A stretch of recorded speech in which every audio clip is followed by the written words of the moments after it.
And we are live for Chicago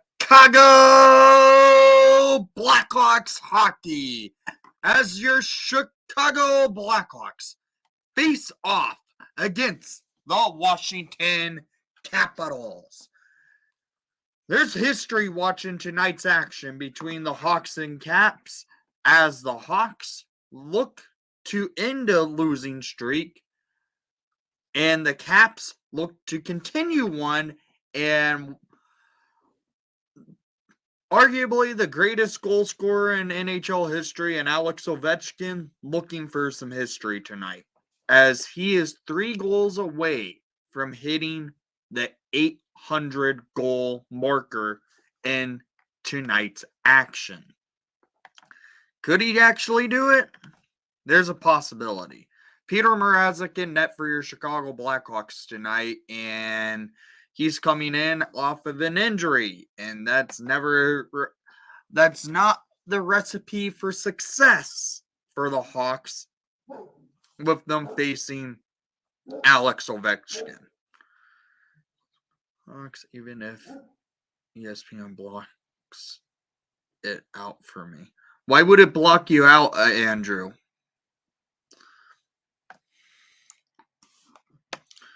If you don't mind me asking, what happens when you get it blocked out? I haven't had that problem before.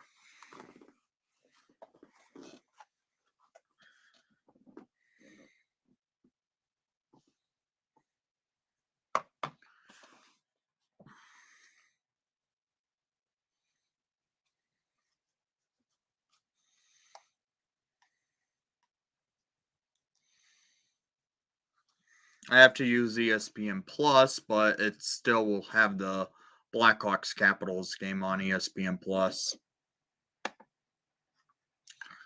Right now I have the Ducks Maple Leaf game on just as a background thing. What do you try and watch it off of, if you don't mind me asking?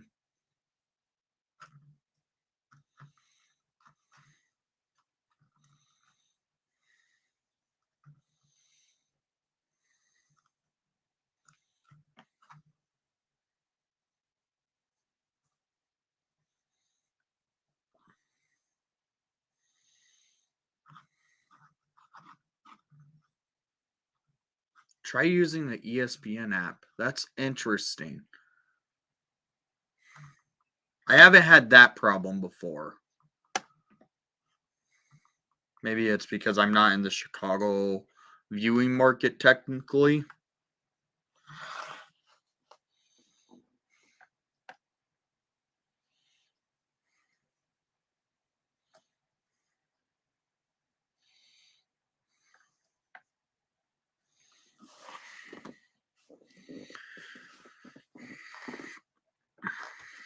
This should be an interesting matchup. Hawks do have a winning record against the Capitals in the United Center since 2009, where the Hawks have a record of a 7-2-2 record over the Capitals. 2 of those losses, one of those 2 regulation losses, I do believe, came in one of our banner raising ceremonies, if I remember correctly. No. Yes? I think so.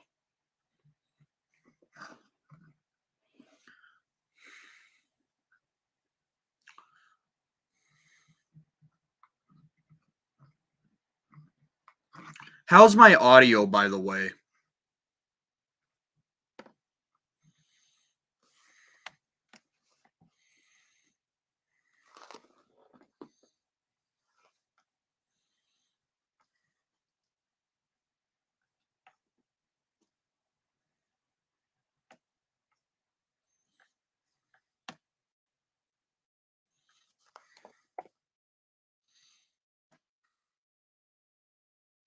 I'm sending the link to the guys I have on my...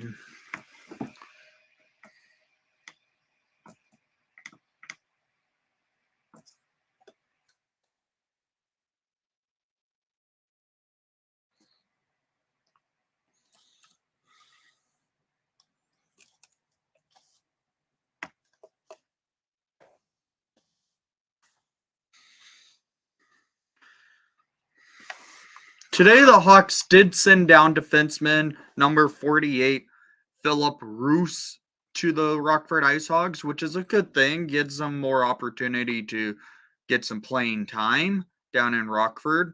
But today inserts two players coming off the IR, one being Peter Mrazek, who will be the starting goalie in tonight's action, and the other being number 90, Tyler Johnson, for the Chicago Blackhawks after having an ankle injury.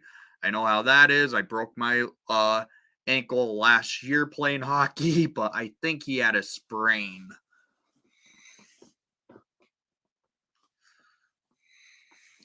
But he's coming back, which is a good thing for the Hawks, because at the beginning of the year, arguably, our best player on the ice was Tyler Johnson. If he stayed healthy, I think the Hawks could have played a little bit better, but he got injured, and the Hawks have been without Johnson for the last 2 months, basically, at this point.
Someone just made a comment.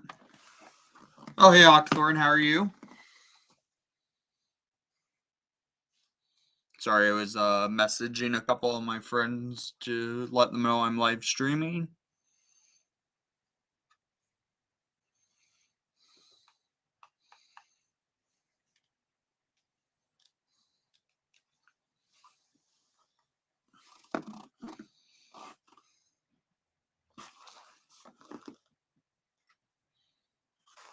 I'm doing all right. It's been a busy day for me, kinda.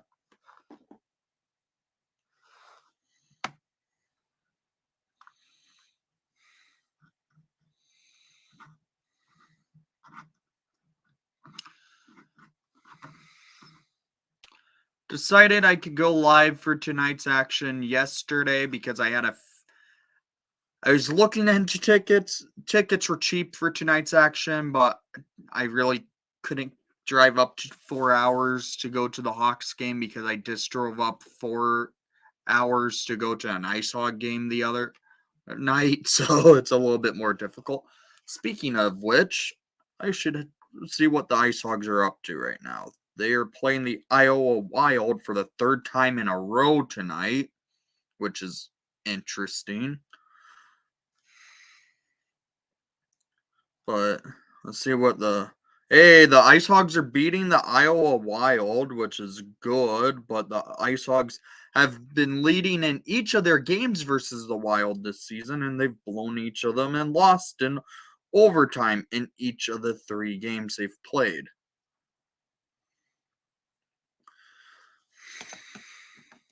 So I will just have the Ice Hog game on the side on my phone. See if Reichs has anything going.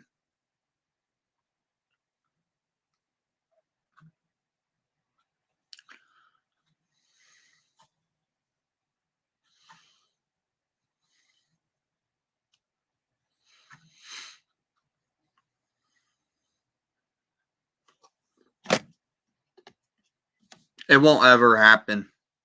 Never. I can't see Milwaukee or Quebec getting a hockey team at this point. especially in expansion. I don't think the NHL wants to expand past 32 teams.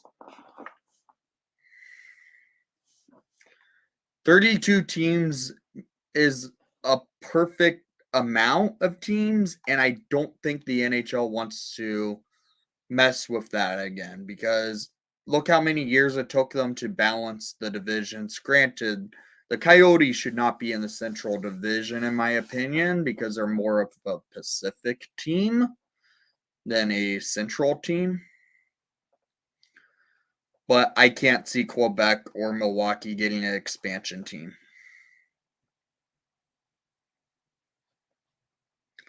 The most likely team to get most likely city to get an NHL team would have to probably be Houston first. It's a bigger city. They have a hockey history. Granted, Quebec has a good hockey history as well. But Milwaukee, being the fact that it's a shared market between the Hawks, Wild, and Red Wings, it's going to be more difficult for Milwaukee to get a team. Quebec would be eligible, would have, since they've already had the Quebec Nordiques, but I just can't see it at this point.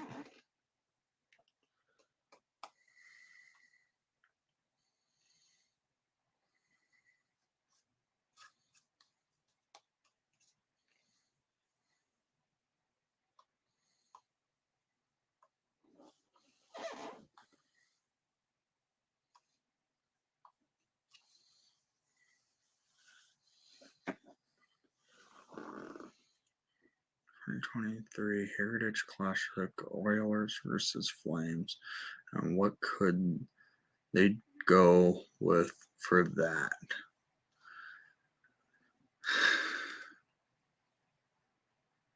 I could see the Flames do their 90s pedestal, and I could see the Oilers do their 90s navy blue jerseys, maybe.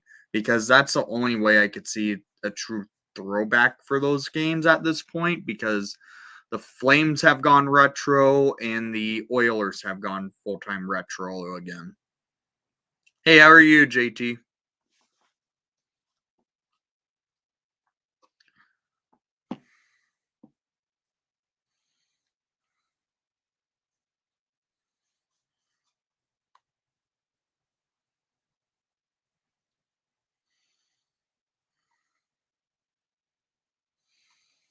Game should be getting started here in about 15 minutes. I currently have the Ice Hogs game on the side where the Ice Hogs do lead over the Iowa Wild 2-0. No, 2-1 over the Wild. And the goal scorers in the game have been by David Gust, Adam Clendenning, assist by Lucas Reichel, which is good to see, Brent Cini, Jakob Galvis, Dylan Sakara, and in net for the Ice Hogs tonight is Mitchell Weeks. Yeah, the Hawks. Not been a good one right now. Any thoughts on the upcoming World Juniors? Great to see Hawks prospects for Team Canada. Yeah, it's good to see that the Hawks have 5 no. How many Hawks? They had 5 prospects make the tournament and 6 attend the training camp.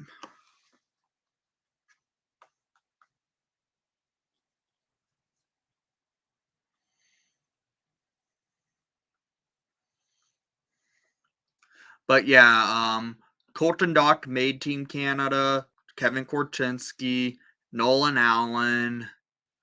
Let me pull up the Team Canada list.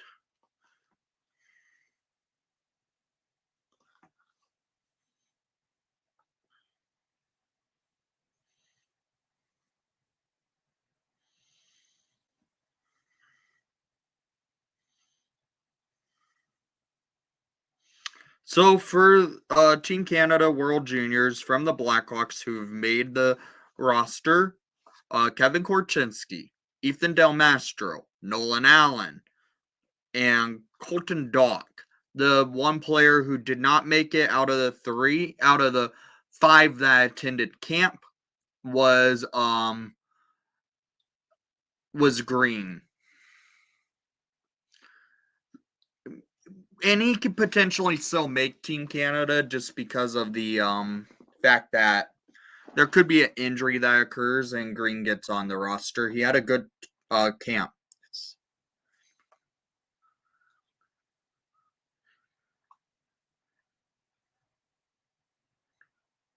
Yeah, it was a good start, but now it's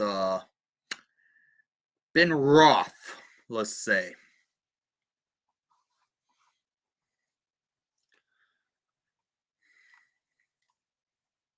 I just don't understand how the Ducks are worse than us.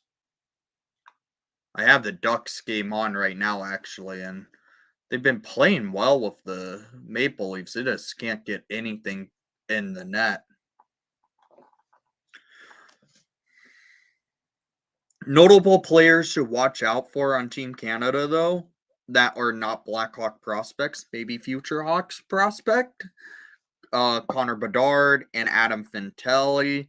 Keep an eye out on those two because Fantilli's ranked he's ranked highly through North America as the number 2 prospect in the draft. I still think Mishkov is a better prospect because of the goal scoring prowess, but Fantilli's a good one to watch out for. And then there's Connor Bedard, of course. Everyone knows Connor Bedard. Team Sweden, their captain is another Blackhawk prospect if you check their roster. I did not see Sweden's roster get listed.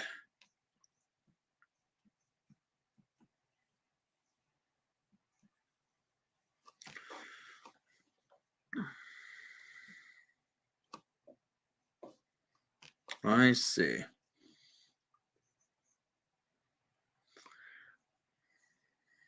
Yeah, I don't see their roster.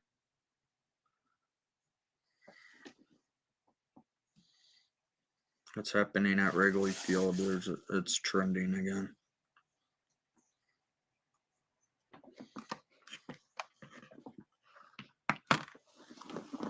Game's about to get started, Hawkthorne. 10 minutes.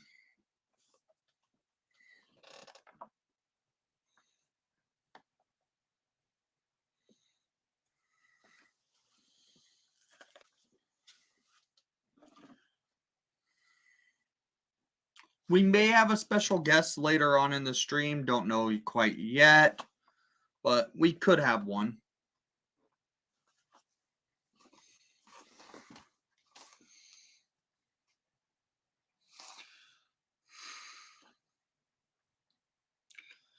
Hopefully the Hawks can get the first goal in tonight's action. That would be nice to see. Something different to see with this team. They've been known not to score first in games this year.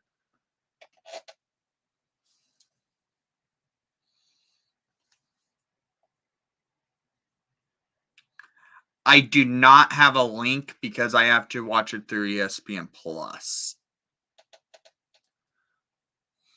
And I can't really share that. The reason why I can't show the games just because of copyright purposes, it will flag my channel and I would lose the ability to live stream. I've gotten a copyright before when I did nothing wrong to get copyright infringement against me. So I don't want to go through the BS about copyright infringement. If you understand where I'm coming from. Let's see what the Oilers are doing.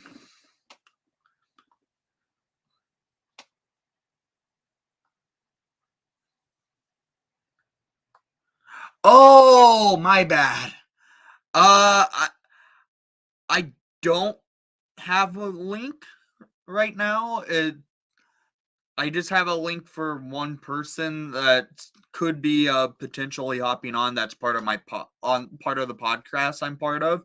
He might hop on every now and then. He did the last time I did a live stream. We'll see if Tyler can hop on again. If he does, that will be cool to see because we do have a Blackhawks podcast called the Hockey Puckcast, and it's where we get involved, where we talk about the prospects and how they're doing down there and the what's going on in the with the Blackhawks and stuff. But we haven't had a new podcast listed just because we've been busy with everything. School's finishing up for people to get done with for this upcoming fall semester is ending, and people are just starting to get finished with that. So we've been a little bit busy on the backside of everything. So we should start seeing some podcasts getting posted here in the next maybe week or so. Are you surprised how good the Kraken are? No, I'm not. I'm really not surprised just because the Kraken are actually have a good structure on their team. And granted, I still think they have the wrong head coach, but they have the right pieces on that team. Matty Bernier's playing good hockey. Probably will win the Calder Trophy at this point, how he's playing.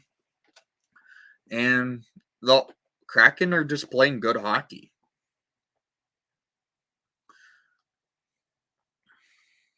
So it looks like the Oilers are in intermission as well. Couple more minutes until we start seeing the Blackhawks game going live. Let's see. Event has not started yet. Okay, ESPN. Let's see what's happening in the Jackets Panther game.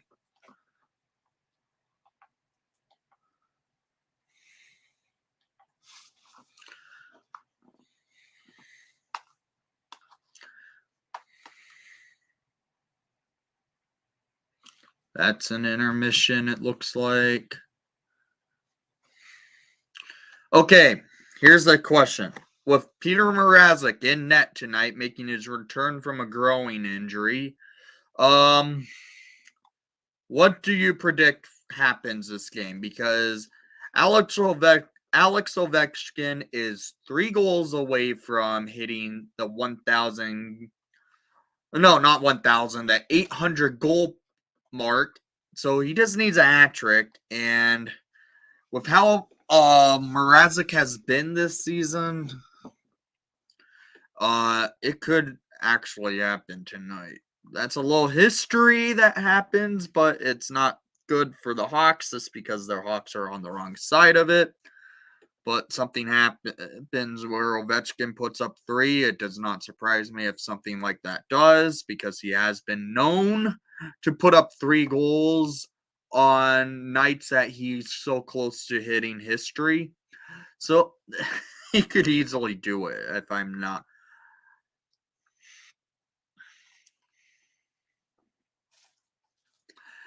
I noticed this year, Nemmer, they haven't really had the crappy angles they were using last year. I think they've learned from hockey fans that their terrible camera angles don't work. They use them at points, but they don't overly use them now. They use them when it's like during reviews, like replay and stuff. You predict a 4-1 game. What? And who scores in those 4 goals by the Capitals? I'm going to predict this. Dylan Strome gets on the score sheet with a goal. Maybe even Eric Gustafson, because revenge games tend to happen against the Hawks, and there's a lot of them this year.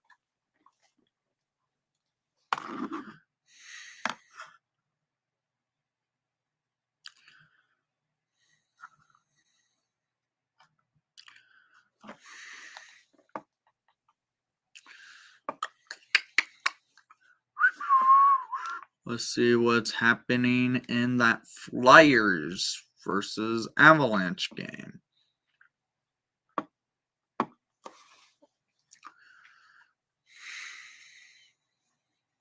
It hasn't even started yet. Okay. That's in pregame. But why isn't the Blackhawk game available to open yet?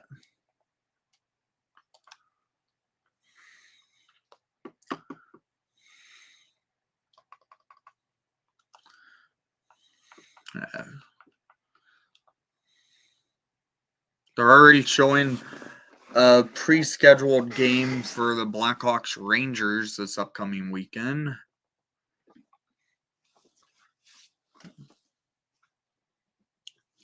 See what the Lightning versus Kraken are doing.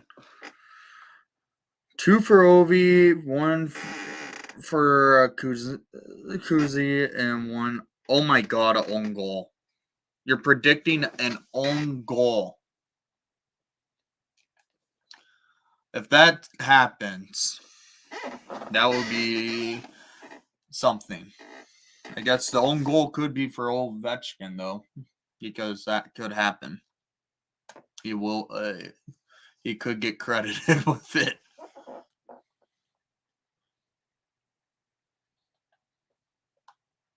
Going to the game Saturday in Rockford.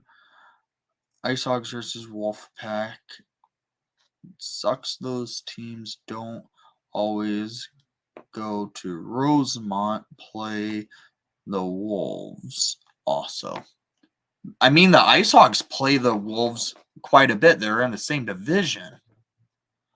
The Wolfpack doesn't play the Central Division much just because they, in the AHL, they play more interdivisional play just because it makes it easier for the teams to travel.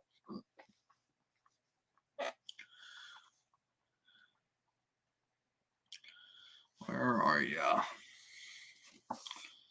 2 minutes till game time, and I'm now not seeing the Blackhawks game on ESPN Plus. What is this? I was seeing it, and now I'm not.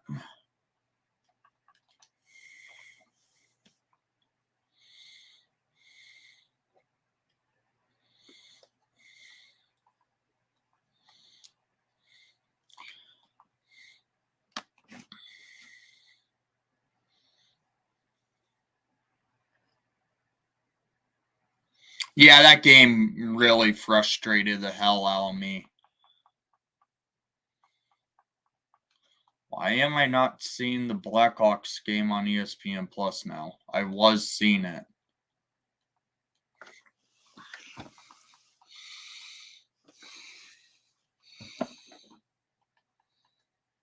Right. There has to be a... Yeah, there it is.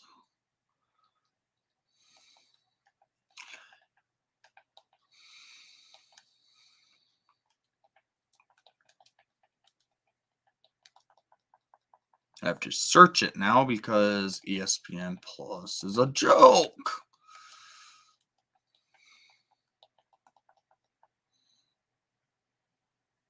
Yeah, I am aware, but where I'm at, in my room, I don't have have satellite to.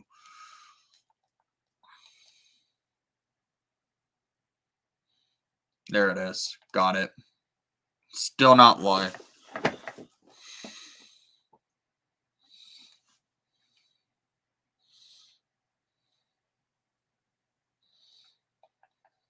I can get it though. I already know I can get it on ESPN Plus, so.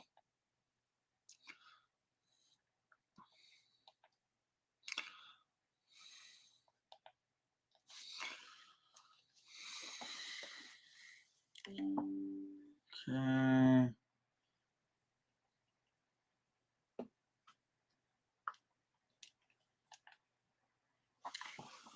It should be showing here and where I can click in and get the game to broadcast. So, because it's now 8 o'clock.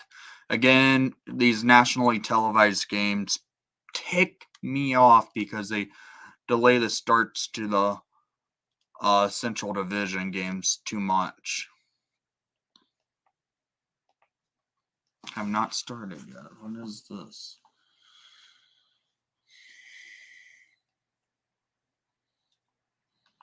Let me reboot my PlayStation.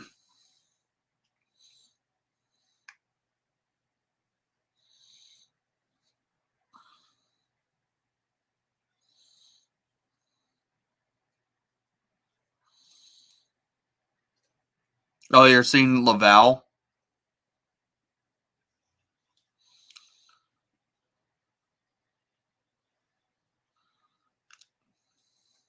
I think this would be the first time Laval actually travels to Rockford,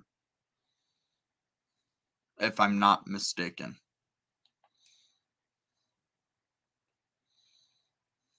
Yeah, it's a Central Division game.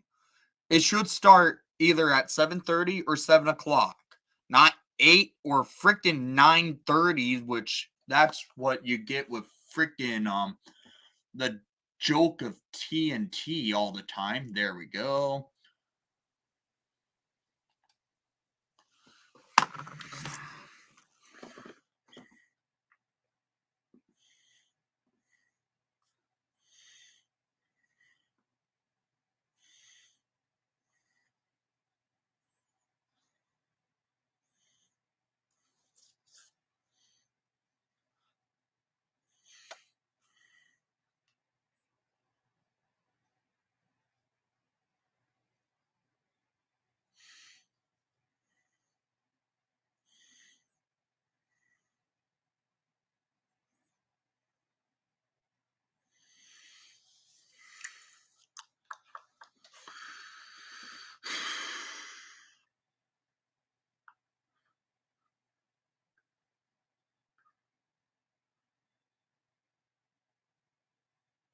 I mean, there's sometimes I find myself throwing the French broadcast on for the Montreal game, so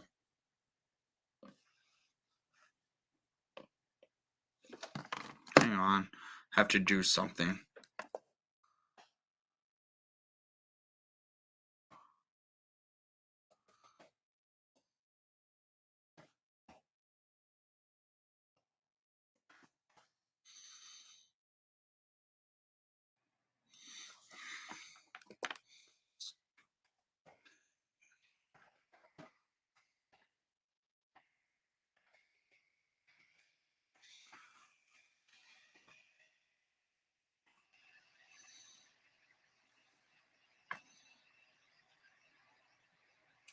Sorry, I'm freaking ESPN is doing some weird crap on me.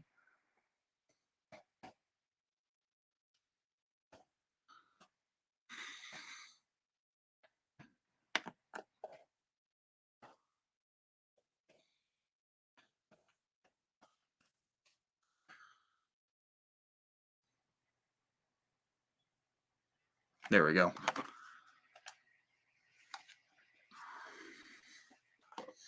Now I have the game showing. I had to do an activation code for some reason. Rarely ever have to do that for ESPN Plus. But yeah, I miss NBC Sports Network, Wednesday Night Rivalry, Mad Hockey. Yeah, I loved Wednesday Night Rivalry. TNT does something similar with their Wednesday Night Hockey, but it's not the same. Granted, you do get a couple of the same broadcasters from Wednesday Night Hockey on TNT, but you don't get a lot of the same. So we have the game on TV. That's good to see. Again, how's my audio coming through for you guys? It should be it's showing on my end. It's going in clear. Again, there won't be any broadcast of the game on the stream, but I will do my own play-by-play to give you the insight of what's going on in this game. If you aren't able to watch, we'll be all set in stone and ready to go. In net for the Hawks tonight will be Peter Mrazek. In net for the Capitals tonight, let's pull up their roster. It's going to probably be who will be in net for the Caps? Shepard. The Capitals are throwing their third string goalie in net for themselves. Do you know when Stalock will be back?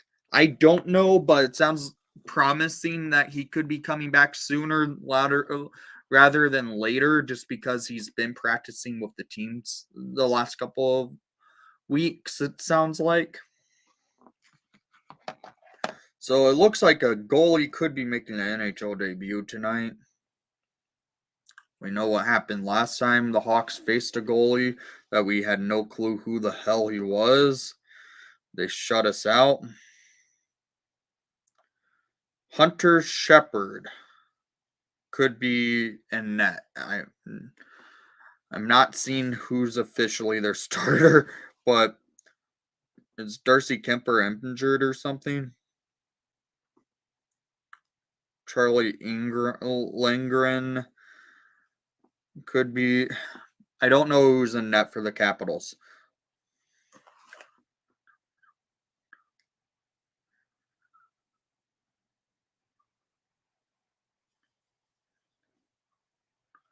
Oh, that's cool.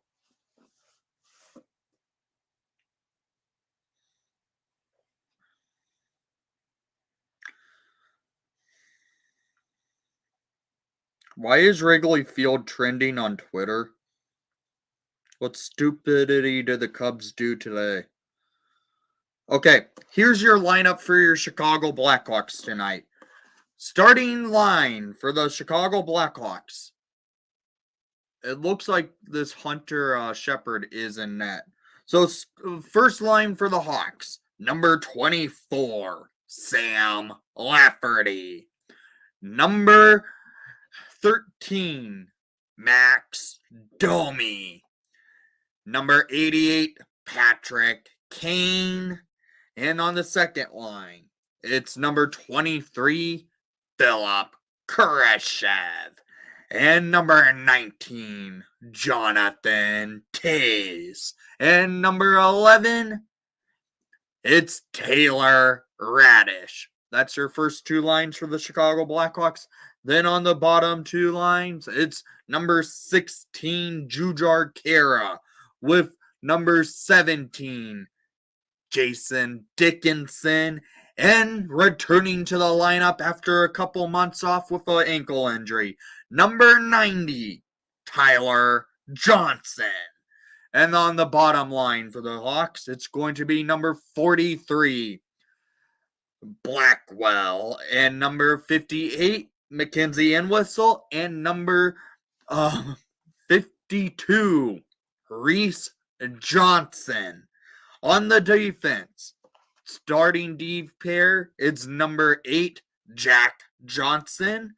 Number 4, Steph Jones. Number 25, Jared Tenorti. With number 5, Connor Murphy. And on the bottom D pair, number 6, Jake McCabe. With number 58, Ian Mitchell. And in net for your Chicago Blackhawks, number 34, returning off of injury, Peter Mrazek. Wish it started in net Tonio, but it's Mrazek. Here we go. It's Blackhawk hockey on the air as the Hawks back in home versus the Washington Capitals, where for the Capitals, looking for history tonight is Alex Ovechkin, as he's 3 goals away to hit the number 800 goal mark. And in net for the Washington Capitals, it's Charlie Lindgren with a 6-3-2 record for the Capitals. And then for net for your is Peter Mrazek with a 2-5-1 record for the Chicago Blackhawks, coming off of injury once again from a growing. Here we go. It's Jonathan Toews at the dot versus Dylan Strome. Toews loses the faceoff to Strome, and it's John Carlson jumping the puck down the ice. Hawks, Jack Johnson gets to the puck in the defensive zone, tries to wrap it around, and the Capitals shoot it wide. Well, Carlson gets it, and it goes on to the pads of Mrazek, and Mrazek makes an easy save. 1942 remaining in the first period. First shot of the game came by the Capitals. Chris Chelios actually got to do the lineup for the Hawks. That's awesome to see.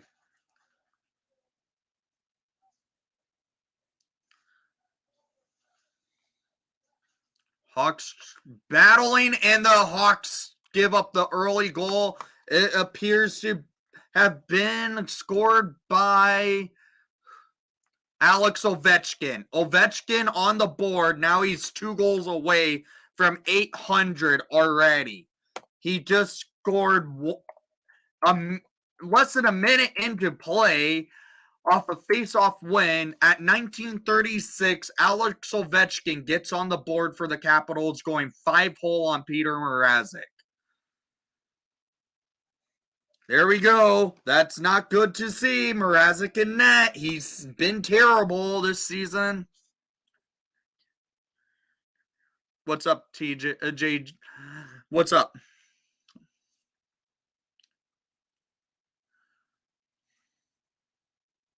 Yep, I'm not kidding you. The Hawks are already down in this game.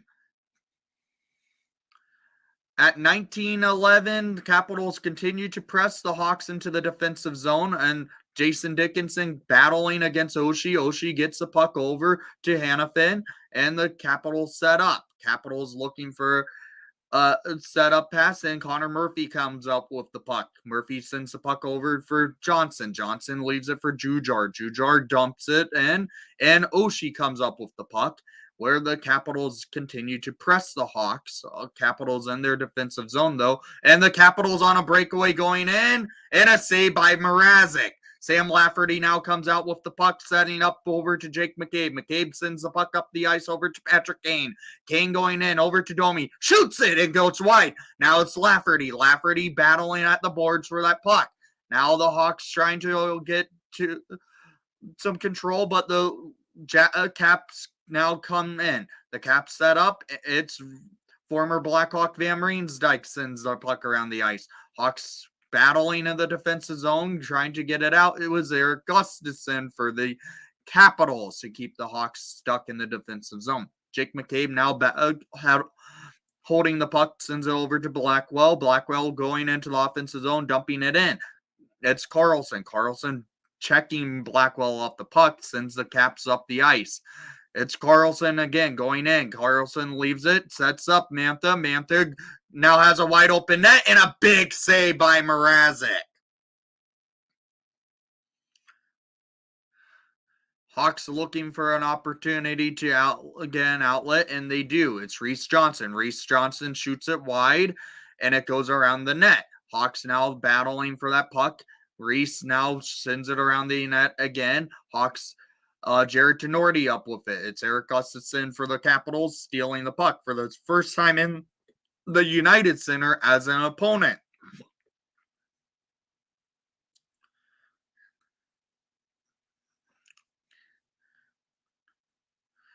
The time on the clock is 16:57. Shots on net, 5-0 Capitals, just 3 minutes into play. And the Capitals already lead 1-0 over the Hawks by an Alex Ovechkin goal.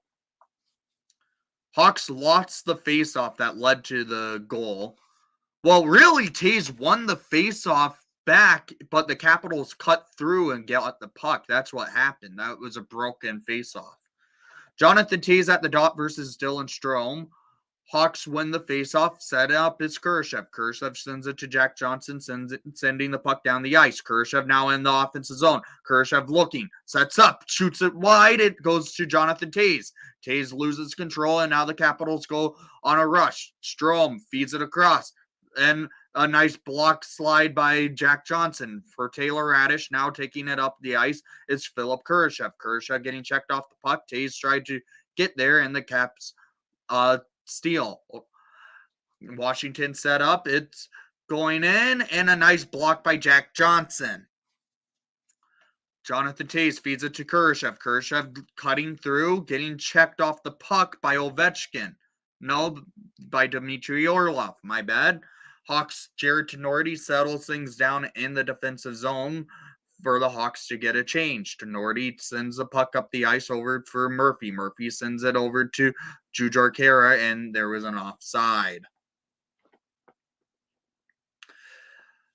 15:55 in the first period. It's shots on net, 5-0 Capitals, 1-0 game for the Washington Capitals as well. A good start for the Hawks. Trevor Van Riemsdyk with the puck sends the puck over to Oshie. Oshie dumping it in. Murphy now with it. Murphy getting checked by Kuznetsov. Oshie getting checked by Tenorti. Hawks now come up with his Dickinson dumping it in. And the Capitals battle in their neutral zone. Oshie leaves it back for Van Riemsdyk. Van Riemsdyk sends it across the ice. Van Riemsdyk goes up the ice and dumping it in to the Hawks defensive zone. Kuznetsov shot it off the boards, and now it's Tyler Johnson. Johnson feeds it to Tenorti over to Murphy. Murphy sends the puck up the ice, and it almost led to a turnover, but Tyler Johnson comes out with it. Hawks battling to get to that puck now. Hawks loses control, and Van Riemsdyk with it. 15 minutes remaining in the first period. Hawks trying to get to the puck. Washington continued to press, and Aubie Kubel shoots it in a nice save by Mrazek by a shot from Carlson. I wouldn't say Jujhar's the worst Hawk on the team. The player I would honestly give that title to is Caleb Jones. I should take over for the ESPN commentators. Perfect, thanks.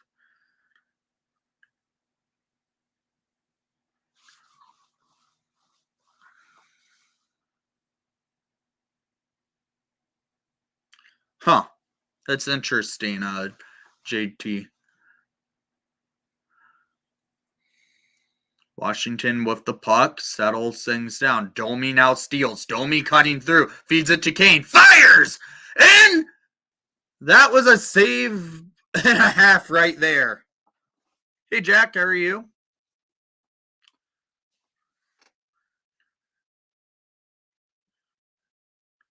Oh, it's all right, Jack.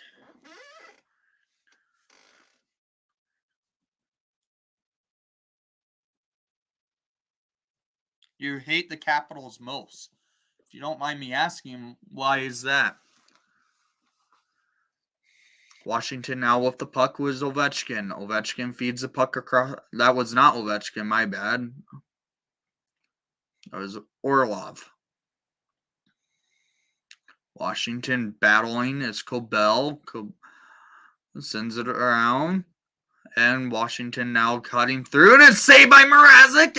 And the Hawks continue to get stuck in the defensive zone like they're in quicksand here. Nice defensive stick by Ian Mitchell. Mitchell now comes up with the puck, clearing the puck over for Lafferty, who gets tripped, but no call is coming. Shots on net, 8-1 Capitals, but a penalty is called. A delayed penalty is happening, so power play coming to the Capitals when the Hawks touch the puck. It's 1-0 Washington. Kuznetsov cutting through, gets it up over for the Caps, and the Hawks are going to the PK. Not a good start to the game for the Hawks tonight.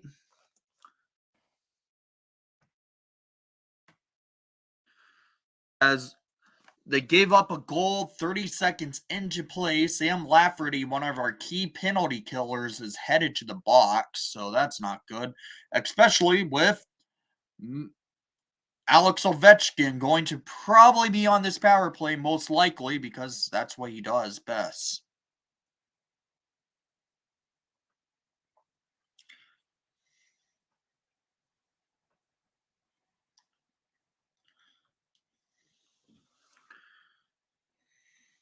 Guardians is a great name.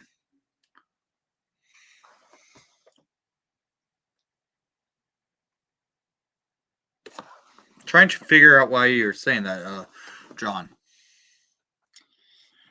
I don't think Kane's getting lazy. It's the fact the team around him is just not good. And it doesn't help that Kane is getting either doubled or triple coverage every night.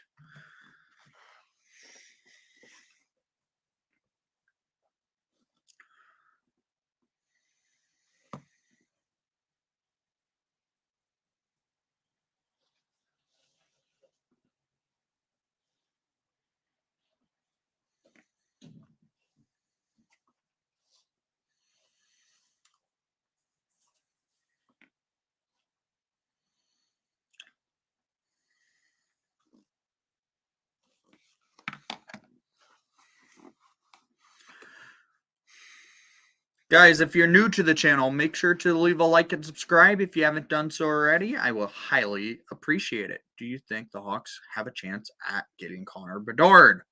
Yes. If that the way I said it, I honestly do. And my preseason preview, my season preview for the Hawks, I predicted the Hawks at ranked number 32nd in the NHL in all standings. And how I did the standings, I only showed the Central Division, but I had the Hawks ranked 32nd. Right now they're ranked 31st. Washington setting up his Ovechkin. Ovechkin feeds it to Oshie. Oshie looking for Dylan Strome behind the net. Strome sends it across the ice. Ovechkin now with the puck at his circle. Ovechkin looking for a shot, and the Hawks covering Ovechkin well. A nice save by Mrazek off a shot from Carlson, and a good clear by Dickinson.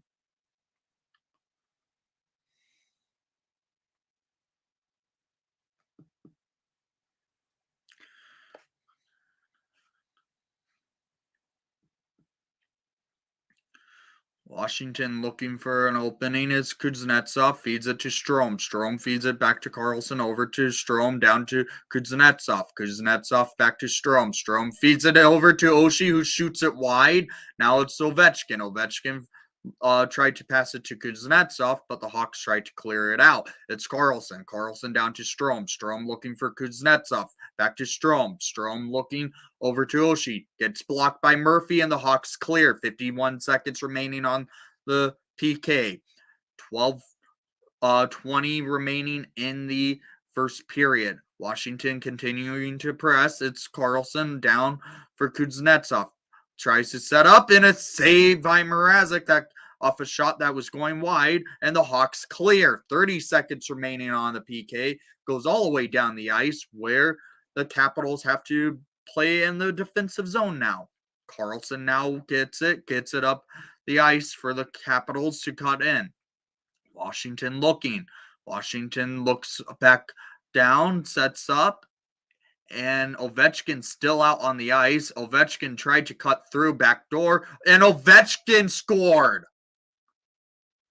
Ovechkin with 2 goals already in this game. He's 1 goal away from hitting 800 on his career off this power play goal. The Hawks are getting just outskated, outplayed. It's all Washington from the start of play. The Hawks can't do anything. Peter Mrazek continuing to show why he's the worst goalie in the organization right now. Ovechkin's going to end up getting 800 goals tonight because Mrazek continues to get out of position. He's the worst goalie on the team. Tonight, it should have been Arvid Soderblom instead of Mrazek. I'm sorry, Mrazek. You're terrible. And your contract sucks.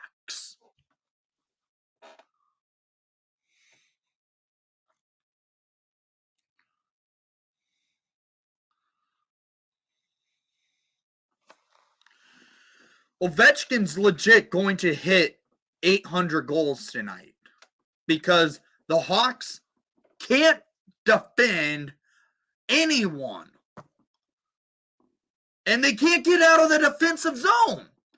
This team is a joke. Domi with the shot and a save by Lindgren. Domi sets up behind the net for Kane, and Kane couldn't get the clean pass. Lafferty loses control, and Lafferty getting checked off the puck. Now, Washington going down the ice. Avi Kubel going down. Hanifin sets up, and the Capitals continue to press the Hawks. Shots on net, 9-2, because the Hawks can't do anything with the puck. It's Steph Jones with the puck now, behind the net of Peter Mrazek. Sends the puck all the way down the ice for Jonathan Toews, who doesn't get a clean pass off. It's now going down the ice, and the Capitals netminder plays the puck. Washington looking for the opportunity to cut through. And it's Mantha. Mantha loses control to Jake McCabe, feeds it across for Ian Mitchell. Mitchell sends it up the ice, and the Hawks continuing to getting outplayed, outchecked, and outdone on every position of play because they can't do anything in the mindset of right play. Jake McCabe with the puck now. It's back to Ian Mitchell.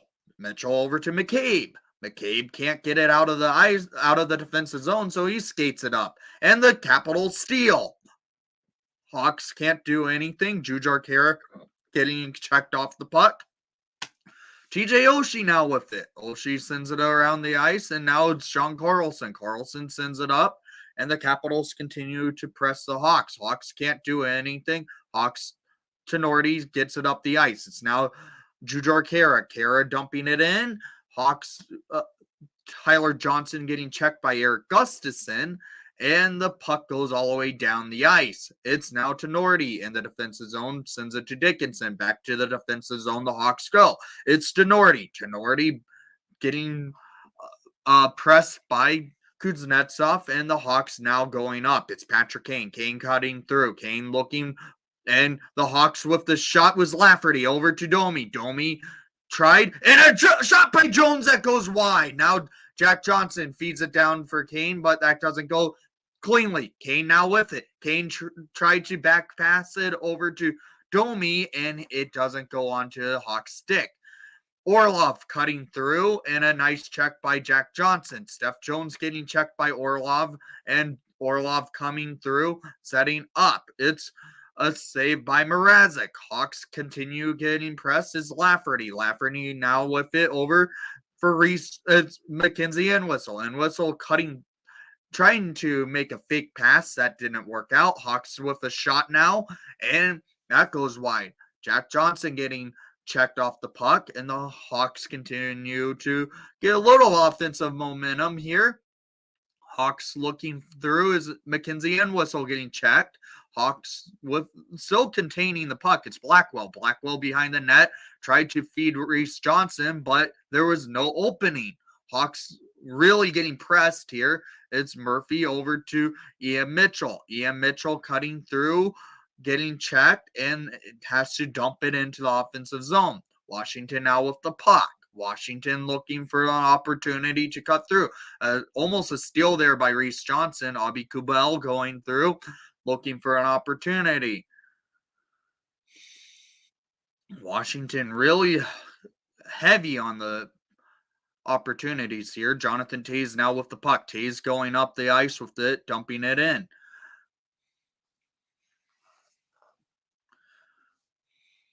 Washington continuing to control play here. Murphy trying to get to that puck.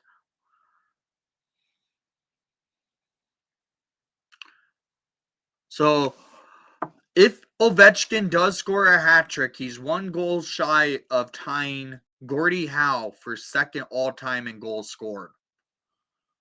Are you serious, Hawks?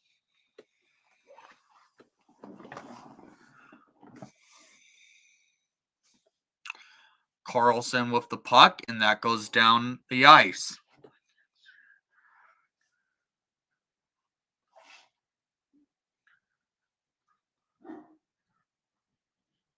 Yeah, probably. The Hawks just can't do anything right this year. They had a good start to the season, granted. But when you have a goalie and Peter Mrazek in net, and he's coming in off a growing injury, again for the second time this season, he's going to suck. He continues to suck. I'm sorry. I get that he's supposed to. I get it.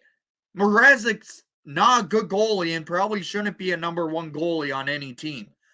But the fact the Hawks don't want to overplay Soderblom, I can see that. I would play Soderblom tonight. He's the better of the goalies. Play Mrazek against Vegas on Thursday instead of having him face off against Alex Ovechkin looking for history, because Mrazek is going to easily give it up.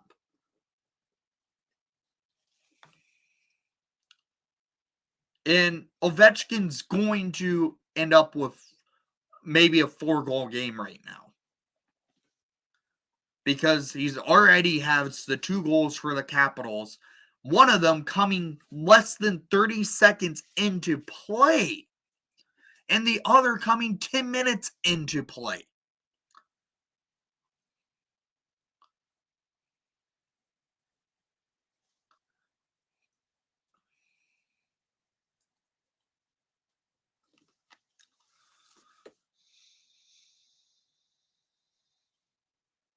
They can't call up Comesso. He's still he won't sign his contract yet.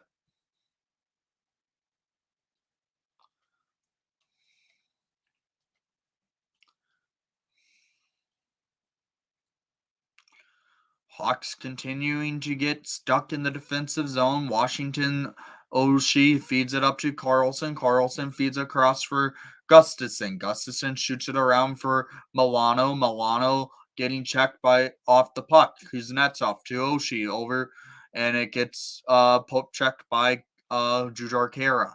Oshie still cutting through, and the Hawks trying to get it out of the zone, but the Hawks can't.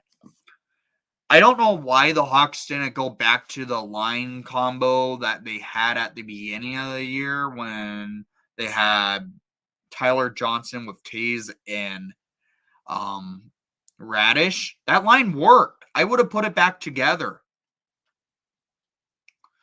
Lafferty with the puck, feeds it over to Kane. Kane going up the ice, feeds it for Jones. For Kane, and that goes off the pads. Now Domi feeds it down to Kane. Kane getting checked by Orlov, and Lafferty lays a hit to try to get to the puck, but the Capitals continue to press the Hawks. It's now Jack Johnson now with it. Johnson feeds it over to Domi. Domi getting checked off. It's back to Johnson in the defensive zone. Shots on net, 10-5 in favor for the Capitals, and it's a 2-0 game for the Caps. Kane feeds it over to Taze. Taze cutting through. Taze behind the net. Hawks with a little bit of shot, and that goes wide off a deflection. Now the Hawks looking. Kane still out there. Kane looking for McCabe. McCabe with the shot that gets blocked. Radish now with it. Radish tries to feed Kane. Kane down to Taze. Taze cutting through. Taze feeds it to Kane, and a save by Lindgren. Kane now with it. Kane looking. Kane feeds it to Mitchell. That goes wide off a deflection off of Taze's stick. McCabe now with it at center ice, and the Capitals Strom for Ovechkin. Ovechkin cutting in.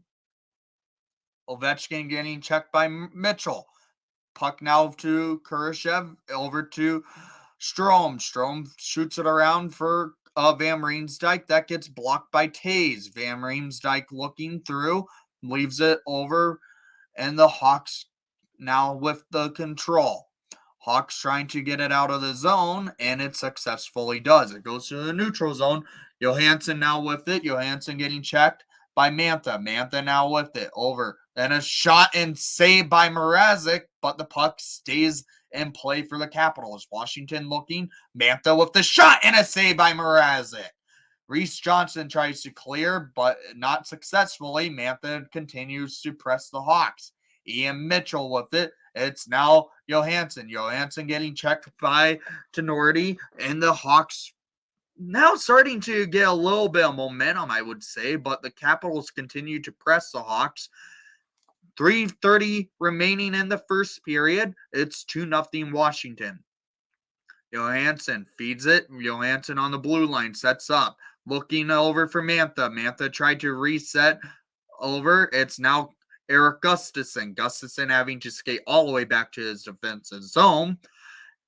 It's so weird kind of seeing him in a different uniform, but this is the first time he's played in the United Center as the opponent, but this is the second time not being on the Blackhawks.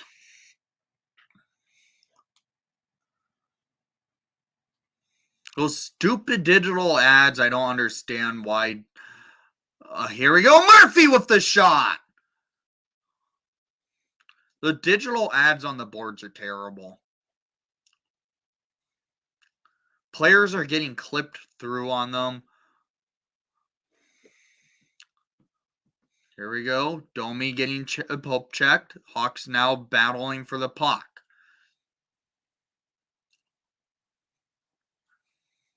Milano getting checked off by Jack Johnson.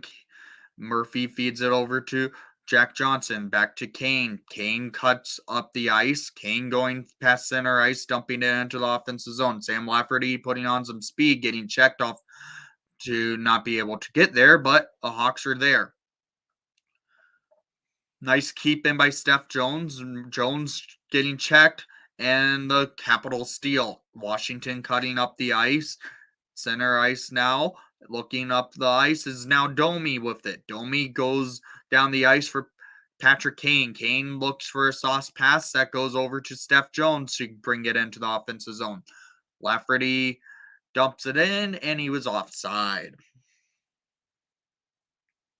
Shots on net, 10-8 in favor for the Capitals. It's a 2-0 game, Washington. Both goals scored by Alex Ovechkin. As he's looking to make history 2 times tonight, maybe 3.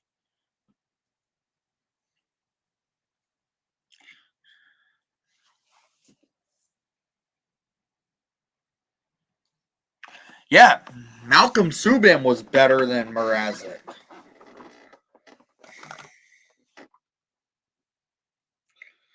But Subban's with the Sabres organization.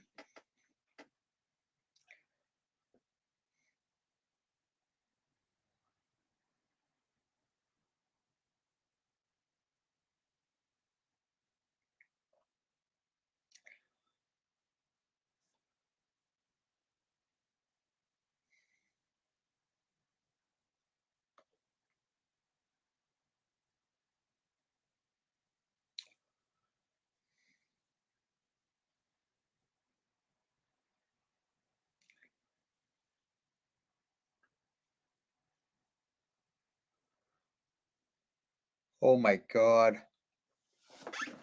The Ducks are playing terrible as well. It's 7-0 Toronto over Anaheim. The tank off is officially on between the Hawks and Ducks, clearly. And it's also 6-0 Buffalo over the Kings. That is okay. So here's the scores from the game, and I will do it in intermission.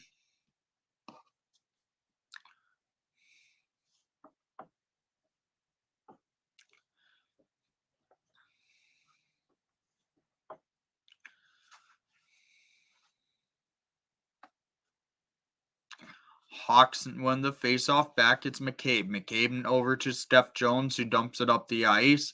Hawks can't get to it. The Capitals continuing to the press. The Hawks can't get out of their zone. Dickinson sending the puck up the ice. I'm sorry, this is stupid that they have the coach of the Capitals doing an interview midway through play and making the screen for the game smaller. Okay, McCabe getting caught. It's Tyler Johnson is returned to the lineup and he scores! Tyler Johnson goes board down and the Hawks are on the board with a minute remaining in the first period of play. Number 90, Tyler Johnson, gets on the board for your Chicago Blackhawks. Assist by Jake McCabe as he was falling over, and Tyler Johnson roofs one. Hawks on the board. Now they're down by one. Welcome back to the lineup, Tyler Johnson.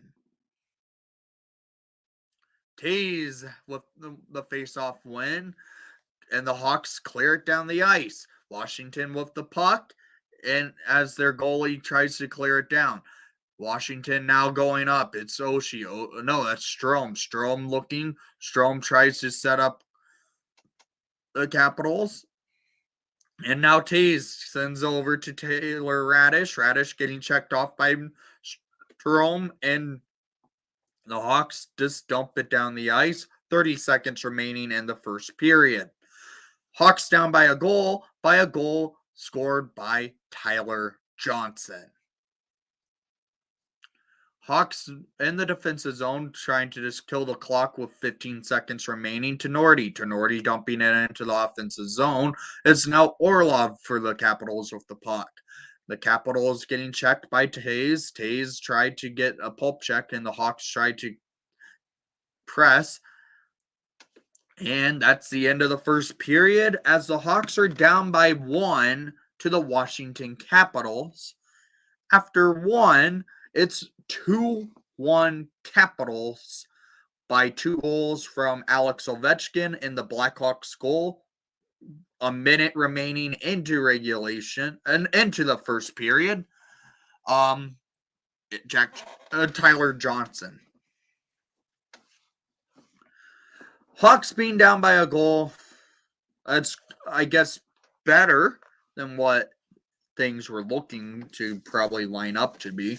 But the Hawks are on the board. That's good to see. Continue to press. It seemed like after the Capitals got that power play, the Hawks started to get their momentum going and started to play much better.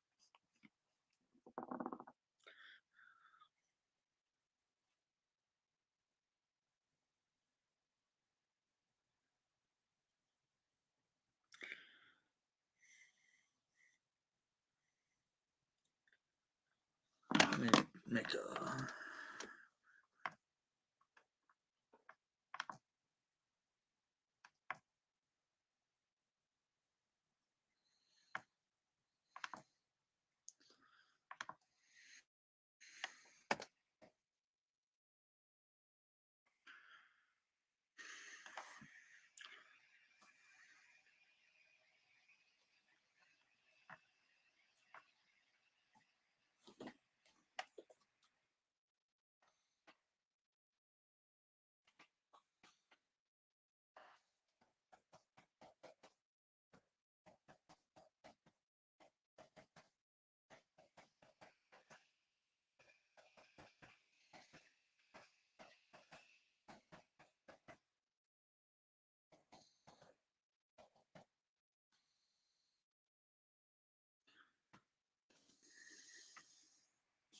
Yeah, let's go Hawks. How are you doing, Cole? Sorry, I was sending something to someone that I needed to.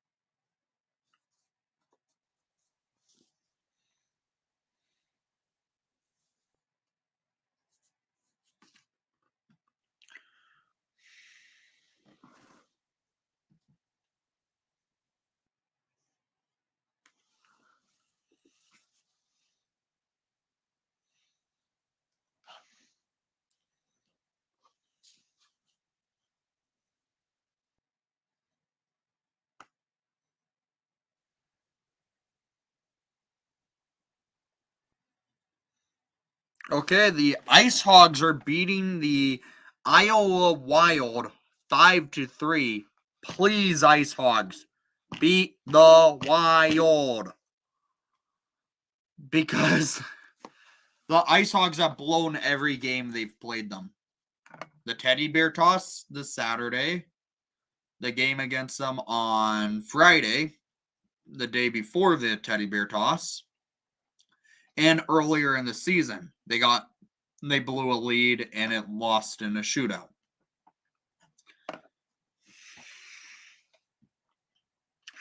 Let's see who scored in the Ice Hog game, so to keep an eye out on our prospects.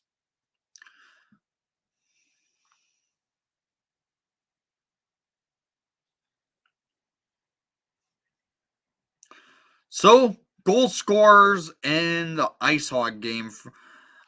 David Gust with 2. Lucas Reichel with a 3-point night with 3 assists. Adam Clendening with a goal. Philip Roos got a goal in his Rockford Ice Hog debut. And Cole Gutman with the other goal for the Ice Hogs. There's some Buddy Robinson has 15 penalty minutes. We should mention that. He's been terrible. But now Alex Ovechkin is talking, and the fact that he's been killing the Hawks tonight.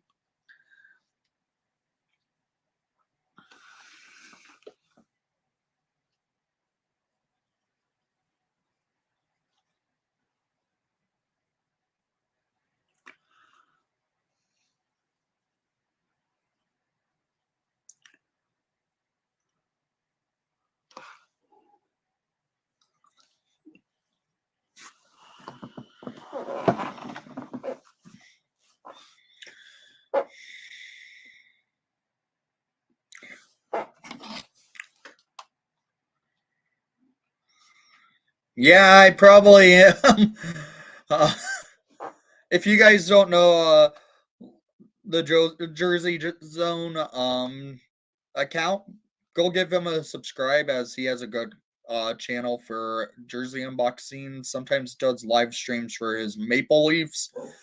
Go give him a subscribe. He's a good guy. But yeah, I think I'm probably right that Ovechkin ends up getting a hat trick. How he's been already got a goal less than 30 seconds into play, and then getting another goal about 10 minutes into play. He could end up with four goals and tie Gordie Howe tonight.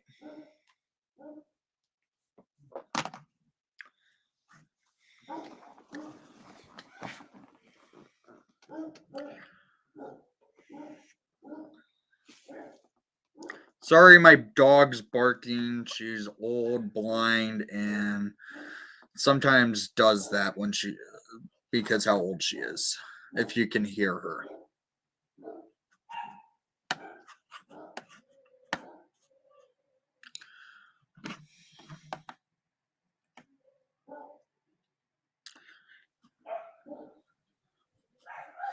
Yeah, I basically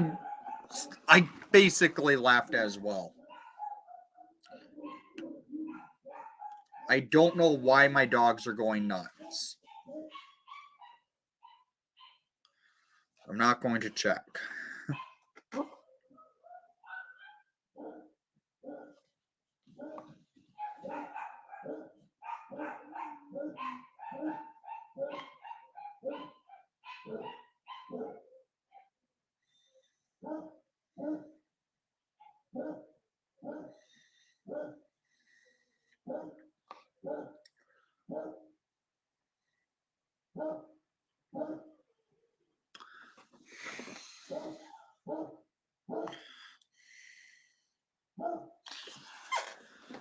Intermission should be ending pretty soon here, I would assume.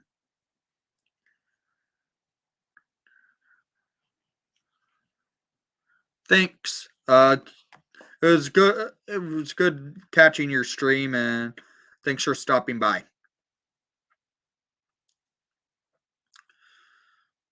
So here's the stats in the first period of play. Shots on goal, 10-9 in favor for the Capitals. Face-off percentage, 46% to the Capitals, 53% for the Blackhawks. Well, basically 54% because it's 53.8. Power plays Capitals went 1-for-1 with Alex Ovechkin scoring, but not in his typical position, and the Hawks not having a power play. Hits, Hawks out hitting the Capitals 10-4, block shots 7-4 in favor for the Hawks, giveaways 2-3 in favor for the Hawks. Takeaways, the Hawks have 6 and the Capitals have 4. Capitals total shots attempted 17. Not good. Granted, the Hawks were able to contain the Capitals after 10 minutes of play, I feel like. Goal scored by Alex Ovechkin 24 seconds into play for his first of the night, 18th of the season, and 7-9-8 on his career. Then at 8:14, Alex Ovechkin with a tip in for a power play goal. His second of the night, 19th of the season for 7.99. And with a minute remaining in the first period, in his return to the lineup, Tyler Johnson gets his third of the season, assisted by McCabe and Kara.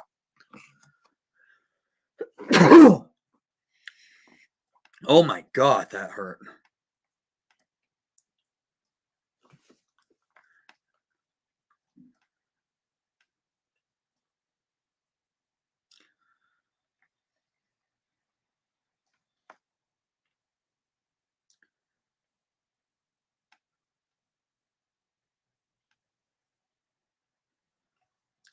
So in second intermission, we will have a special guest join, which is fun.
Might have to listen to the new Laz and Powers podcast because they had Marian Hossa on the podcast.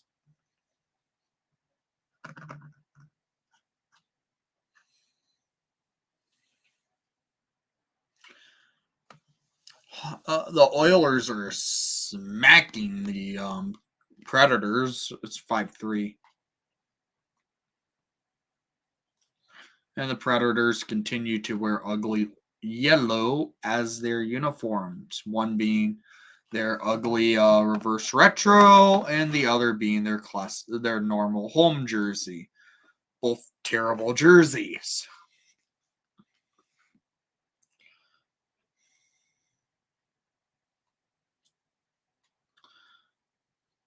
If you guys haven't given this book a shot to read, I highly recommend it, though. Marian Hossa's book. Very good read.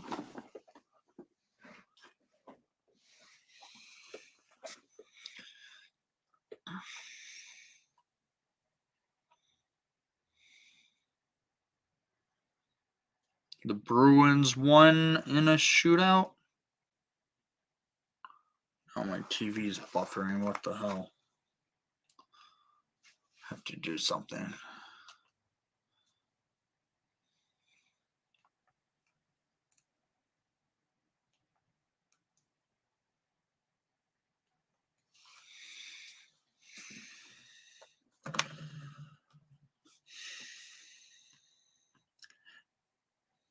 If those of you are new to the channel, please make sure to leave a like and subscribe if you haven't done so already. I will highly appreciate it.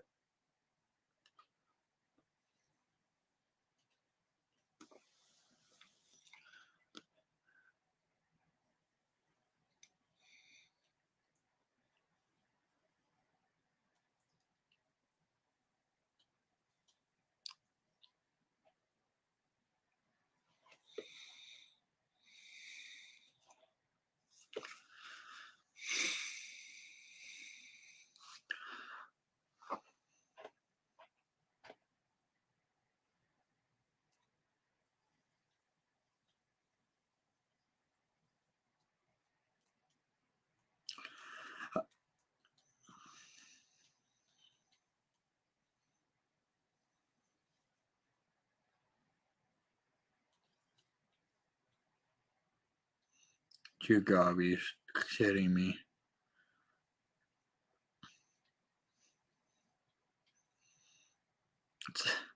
Did they make a new commercial with Jonathan Toews driving a car?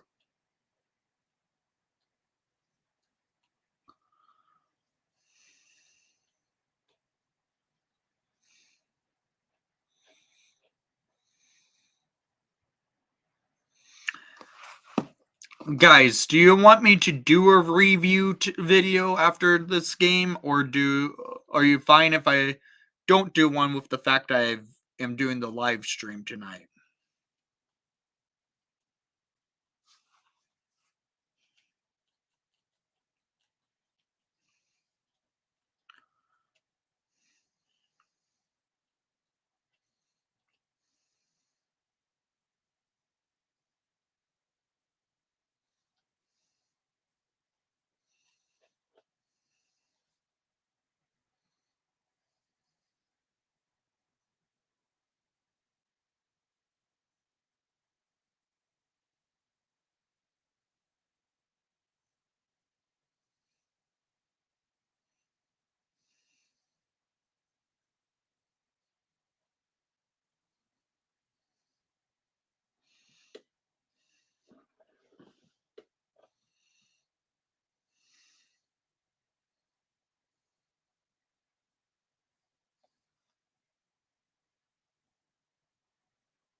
You're fine with just the live. I'm probably going to still do the review because I think if people didn't catch the live stream, I think I might just do the review still. I'm just trying to decide.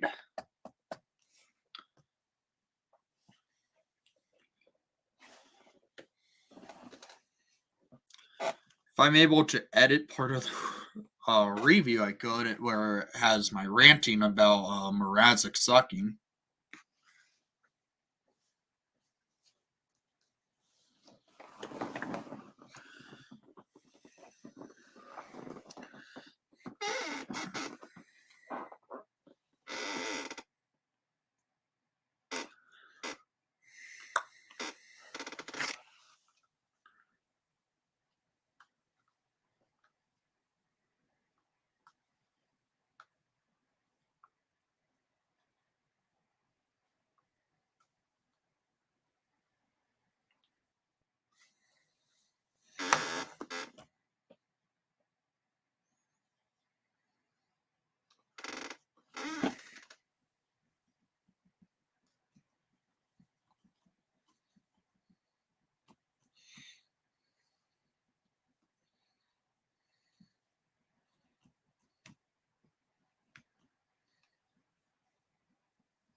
All right, game's about to get going, and ESPN Plus continues to buffer.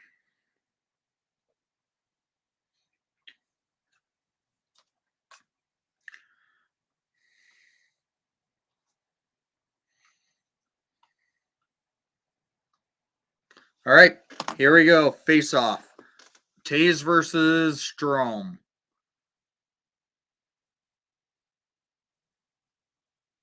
ESPN is garbage. That is right.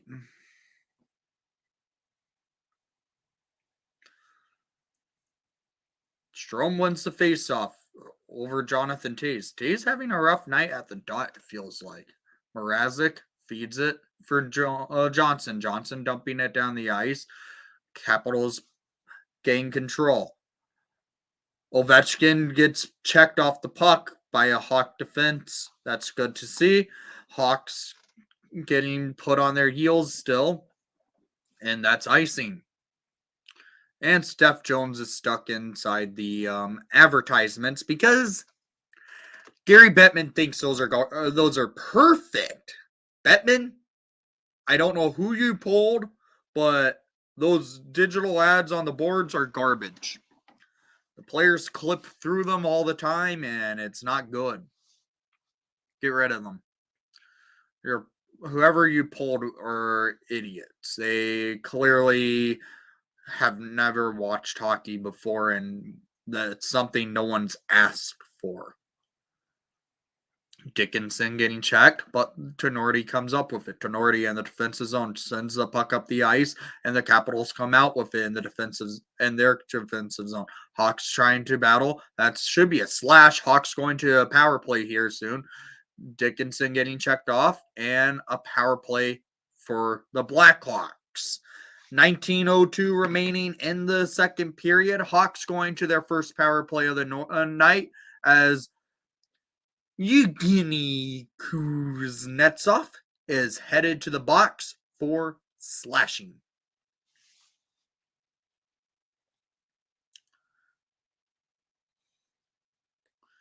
As Kuznetsov slashed Tyler Johnson's stick right out of his hand. Clearly a slashing call.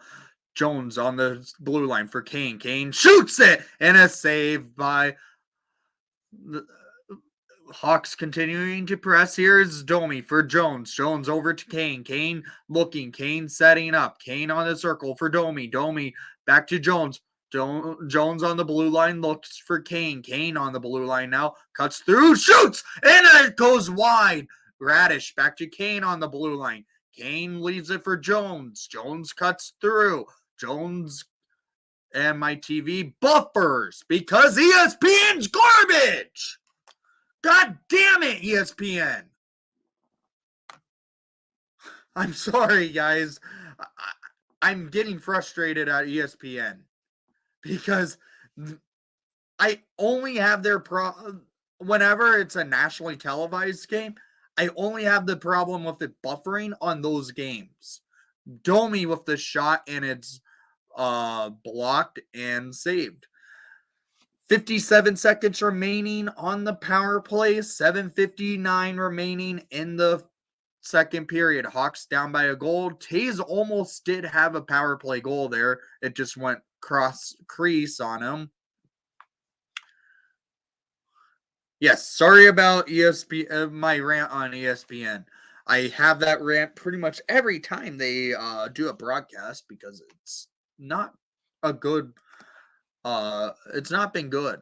Jonathan Tays at the dot, wins it back. Domi for Kane. Kane at the blue line over to Jones. Jones looking for Kane down to Radish. Radish looks back up to Kane. Kane over to Jones on the blue line. Shoots it, and it goes off the stick of Tays and wide.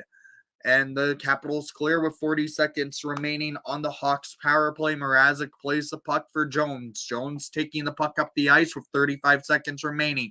Feeds it to Kane. Kane going in. Kane for Jones. Jones goes in! And it goes up and high over the net. Kane now with the puck. Kane feeds it to Johnson. Johnson looking for Jones. Jones looking back to Kane at the blue line. Kane over to Tyler Johnson. Johnson back to Kane. Kane spins, move off. Kane goes over to Johnson. Fires! And a big save by Lindgren. 7 seconds remaining on the Hawks power play. Steph Jones went on a breakaway as he shot it on the blocker of Lindgren.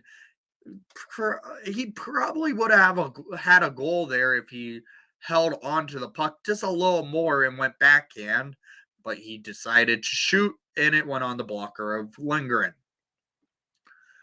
Tyler Johnson having a good return to the lineup tonight, having a couple shots, a goal. Hawks are battling. Tyler Johnson at the dot for the power play with 7 seconds remaining. Hawks down by a goal. Johnson loses a faceoff, but the Hawks control. It's McCabe. McCabe feeds it to Kurashev. Kurashev looking over to McCabe. McCabe cuts through, and that goes off the skater of the Capitals. Ian Mitchell now with the puck, feeds it over to McCabe, who loses control. Washington clears it down, and the Hawks have to play a little defense here. McCabe comes up with the puck. McCabe and the Hawks clear it down the ice with Tyler Johnson. And the Capitals now come up with it. It's Mantha. Mantha feeds it across the ice, and the Capitals look through as Eric Gustafsson with the shot and saved by Mrazek. Dickinson going up the ice. It's a 2-on-1. Dickinson cuts it for Tyler Johnson, and he gets pulp checked. It's now Anthony Mantha. Mantha cutting into the Hawks defensive zone. Mantha leaves it for Gustafsson. Gustafsson looking for a shot and a save by Mrazek, where McCabe comes out with the puck. McCabe looking and settling things down. 4 minutes have played in the second period, and the Hawks have cleared it down the ice. And to the pads of Lindgren. Shots on net, 13-12 in favor for the Blackhawks. Hawks down by a goal, though. Lafferty now with the puck. Lafferty getting boarded. Now, Entwistle feeds it to Murphy, and the puck goes off the stick and down into the boards. But the Capitals now come out with it. Connor Murphy in the defensive zone with the puck, feeds it across over for the Hawks to set up and try to clear it out of the zone was Tenorti. Tenorti did clear it, but the Capitals come out with the puck.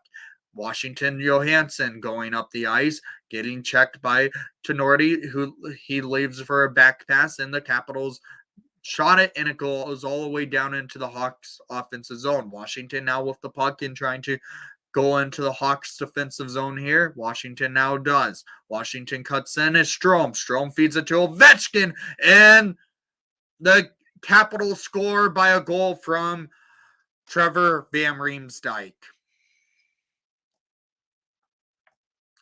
Former Blackhawk Trevor Van Riemsdyk gets on the board, and the Hawks down by 2 after coming out with good play so far this period. 5 minutes into play, Capitals get onto the board again to make it a 3-1 lead.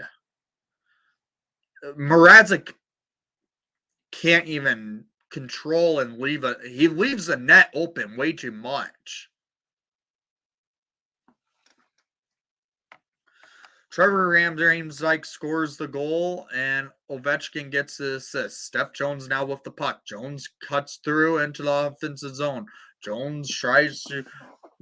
he gets laid out there, and the Hawks are getting battled. And there is a scrum for that puck. It's Jones versus Orlov, and the puck comes up for Patrick Kane. Kane feeds it across the ice down to Domi. Domi now looks in. Domi feeds it up over for Kane. No, that's Steph Jones. Back to Domi. Domi over to Jones. Shoots it off the stick of Tyler Johnson. Capitals now clear the puck, and it's Orlov. Orlov really looking slow, but comes up with it. And nice save by Mrazek as Taylor Radish comes up with it. It's now Jack Johnson clearing. The Capitals continue to press, and a good check there by Radish. Radish now leads to a board battle as the Hawks come out with his Jack Johnson over to Kurashev. Kurashev for Taze. Taze cutting through. Only Hawk in the offensive zone. Leaves it for Kurashev. Kurashev now cuts in. Leaves it for Taze. Taze cuts through, and it goes wide. Taze with the puck. Battling for that puck again. And the Hawks now come up with his Ian Mitchell. Still in the offensive zone here. Taze behind the net for Radish. Radish tried to set up Mitchell. Kurashev sets up. Kurashev shoots it, and it gets off the skate of a Capital skater. It's Radish over to Mitchell. Mitchell for Taze and a save by Lindgren. Now to Khrushchev with a save by Lindgren and a wide open net, and Radish gets tripped and no call. Johansson cutting up and a save by Mrazek as Khrushchev now comes out with the puck and clears it down the ice. Hawks does have a little bit of numbers here, but the Capitals do continue to press. It's Tenorti to Murphy. Murphy sends the puck up the ice through neutral zone over to Reese Johnson. Reese Johnson getting checked off the puck, but it's in a board battle for Blackwell to try to come out with it, but he does not. Washington comes up with the puck. It's Kuznetsov. Kuznetsov sends it over to Milano, and a nice deke by Murphy cuts up the ice and goes in. Looking, shoots, and a save by Lindgren. Washington with the play. It's shots on net, 18, and a Mantha breakaway and a nice back check by Murphy. 18-15 are the shots in favor for the Hawks, but it's a 3-1 game Washington. Johansson comes out with the puck, and Washington's Mantha going in. Johansson looking up. Johansson cutting through for Oshie. Oshie looks down for Gustafson with the shot that gets blocked by Dickinson. Dickinson battling against Gustafson, and Washington now with the puck again. Washington cuts up the ice and looking for an opportunity. Hawks are in a battle here. Washington is battling the Hawks into the defensive zone, and Johansson shoots it wide. Capitals behind the net setting up a play. Washington can't come up with it. It's Dickinson now. Dickinson over to Tyler Johnson. Johnson skating hard over to Johnson. There's three too many Johnsons on the Hawks. Jack Johnson now with the puck. Johnson settles things down. Jack is looking for an outlet here, and he settles things down again for Patrick Kane. Kane takes it up through the neutral zone, sends it over for Lafferty. Lafferty gets checked off the puck by Strome, and the Capitals continue to press. Domi can't get to it, and the Capitals now are cutting through. Ovechkin looking for a shot, and a save by Mrazek off a shot from Strome, and Jack Johnson comes out with the puck. Hawks going up the ice have some numbers here. Is Domi with Kane, but doesn't work out. It's Ovechkin now. Ovechkin brings the puck into the Hawks defensive zone. Domi for Kane. Kane going on a breakaway, cutting through, shoots, and it's saved by Lindgren. Another shot by Ian Mitchell that goes wide. Mitchell battling hard this game, in my opinion, but the Capitals continue to press. Washington now with the puck is Dylan Strome. Dylan Strome going up the ice for Ovechkin, and Ovechkin just shoots it onto the pads of Mrazek. McCabe goes over to Taze. Taze goes up the ice with the puck through the neutral zone, dumping it into the Hawks offensive zone. Orlov now with the puck for the Capitals in their defensive zone. 10 minutes remaining in the second period. Connor Murphy in the defensive zone now for the Hawks. Abi Kubel is battling Murphy, and the Capitals continue to press the Hawks. Tenorti loses control, and the Capitals looking to cut through. Washington on their blue line is Carlson. Carlson leaves it, and now it's Orlov. Orlov with a shot that goes off the skate of Tenorti, and Orlov again on the blue line with the shot, and that goes wide off a redirection up front. Orlov again over for Carlson, and should be going to a power play as there's goalie interference by the Capitals. It's a 3-1 game for the Capitals. Hawks going to their second power play, and now Jared Tenorti is getting into a scrum, and there goes our power play because Tenorti just took a stupid penalty, in my opinion, if they're going to call him for anything here. 9:23 remaining in the second period. Our power play may happen, may not.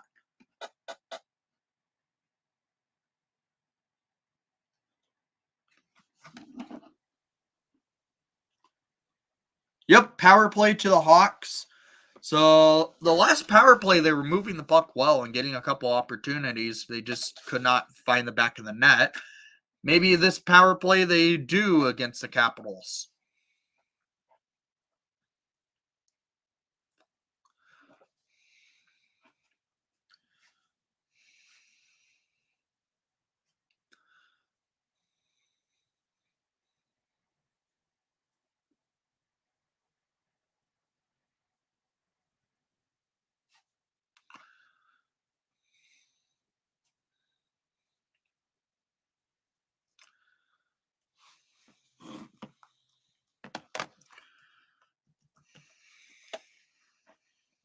I will say this. The second period of play and probably the second half of the first period, the Hawks really have been controlling play.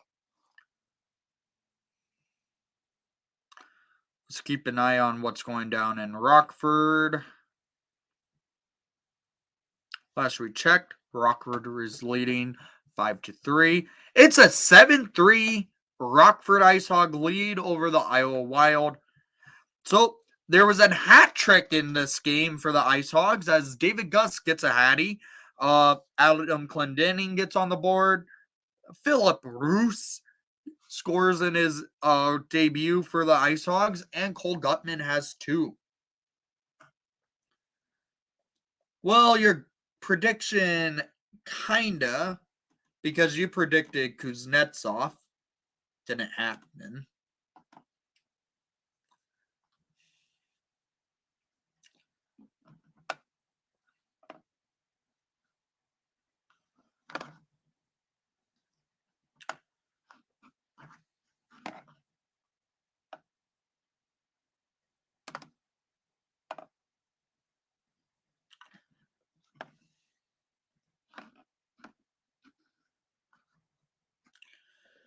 They're interviewing Luke Richardson right now. I can't listen to it just because of the copyright purposes, but it's all right.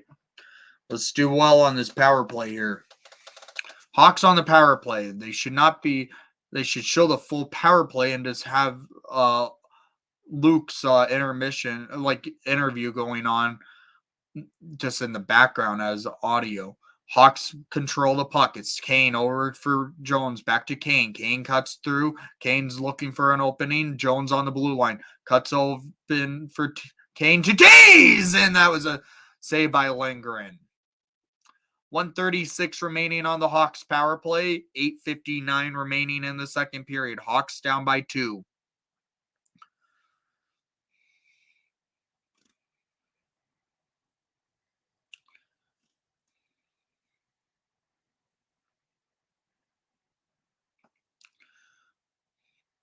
Jonathan T is at the dot.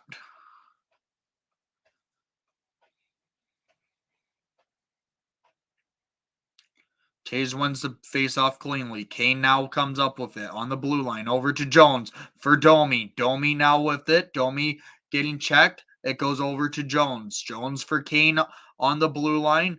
Looking for Domi. Domi sets up, cuts on to the blue line for Jones. Jones now onto the circle. Over to Domi for Kane! And a save by Lindgren.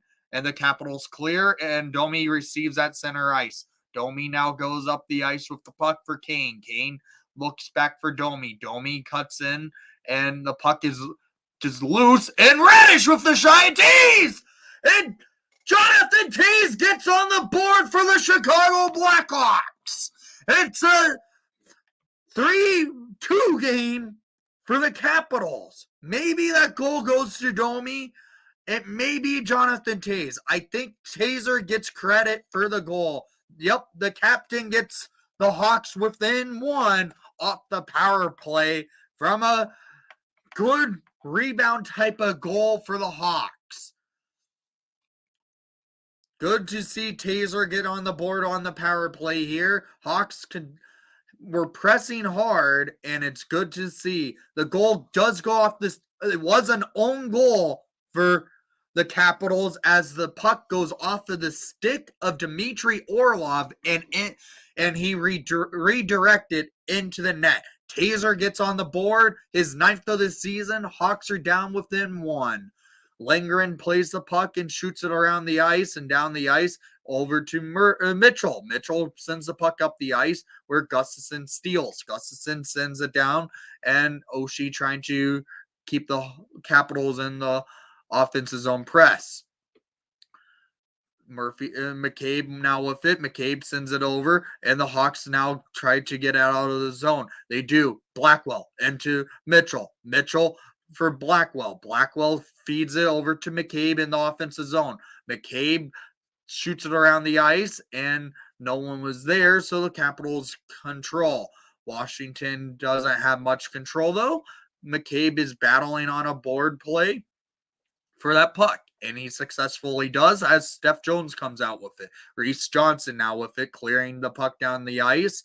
And it's Jujar Kara coming up with the puck. Kara battling and getting checked off the puck. Washington comes out with it. It's TJ Oshie. Oshie cuts in. Oshie dumping it into the Hawks' offensive zone. Steph Jones with the puck now behind the net of Mrazek.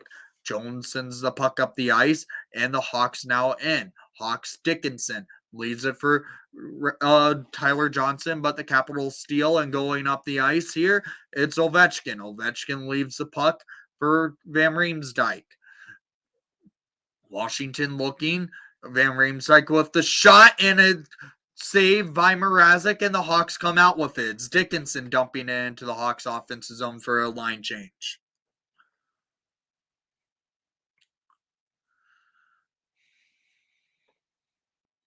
Washington continuing to control play. It's Trevor Van Riemsdyk feeds it over to Kuznetsov going up the ice here. Kuznetsov cuts through and a save by Mrazek.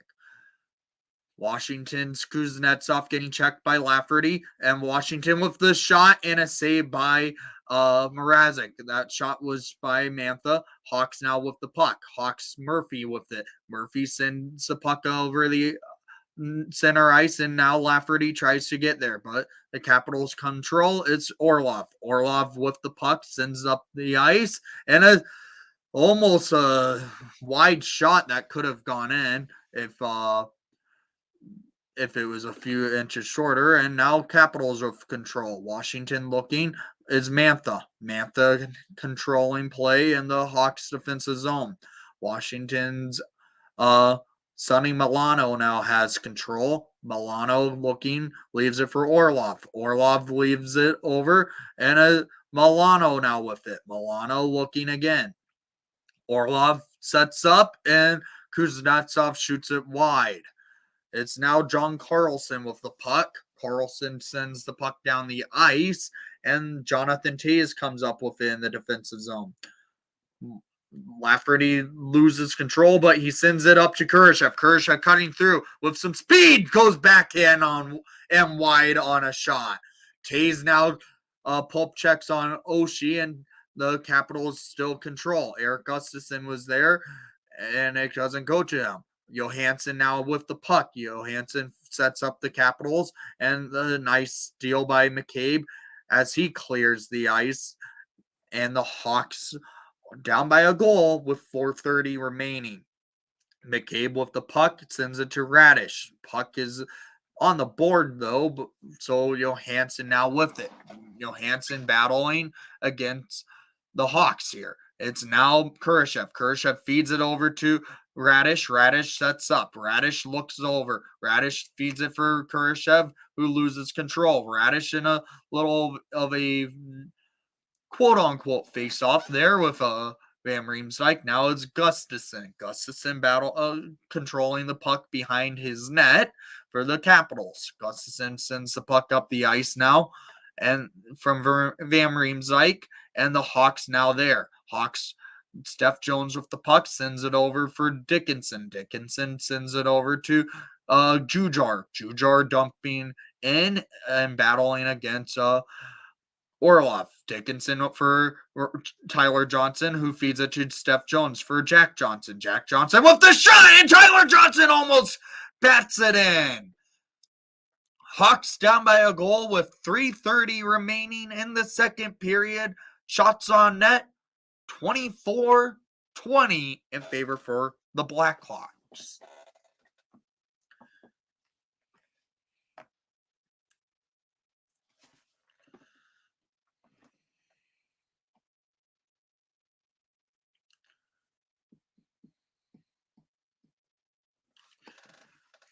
Let's see if there was an update in the Ice Hogs game.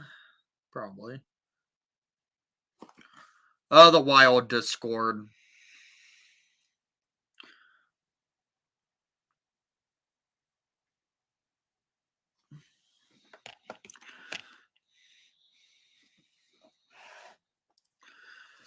So just about 4 minutes remaining in the Ice Hogs versus Wild. The Ice Hogs lead 7-4 over the Wild.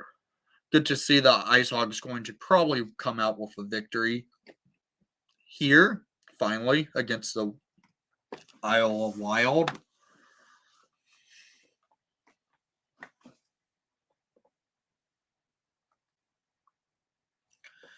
And the Hawks being down by a goal, they're battling hard. They're playing good hockey, continue to press the Capitals, and they might have a chance in this one.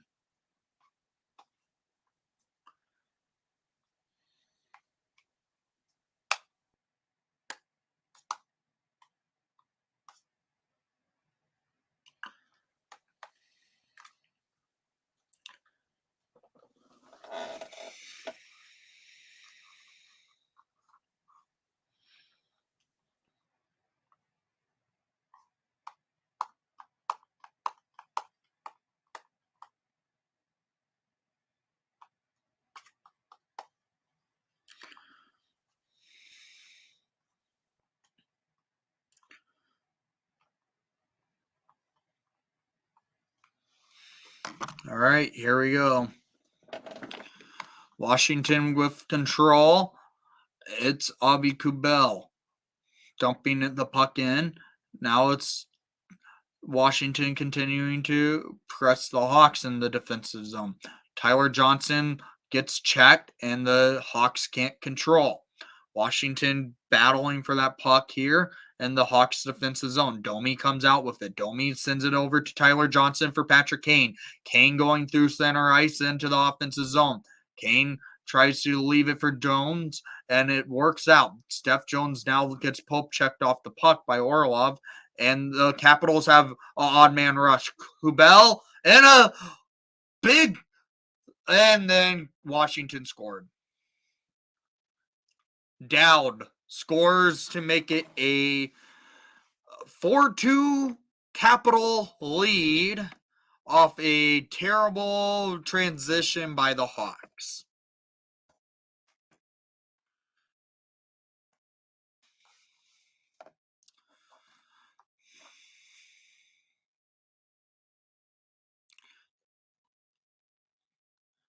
Steph Jones was caught flat-footed. McCabe as well. It leads to a goal against. Nick Dowd scored. It's 4-2 Washington.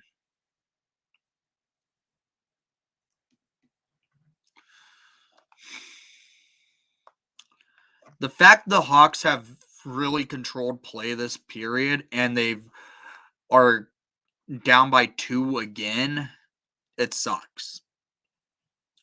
Kershaw at the dot versus Dylan Strome.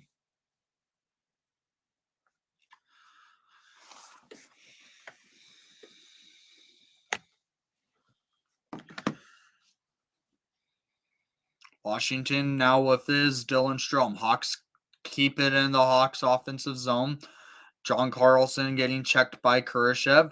Hawks trying to come up with it, but it's Eric Gustafson for the Capitals. Ovechkin sends the puck across the ice, and the Capitals don't come up with it. It's Jared Tenorti battling for that puck. Tays now with it. Over to Kurashev. Kurashev sends it down the ice, where Eric Gustafson battling against Taylor Radish. Washington now with the puck and sends it down the ice. Jake McCabe now with it. McCabe sends it up the ice as well. Over for McKenzie and Whistle getting checked off the puck. And Twistle getting checked again by Van Riemsdyk and Whistle in a board battle. And the Capitals come up with it. Washington sends it down, and the Hawks, Jake McCabe with it. McCabe getting pulp checked, and Washington with the odd man opportunity, but Blackwell comes back with a good back check. Blackwell going in. Blackwell with the shot that goes high and wide. Hawks now trying to do something, but the Capitals with momentum here, and now on a breakaway is Oshie. Oshie with the shot and a save by Mrazek. Blackwell with it, feeds it to Entwistle, and that goes out of play.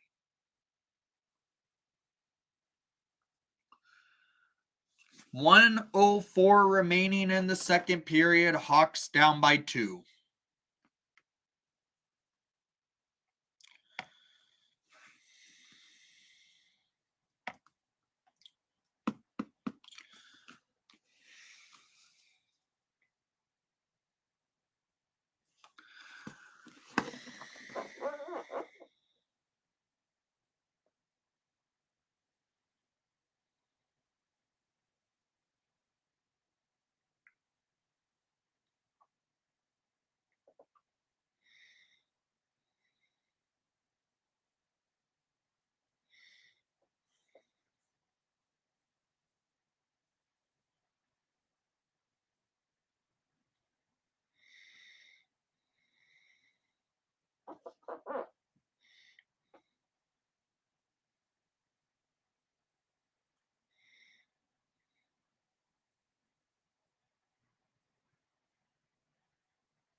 Are the Hawks seriously selling Clark Griswold 00 away jerseys in the Madhouse team store? Because I just saw that on the TV.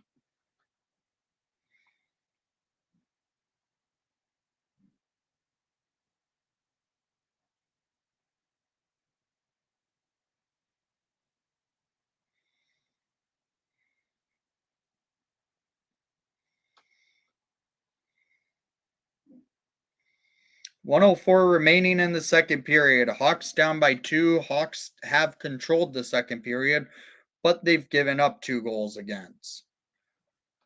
When they've gotten it within 1 a couple of times this game.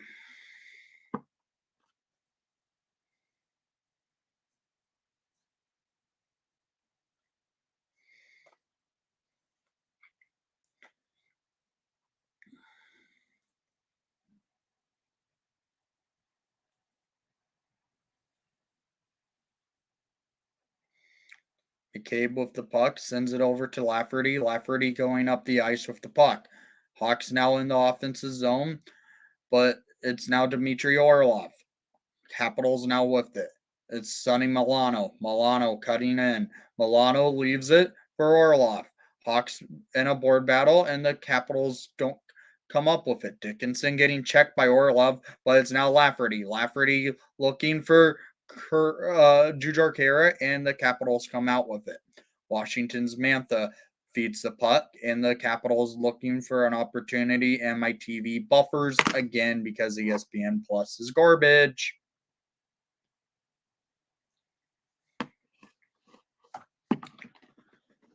So the Hawks are on another ESPN broadcast this week. Are you serious?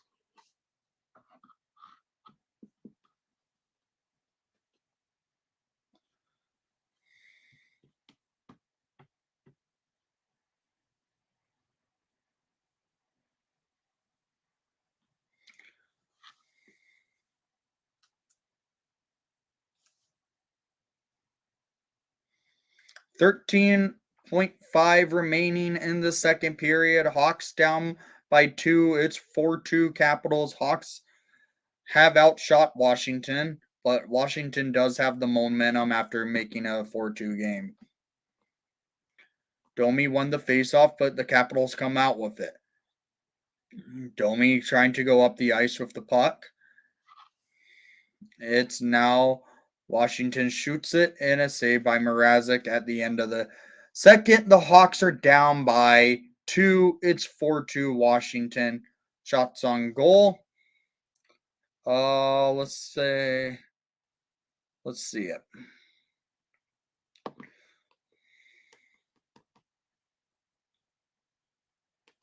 Shots on goal 24-22 in favor for the Hawks.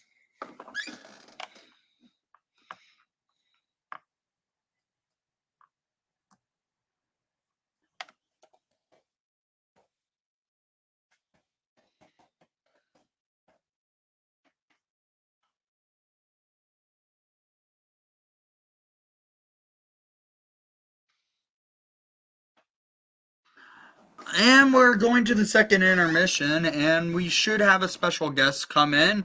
It's going to be Tyler, part of the podcast that I'm on with, the Hockey Podcast. If you want to catch those, they're on Spotify, Google Podcasts, and Apple Podcasts. So you can catch the Hockey Podcast on any podcast network, like streaming that you desire.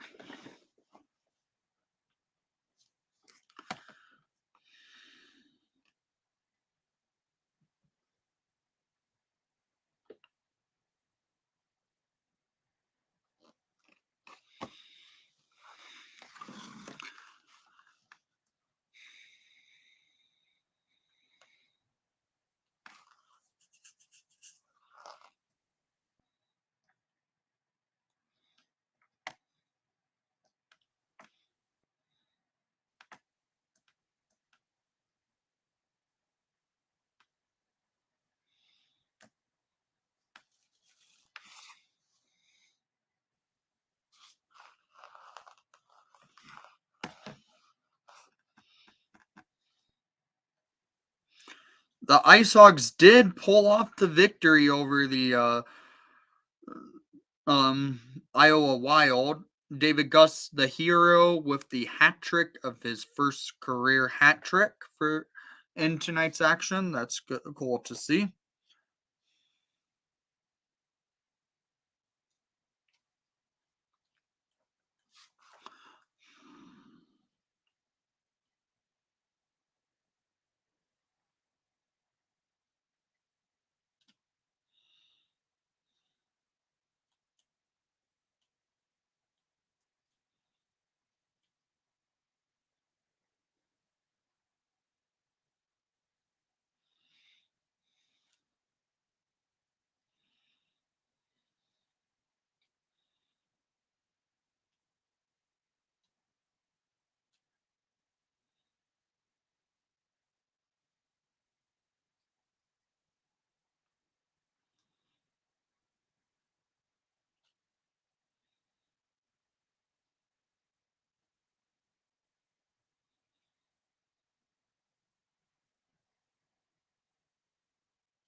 Looks like the Cubs have missed out on the opportunity of signing Carlos Correa.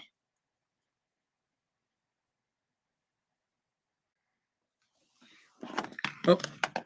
So please welcome to the stream Tyler right now as he's hopping in. What a game. You could say that. So let's get to oh my. Yeah. Oh my. In general, we're playing fine. I would say the Hawks are actually outplaying Washington. They just aren't getting two primary things that have caused what's happened so far. Jack Johnson and Peter Mrazek. Yes. Mrazek's been Okay. terrible. Okay. So Mrazek's had a really bad night. He's lost. I watched a lot of Leafs last year because they're my second favorite team. I So I saw Mrazek a lot last year. going to answer this real quick. Yes. I think it's going to happen. I honestly think he's going to end up with 4 goals tonight and tie Gordie Howe. I thought he would have 4 earlier. I don't think he'd get a 4th tonight. I could But still. I do think that I think that Hawks will take a dumb penalty and then Ovechkin will score with like 8 minutes left in the third. Yeah, that does happen. Yeah, so that's kind of how I feel there. But I don't. So where was I? So I watched a lot of Leafs last year because they're my second favorite team. So I've seen Peter Mrazek. He was fantastic when he was in Carolina 2 years ago. Yeah. And then when he went to Toronto, he just lost it. He looked lost. And the big thing I remember is he was constantly out of position, out of his net, didn't know where – it almost felt like he didn't know where his posts were. And I hadn't seen it that bad with the Hawks yet, but this first game back from his second injury has been a nightmare, especially in terms of positioning. He looks lost, like he doesn't know where he is. I think the Hawks rushed him to his back. I feel like they rushed him back because, in my opinion, I get it. He's healthy to play. I would have played him on Thursday against Vegas over Washington, who has a high-powered offense comparative to a team in Vegas who has more of a defensive structure. It would have made more sense to. I mean, both teams have great players, though. So yes, but it would have made more sense to play him against Vegas. I think that more importantly, it was just you could have waited a little bit longer in general.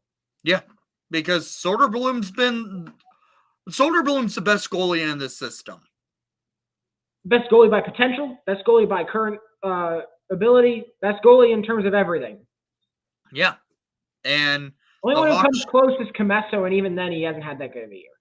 I feel like it's just one of those freak off type of years for him. Yeah, but regardless, he just looked awful tonight. And then, okay, I'm gonna pull this up because so that fourth goal that they scored. Yes, that fourth goal. Don't show it on the screen. All right. I want to do this. I don't know if you can see this. I'll try. If it's possible. Just don't show the replay. I'm not showing the replay. I guess it's too bright. Too bright. I think that actually works. Do you know what those 2 circles are? Yes. Those are our 2 defensemen. That right there is the net for Washington, and this is our 2 defensemen. Yep. What is going on? It's not and then good. You see later, as the 2 men for Washington break, because they're the only ones who recognize, oh, we're about to get an easy clear out of the zone over the top through the air, and then they get an easy 2 on a half. Yeah. And then it creates a whole commotion, and then you get the goal. Yep. At that moment in time, Seth Jones was, I would say, playing his position, but the problem is Jack Johnson was nowhere to be seen. He was literally at the circle. He was at the offensive left circle, trying to skate back because he decided to jump into the rush after Seth Jones already jumped into the rush. I saw that too. Philip Bruce scored tonight. That was and David Gus had a hat trick. David Gus. Oh wait. Oh yeah. They kept on scoring. It was a 7-4 final. I saw they got 7. I didn't realize that David Gus did 3. David Gus I will say.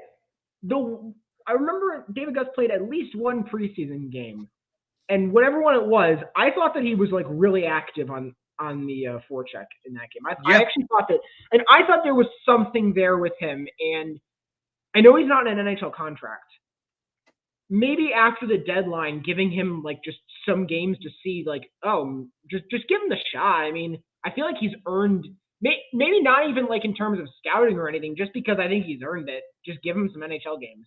I would. After the deadline, I think that's what the Hawks might actually have to do. Guys like Cini, Philp, Gus, maybe they get NHL call-ups. Can't do much worse. Yeah. Might spark them for the playoffs going into the AHL playoffs. Yeah. Oh, yeah. I mean, let's be clear here. Look, my ideal end to this season would be through the span of June, we see a Calder Cup championship and a Connor Bedard Hawks jersey. If that happened, well, here's the first thing. If the Hawks win the draft lottery, I'm planning to try and go to the draft that. Where is it? It's in Nashville. It's in Nashville this year, right? Okay. I could drive 4.5 hours south to go to Nashville. Yeah, because then you're St. Louis. Yes. I would plan to try and go to that draft to see the Hawks draft Connor. That would be fun. That would be fun. But if we get, I would love a deep Calder Cup run. That would be great for some of our guys, especially if we get like some of the college guys to like come over later in the year, because we have a good like top group in terms of like forwards, and especially like AHL caliber forwards like Reichel, Cini, Philp, Gust. Those guys are good. Mm-hmm. We don't have a ton after them, so if you like fill that, you have Tepley too. If you fill out that depth with guys like Slaggert and Rolston, Colton and maybe even Jake Wise, some other people, I think that you might have the setup for a Calder Cup championship. Hell, think about it. We could also call up players like Colton Dock and Kevin Korchinski for the Calder Cup playoffs. Yeah, that would be good. Probably more so Doc, because I think that Seattle's going to go far. Maybe even go to the Memorial Cup. So yeah. More so Colton, because I don't think that Kelowna will go as far, and we do need more help in defense, in forwards than defense, especially in Rockford. The defense there is solid. Now that they put in Philip Bruce down there. Oh yeah, I mean their defense is fantastic down there. Yeah. I mean, if you have the best offense, if you have the best forward group you can in the NHL, or the best defensive group you can in the NHL, then I'll just pull this up really quickly. This is an actual blue line that the Ice Hogs can throw out there every night. All right. They can throw out a blue line that consists of Ian Mitchell, Philip Roos, Alex Vlasic, Jakob Galvis, Isaac Phillips, and Alec Regula. Are you kidding me? That can absolutely win you a Calder Cup. Yeah. And also, you have a player who just went the distance last year on their roster, and David Gust. Oh yeah, and there's that too.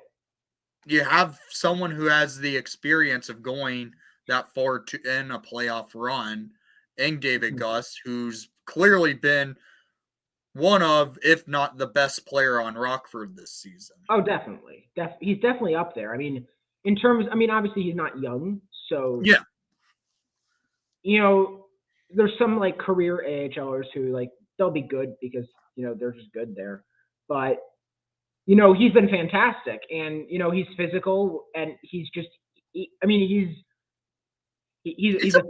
physical guy. He's a pest out there, and for that level, scoring a ton. So I know we're watching a Hawks game and we're talking more about the Ice Hogs, but I think you can see where our priorities are. I mean, I'm still going to always cover the Hawks here. I'm working on my actual vlog I filmed from the Ice Hogs teddy bear toss. Oh, that's fantastic. I'm excited for that. I'm excited. I've been editing that thing a lot to get it like where it's working properly. Mm-hmm. Yeah. So that probably gets to be uploaded maybe sometime tomorrow, maybe on Thursday, depending on how the editing still goes, because right now it's not to the snuff I want it to be. Yeah, no. And that's going to be good. And of course, It'll always be good to watch the best hockey team in the state of Illinois. Yeah. I mean, right now it's pretty much that is a true statement because don't the Wolves suck this year too? Yeah, they're not. They are actually awful this year. I think I saw they're terrible this year, and when I first saw it, I was like, "What? They just collapsed?" Well, some of the players have been called up to Carolina. Some, but I think the majority of the thing is that, I think that the Wolves last year, it was more so the fact they just had a lot of high level career AHLers on that roster. Yeah. It was more so that than having a bunch of young prospects who got called up. Yeah, it's true. But no, they're good. The Ice Hogs are having. I don't think the record shows it yet, but I think it will. And if we can get just one NHL caliber goalie who allows us to send down Soderblom so that he can just, be at a comfortable level and not be screwed every night, because this guy hasn't won regularly in a while, and he deserves better than what he's gotten so far. He's kept the Hawks in every one of his games that he's played in. Absolutely. And the Hawks just can't get a win up front of the guy. He also can't get a healthy goalie in front of him. Yeah, it's true. Alex Stalock, get your ass back. I know. It is kind of funny though how in the same sentence we can say Arvid Soderblom is our best goalie right now, and also we want him sent down. I mean, I feel like this could be rattling his confidence because his last win came against the Ducks. And that's over a month ago. The Ducks have won the Ducks have won one regulation game this year. Yeah. And also reminder that Jared Tenorti scored 2 goals against them. So it's not been good. Oh, one last thing. Before, because the third period's about to start, so I have to make one last petition. Oh my God! Can we put Jake McCabe with Seth Jones, please? Yeah. And Tyjo's having a great return. He's playing really well. Johnson's he's been probably active. been He's been making plays in transition in the offensive zone. He's been good. He's probably been our best skater. We really have to put Jake McCabe with Seth Jones at this point. It's getting out of hand. Yeah, I feel like Richardson's going to probably go to it because I noticed later on in the second period, McCabe was paired more with Jones, so we'll probably see it. That's good. That's definitely good. That's something we need to see more. That needs to keep happening. It needs to be a permanent thing, not just a thing that happens occasionally. It's not even anything personally against Jack Johnson. He's a cool guy, and he's a decent 7th defenseman, 3rd pairing guy. We're playing him as a top pair defenseman. It's not fair to him. It's not fair to Seth. And did you see who's the second leading ice time player on the Washington Capitals? Yes, it's Eric Gustafson. Yep. No wonder they're having their worst season in years. Yeah. Ovechkin's probably going to hit it right now. Feels like Taze has been off at the dot tonight.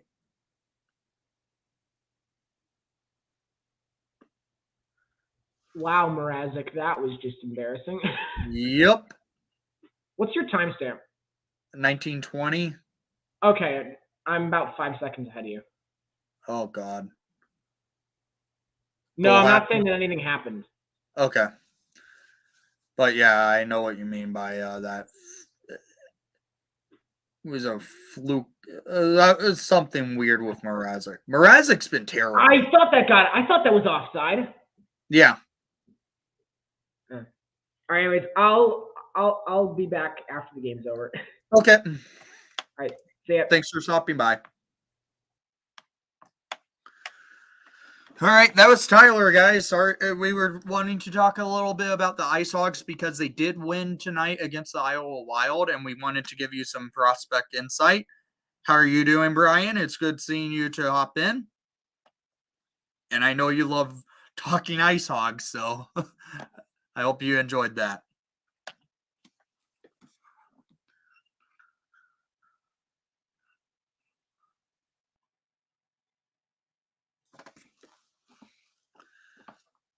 $18:42 remaining in the third period. Hawks setting up. Oh, Kane almost had one.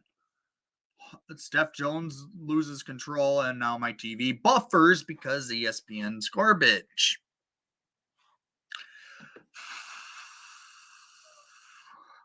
Here we go. 18:25 remaining in the third period. Washington's Oshie has the puck. Sets up. Washington cuts in. It's now Steph Jones coming up with the puck. Jones sends the puck up to Max Domi. Trevor Van Riemsdyk clears the puck down the ice. Jake McCabe now with the puck. McCabe settling things down, sending the puck up the ice for Dickinson. Over to Jujhar Khaira. Khaira dumping it into the offensive zone for the Hawks. Nice hit by Khaira. Dickinson battling for that puck on the boards with a cap trying to get it out as well. Washington's Trevor Van Riemsdyk now with it. Former Blackhawk himself, who has a goal in tonight's action. Washington almost goes on a breakaway with Sonny Milano, but Ian Mitchell was there in time. Mitchell's been playing well tonight, in my opinion. Mitchell now with the puck going into the neutral zone, past center ice, into the offensive zone. Mitchell now with the shot that goes around the ice. Yeah, I agree, Brian. I really was hoping we got Toval in. I think every Hawk fan was really wanting him. How the hell he dropped to Seattle is my question. Because that's really bad management by the crappy teams like us this year. Carlson with the shot and a save by Mrazek. Carlson again with the puck, settles it down and goes over to Gustafson. Gustafson sends the puck up the ice. Washington cutting through, and a Hawks Jared Tenorti with the puck and sends the puck down the ice, and Washington gets the puck after no icing's called. Okay.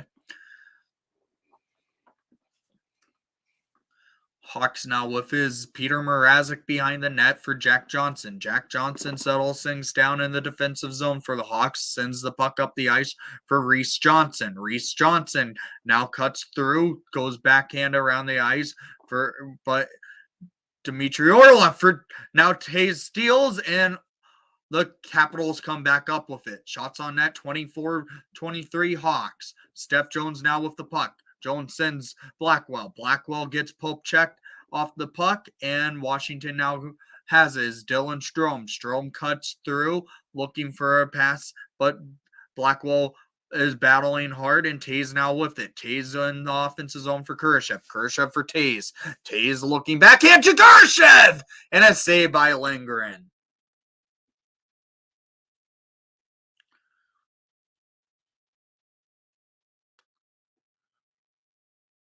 Yeah, I was shocked Mayo also cleared. But the fact that he's on Arizona and getting put on waivers, I guess people like teams didn't see much with him.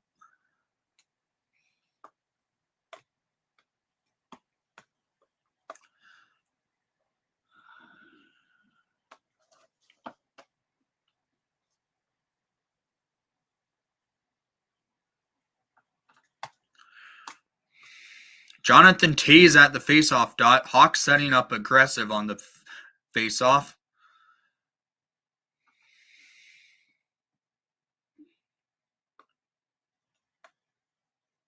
Jake McCabe and Steph Jones on the blue line. Taze at the dot versus Abi Kubel. Taze wins the faceoff cleanly. Kurashev getting checked for Taze. Taze loses it to Kubel. Kubel taking the puck up the ice. Abi Kubel now sends it over. Hawks now defending. It's Van Riemsdyk. Van Riemsdyk with the puck, looking across over, and the Capitals have the pressure. Washington looking. It's Van Riemsdyk. Van Riemsdyk now with it, and Radish steals. But the Capitals' Albie Kubel comes out with it. Over to Van Riemsdyk. Van Riemsdyk with this shot around the ice, and the Hawks aren't there to receive.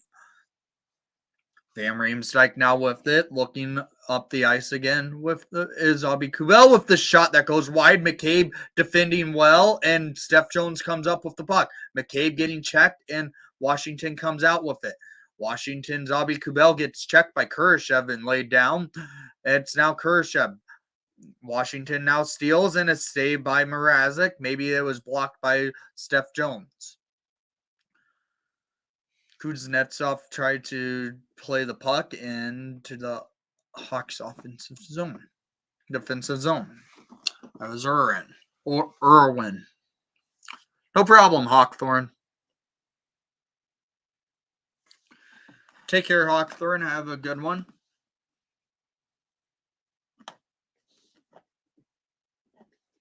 Domi at the dot.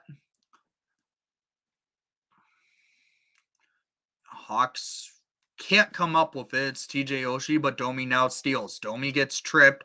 Kane now with the puck. Over to Lafferty. Lafferty loses control, and the Capitals now have it. It's Oshie. Oshie taking the puck up the ice, dumping it in. Hawks now come up with it. Ian Mitchell. Mitchell loses control. Washington now plays. Johansson shoots it up. Carlson with the shot, and a save by Mrazek, and another save. And Hawks, there's some sort of whistle.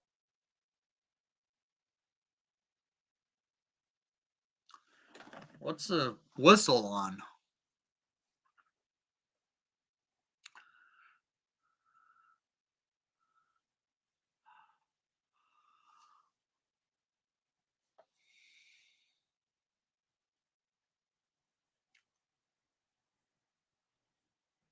.14:08 remaining in the third period. 4-2 game Washington.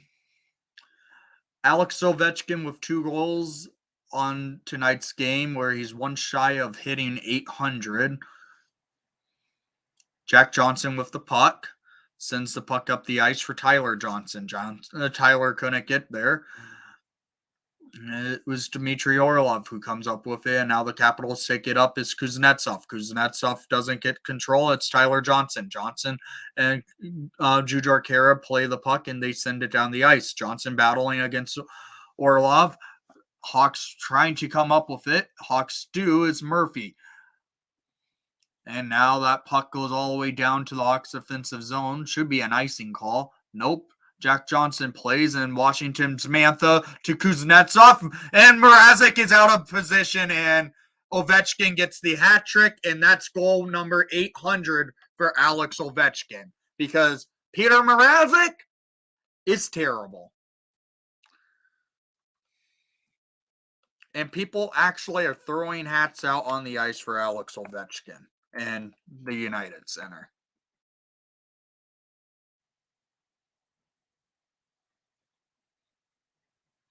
That's goal number 800 for Alex Ovechkin's career, and it happens by him scoring a hat trick in tonight's action. It's 5-2 Washington, 13:26 remaining. Peter Mrazek, you just gave up history because of your terrible staying in net. Congratulations, Ovechkin, on 800. But Mrazek, you're a bum.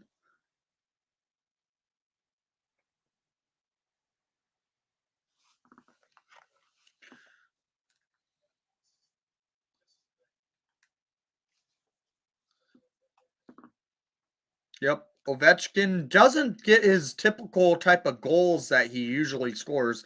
Now he is 1 goal shy of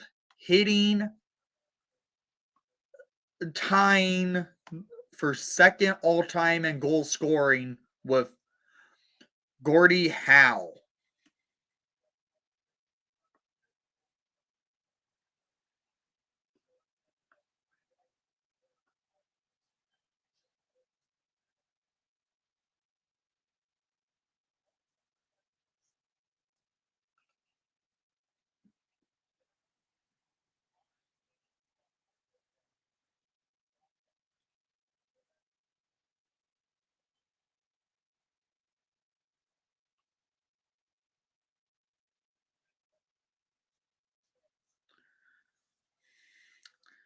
it was kind of predictable that Ovechkin will do it tonight just because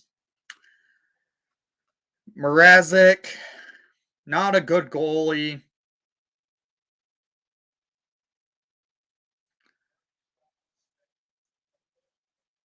And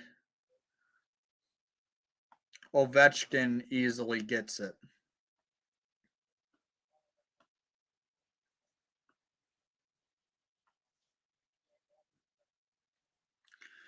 So the Hawks are down by three now. Ovechkin, after scoring his third of the night, reaches the 800 goal marker. Mrazek covers the puck up and Patrick Kane doesn't get a chance to hold on to it. Zach Hyman scores his first career hat trick. Interesting. I did not know that.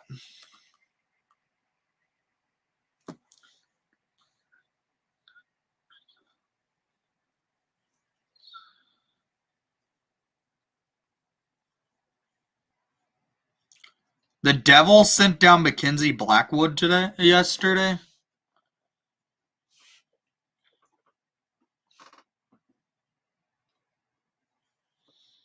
Trade for him, Hawks.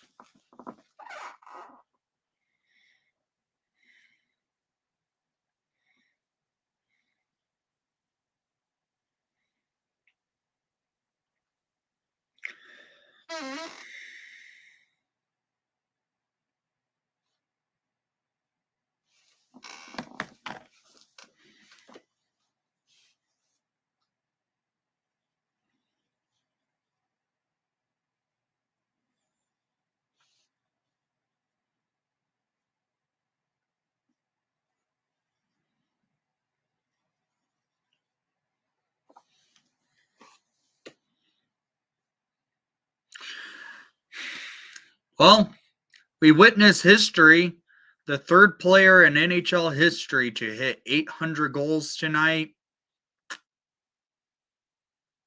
But Peter Mrazek did not.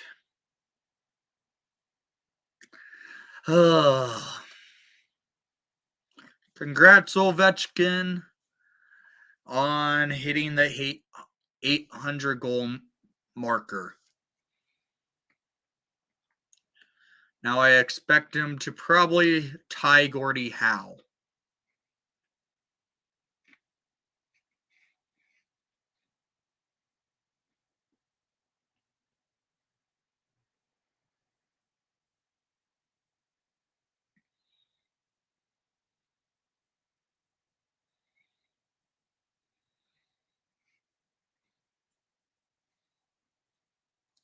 He is 94 goals shy from Wayne Gretzky.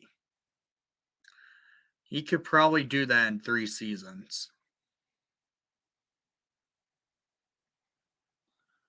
Because that was his 20th on the season, if I'm not mistaken, for Ovechkin. Yep, that was Ovechkin's 20th goal on the season, being his third of the night. Oshie now with the puck. It's 5-2 Washington. Hawks just continue to find ways to lose games.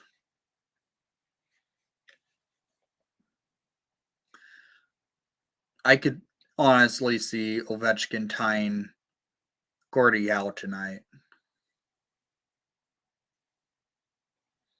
The fact the Hawks have only had one penalty this game. Knock on wood, stay that way.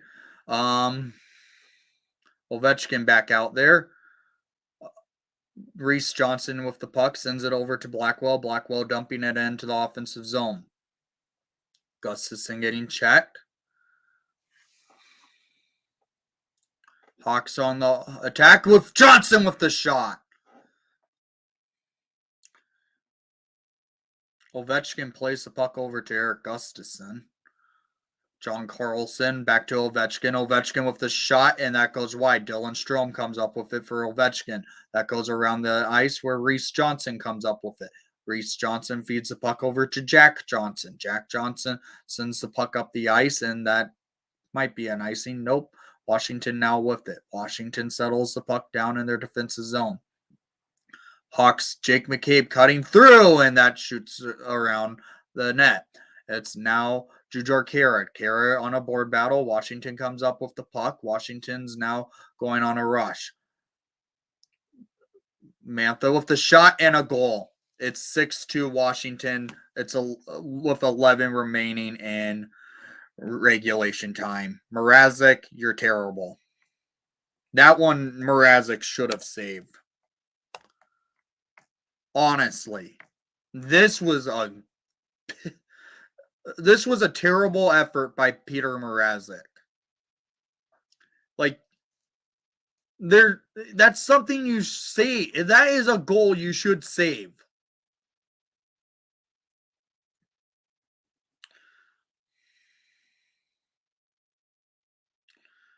I'm sorry. They brought Peter Mrazek back way too early. And especially putting him up against the Washington Capitals, knowing history could be made, and it was. Mrazek is a bum in this game. Why bring in a goalie off of injury in a game you know you're going to get lit up on?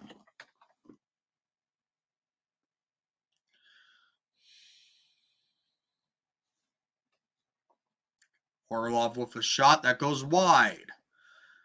It feels like every time Mrazek's in the game, the Hawks are going to just get lit up. The guy had, coming into this game, had a goals against average of a 4. And he's played the least amount of games in net for the Hawks because he keeps getting injured.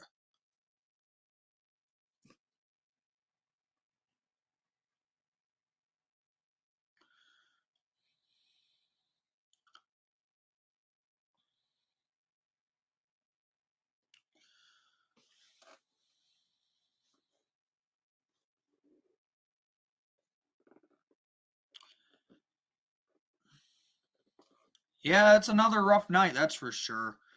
Saw history happen, but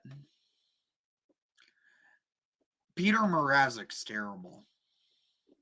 Connor McDavid just passed Glenn Anderson for 4th most assists in Oilers history. That's insane already.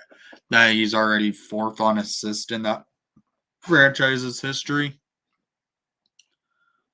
Hawks Murphy cutting through over to Kurashev with the shot that goes wide. Jonathan Toews comes up with the puck. That goes around the ice.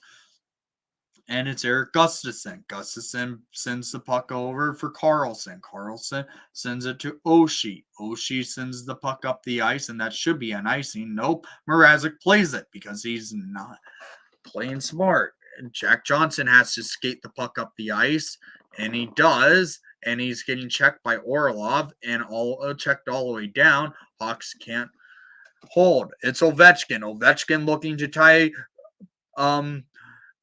Gordie Howe for 8:01. It's a likely chance he does. 8 minutes and 8 seconds remaining in the third period. Hawks down by 4. Alex Ovechkin making history as he becomes the 3rd player in NHL history with making it to the 800 goal marker. Greatest goal scorer of all time? I would have to say yes. Blackwell with the puck behind the net for the Hawks. Hawks loses the opportunity. Reese Johnson tried to throw it on net, but the Capitals come up with it. Sonny Milano feeds Mantha. Mantha loses control.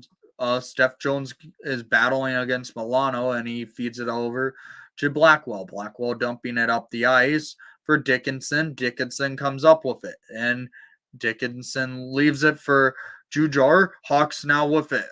It's a shot by Mitchell that goes wide. 7:09 remaining in the third period. Hawks down by 4. Jared Tenorti sends the puck up the ice, and that was not enough for icing. Jujhar Khaira now with it. Khaira cuts through. Khaira looking, and he shoots it a little bit wide when he was looking for that cross crease. Washington now goes up the ice with it. Zabi Kubel. Hawks can't control. It's Sam Lafferty now with the puck. Sends it over to Ian Mitchell. Mitchell sends it over to Jared Tenorti. Tenorti sends it up the ice. Ian Mitchell now with it. Mitchell looking back to Tenorti. Tenorti sends the puck down the ice, and the Capitals now control. Washington's Ovechkin with the shot and a save by Mrazek. That's a power play coming to the Hawks as John Carlson with the high stick on Max Domi. Hawks going to the power play, down by 4.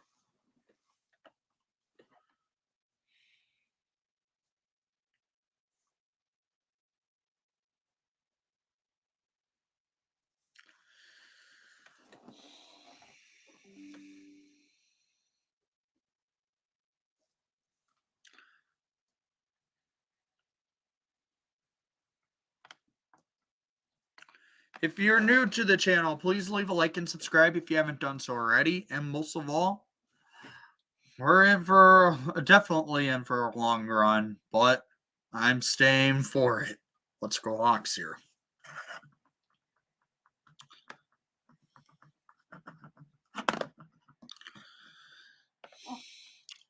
Guys, my review video won't be a thing tonight just because I'm done this live stream tonight.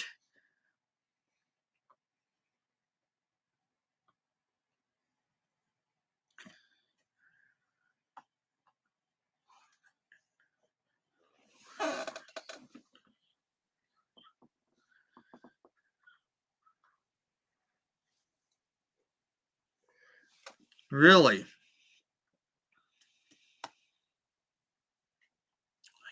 Did not realize that.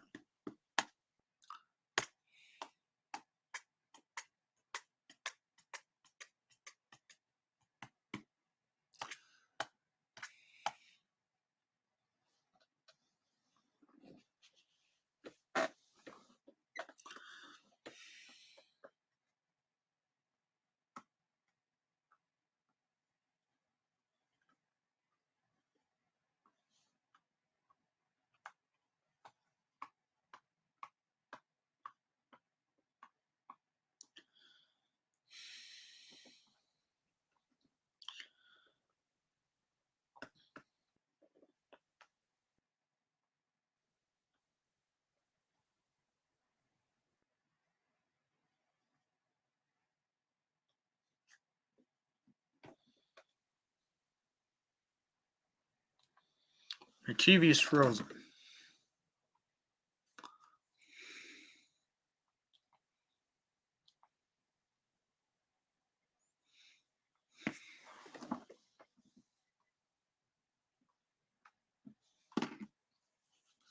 Hawks on the power play. Jonathan Toews at the dot.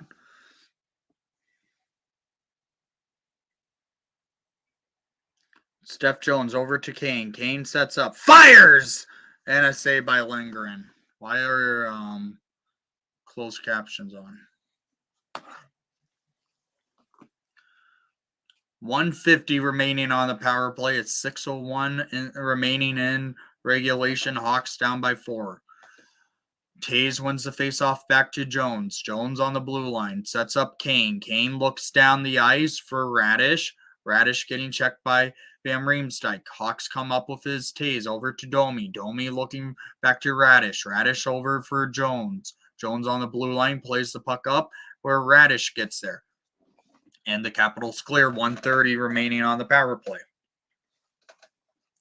Jones for the pushing back entry, going to send it back to Kane, maybe. No, he doesn't. It's over to Domi. Domi across the ice for Radish, leaves it for Domi, over to Kane. Kane cuts in. Kane gets it over to Radish. Radish back to Toews, and Toews wraps it around the ice. Jones looks over to Toews. Toews cuts back to Jones, over to Domi with the shot. And that was saved by Lindgren. Taves comes up with it, and the Capitals now have control. Kane now with it in neutral zone, taking it into the offensive zone. Kane with 40 seconds remaining on the power play, and the Capitals clear it out of play. 38 seconds remaining on the Hawks power play.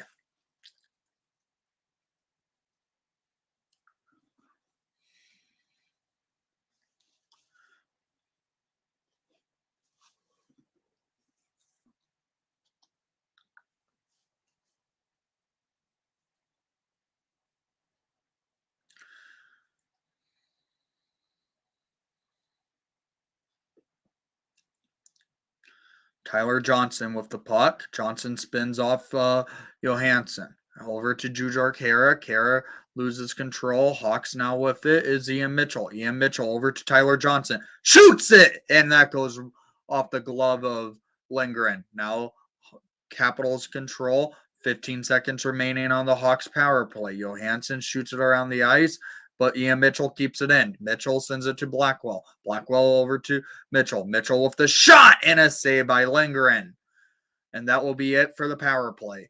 And whistle now with it, and the Capitals on a break is Carlson. Carlson coming out of the box, whiffs on a shot, and Hawks get there in time now.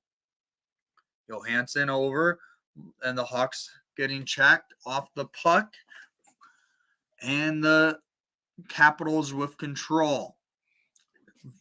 3:50 remaining in regulation time. Alex Ovechkin out there for an opportunity to tie Gordie Howe. Oshie shoots it off of the stick of Strome. Gustafsson now feeds over to Oshie. Oshie cuts through to Gustafsson. Gustafsson shoots it, and that gets blocked by Ian Mitchell. Hawks now send the puck up the ice. It's a 2-on-1. Lafferty feeds it over to Reese Johnson, who tried to feed it back to Lafferty, and the Capitals now have control. Alex Ovechkin gets an opportunity, and he's off the ice. Now it's Jack Johnson behind Peter Mrazek with 3 minutes remaining in regulation time.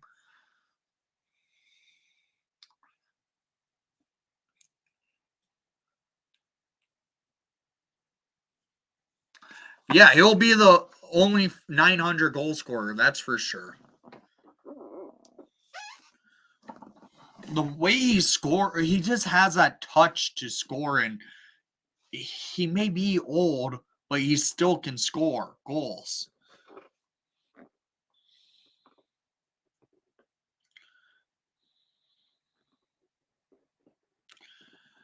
Taylor Radish with the puck, sends it over for McCabe. McCabe leaves it for Kurashev, who gets pulp checked, and now Mantha now sends the puck over to Kuznetsov. Now the Hawks cuts in. It's Radish with the shot, and a save by Lindgren, and it goes behind the net. Kuznetsov, no, that's Van Riemsdyk getting checked by Lafferty. Lafferty comes up with the puck, and the Hawks continue to press. Kuznetsov holding Khaira into the boards. Lafferty gloves the puck down, and the Hawks press. 1:51 remaining in regulation time. Hawks continuing to press. Washington has the 4-goal lead. This game is over at this point, and we know why. It involves the number 8, Alex Ovechkin. Oshie with the puck, sends the puck back, and the Capitals continue to hold.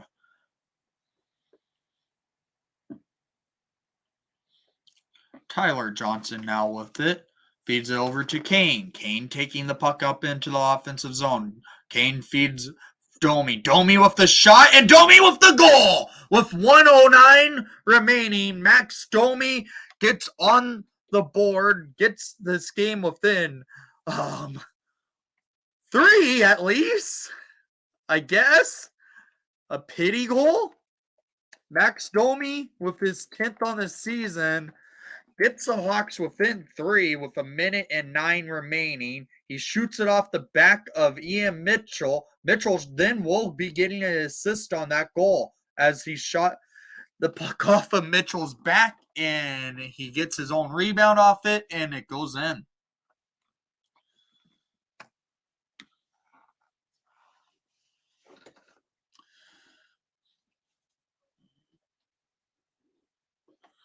I'm kind of shocked they aren't putting Ovechkin out there for the final minute.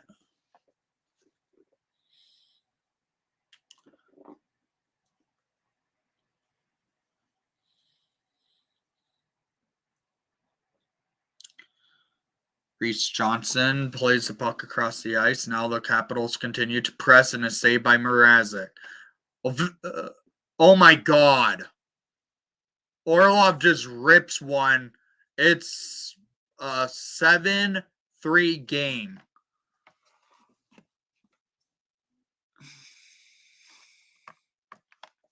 Get it within 3, and then we lose it right back.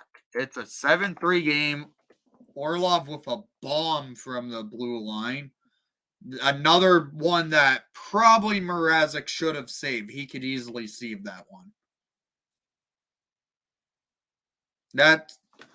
I don't get it.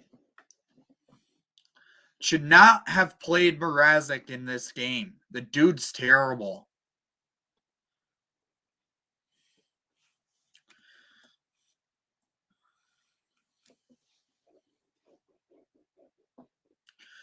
And that will be it for the Hawks. The Hawks are going to lose this thing 7-3 to the Washington Capitals, winning. Alex Ovechkin, the man of the hour, with the hat trick and 800th goal of his career. Let's welcome back Tyler. So, history happened. Max Domi trade value. Yeah. By the way, does my mic sound better? Yeah, it's fine. Okay, yeah. I'm gonna try this. Okay. Well.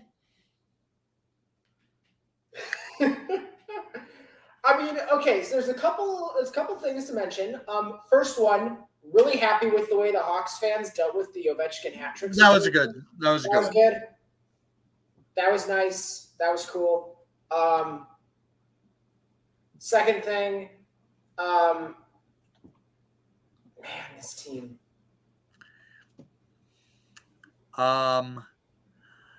Mrazek's terrible. It was.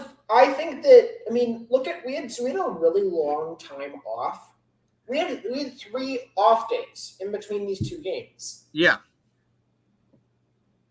You would have to assume that Mrazek that Soderblom would be able to play tonight. Then you could put Mrazek in Thursday and then go Soderblom again Friday. Now you have to play Mrazek twice out of these 3 games. I would play Mrazek again against Vegas because at this point they clearly are wanting to give him playing time since he's missed so much. It's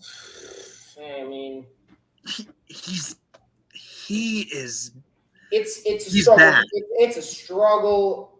It's just struggle city for him right now. I mean, tonight could probably be one of the worst it's going to get. I know it's Ovechkin, but still, he saved. And oh God, no, he had 30 shots against him. He allowed 7 goals. Yeah. He's not good. I mean, just yikes. It's not good. No, it's really not. It's just bad. Let's see what's happening in the rest of the tank offs right now as the Sharks and Coyotes are playing.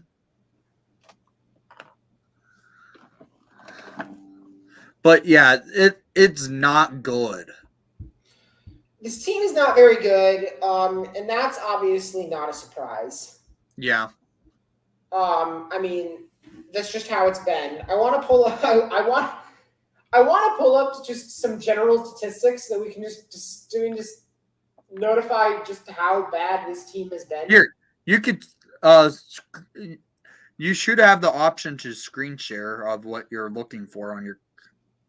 I'm looking on my phone, and the reason. Okay, here, just message me what you're wanting, and I can. Well, hang on, but I need to find it first because I'm not entirely sure. I know the general premise of what I'm looking for, but I haven't found it yet.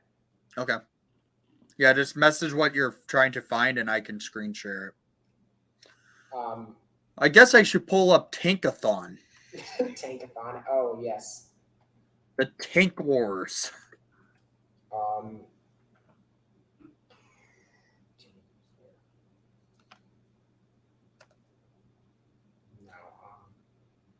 Because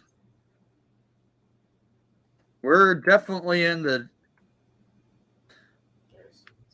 running for tanking. All right.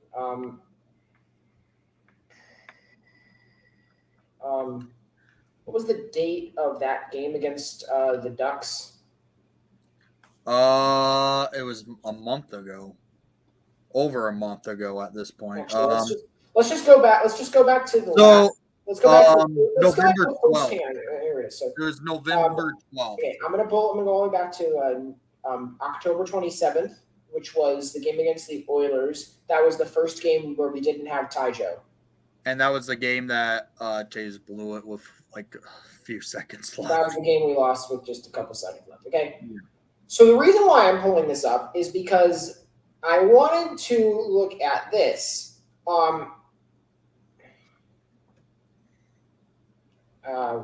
Here. Okay. There it is. Since Tyler Johnson got hurt, let me make sure I got this right.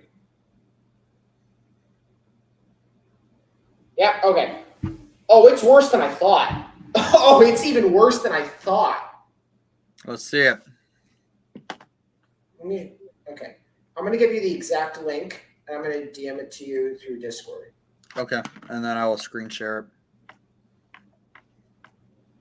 I think this exact link will go right to the table. I think that one will go, yeah. Tricks. Yeah, it's a natural stat trick table. I think that link goes directly to. I think it goes directly to the exact statistic I'm looking for. What is it that you're trying to find? All right, it's if you screen share, then I can show you what we got. So.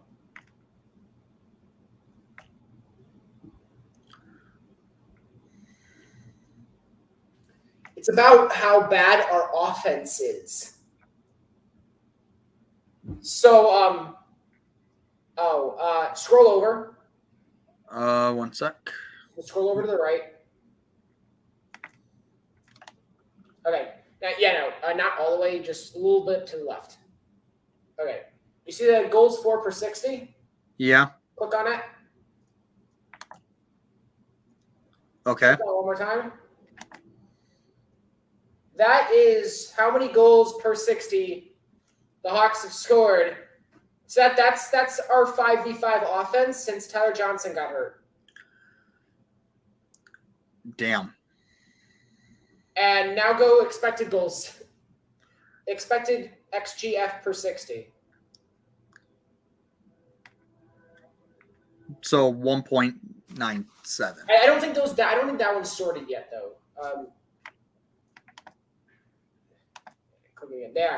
There it is. Yeah, 1.97. Yeah.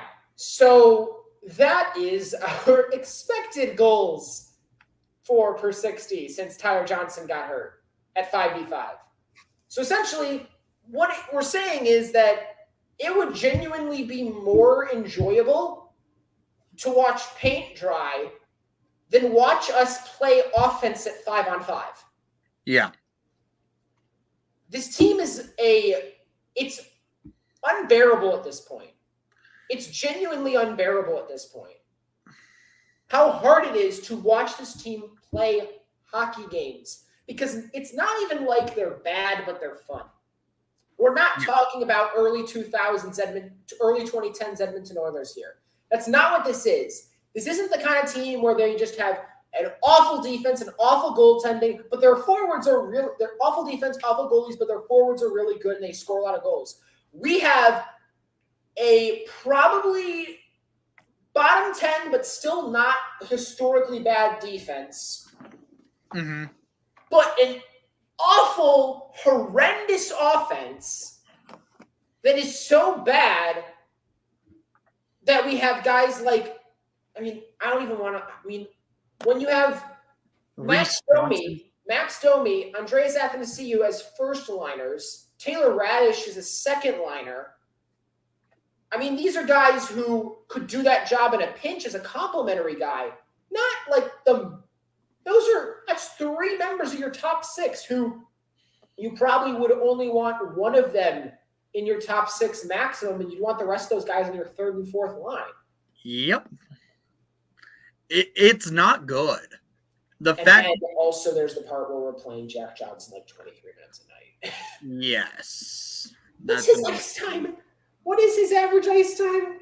He's averaging like 20 minutes and 15 seconds the last I checked on him. Here we go. Okay. Ice time. He's second on the team behind Seth Jones. It's 20 minutes and 21 seconds a night. Drive, you kind of got it on the nose. You were really good there. He's second on the team. The only guys who come close are Patrick Kane and Connor Murphy. We only have 2 defensemen who have are averaging more than 20 minutes a night. And Patrick Kane's averaging 20 minutes a night. Seth Jones is averaging 25 a night. We don't have depth. We don't have genuine depth talent. And I don't really think that Jared Tenorti is playing all too well. I think he's been okay. He's the kind of guy where when you watch him, you're like, he's not that bad, but you look at the analytics and they say he's awful. Yeah. Because he doesn't do anything productive offensively. And except for that game against the Ducks. Except for the game against the Ducks. And he'll block a ton of shots, but that'll come with the added risk of the fact that he's always defending. And even though he's okay at defending, he's always defending. Mm-hmm. So charts are going to hate him. Yeah. Well, I'd say that we've had worse this year. Yeah, I would say that. Mm-hmm. I also would say that, just seeing what Jack Johnson has done to Seth Jones. Well, I will show you the chances of Bedard right now. Yeah, let's go to Tankathon. I wanna say this. I've been doing a lot of stuff involving I've been looking at a lot of prospects this year. So I'm just gonna say, watch the World Juniors as much as you can. Okay. Yeah. And more importantly, watch Team Canada as much as you can. Watch as much watch as many games of Team Canada as you can, because the Hawks have on the blue line Nolan Allen, Kevin Korchinski, and Ethan Del Mastro. The entire left side of Canada's defense are Hawks prospects. And then we also have Colton Dock, but then more importantly, the 2 top prospects in this class, Adam Fantilli and Connor Bedard, who I honestly don't think there's much difference between the 2, are both in this class. And I'm just going to say this right now, just so that here's the thing, okay? Over the last 5 years, if you were to take every single prospect and put them all into one draft, 2023, 2022, 2024, or 2022, 2023, 2022, 2020, 2019, and 2018. Here's my order. Connor Bedard, Jack Hughes, Rasmus Dahlin, Adam Fantilli. Okay. So I'm just saying right now, if we get second overall pick, nobody should be disappointed, because we're getting one of the best prospects of the last 10 years. Where do you put Michkov? Michkov has fallen off a little bit recently. He's only playing in the VHL this year. I still think he's 2 years away. And of course, after this year, there's still 3 years left in his contract, which is going to scare teams away. But on top of that, I still think that he still needs a couple years extra, at least 1, probably 2, and he's going to play 3 in the KHL. Yeah. He needs that extra time, and he's going to be good. It'll take him more time, though. I just don't think he's quite ready there. There's other guys who have surpassed him at this point. So, Jay, if you look at the odds right here, right now, the Ducks currently do sit with the highest odds in drafting first overall at 18.5%. The Hawks are currently sitting at 13.5% to win the draft lottery. Right now, the Sharks are actually beating the Coyotes. It's 2-1 in that game. So, for instance, the Sharks would, if they win this game, they would jump over they should jump over the Coyotes. No, they won't actually, because of the just because of the winning percentage. Yeah. What I would say is that getting Connor Bedard would obviously be fantastic. I don't think he's quite McDavid, but he's like the closest thing we've had. He's also more of a pure shooter. Adam Fantilli is absolutely fantastic. Here's the way I would put it. So let's say, there was that draft 2015. You had Bedard, you had McDavid, and you had Eichel. Yes. I would say that on that scale, Fantilli is 40% of the way between McDavid and Eichel in favor of Eichel. And Bedard is 40% of the way between McDavid and Eichel in favor of McDavid. Yeah. So he's better, but I think both of them are better than Eichel, but both of them are worse than McDavid. Okay. I mean, I know Eichel, he's fantastic, but these are some of the best. These guys are incredible. They are unbelievable. And also, Fantilli's massive, too. Yes. He's massive. Fantilli plays for Michigan, correct? He plays for Michigan, which I'm just really hoping Frank Nazar gets healthy soon. I am, too. I would love to see those two play together or just get the chance. Yeah. And, of course, they have so many other great talented players on that team, like Luke Hughes. And there's so many more other guys that are there. But I think they also have Sam Stavich, who I like a lot. But with Fantilli, he's the kind of guy who I would love to see him work with Luke Richardson. I would love to see what Luke Richardson could do with Adam Fantilli, because I see Matthew Tkachuk as a center. He's not going to the freaking Rangers. He's not going to the Rangers. But Corey is right. If he does go to the Rangers, he would be a future fourth liner, because that's how they run things there. And they don't trust their young guys at all. They just don't. Yeah. But we need a big enforcer. Everybody on the Hawks are afraid. I wouldn't say that, honestly. I mean, we have Tenorti. We have big guys. I think that I would say, honestly, we have guys who are willing to go into the dirty areas. Reese Johnson. Mackenzie Entwistle, and Jared Tenorti. Those are guys who are good for now, but the problem is that there's not enough talent in front of them to actually make, just the team competent at all. I don't think the issue is our defense, and I don't think the issue is our defense. I don't think the problem is that we're not strong enough and we're not hard-nosed enough. I think that we have a lot of guys who play that way. It's more just the fact that we don't have any offensive talent. And even the one guy we do, which is Patrick Kane, I would say that the primary reason why he's having as bad of a year as he's having, Domi's passing to him too much. I think that the biggest thing with that is just there's nobody on his line who knows how to score goals naturally. Yeah. For years, he had Panarin, and then he had DeBrincat. And at the beginning of Kane's career, he was a goal scorer and then a passer, and then it feels like these last 5-7 years he's evolved into more of a pass first, score second guy. Last 2 years, The last two, oh my God, did he just say Trouba?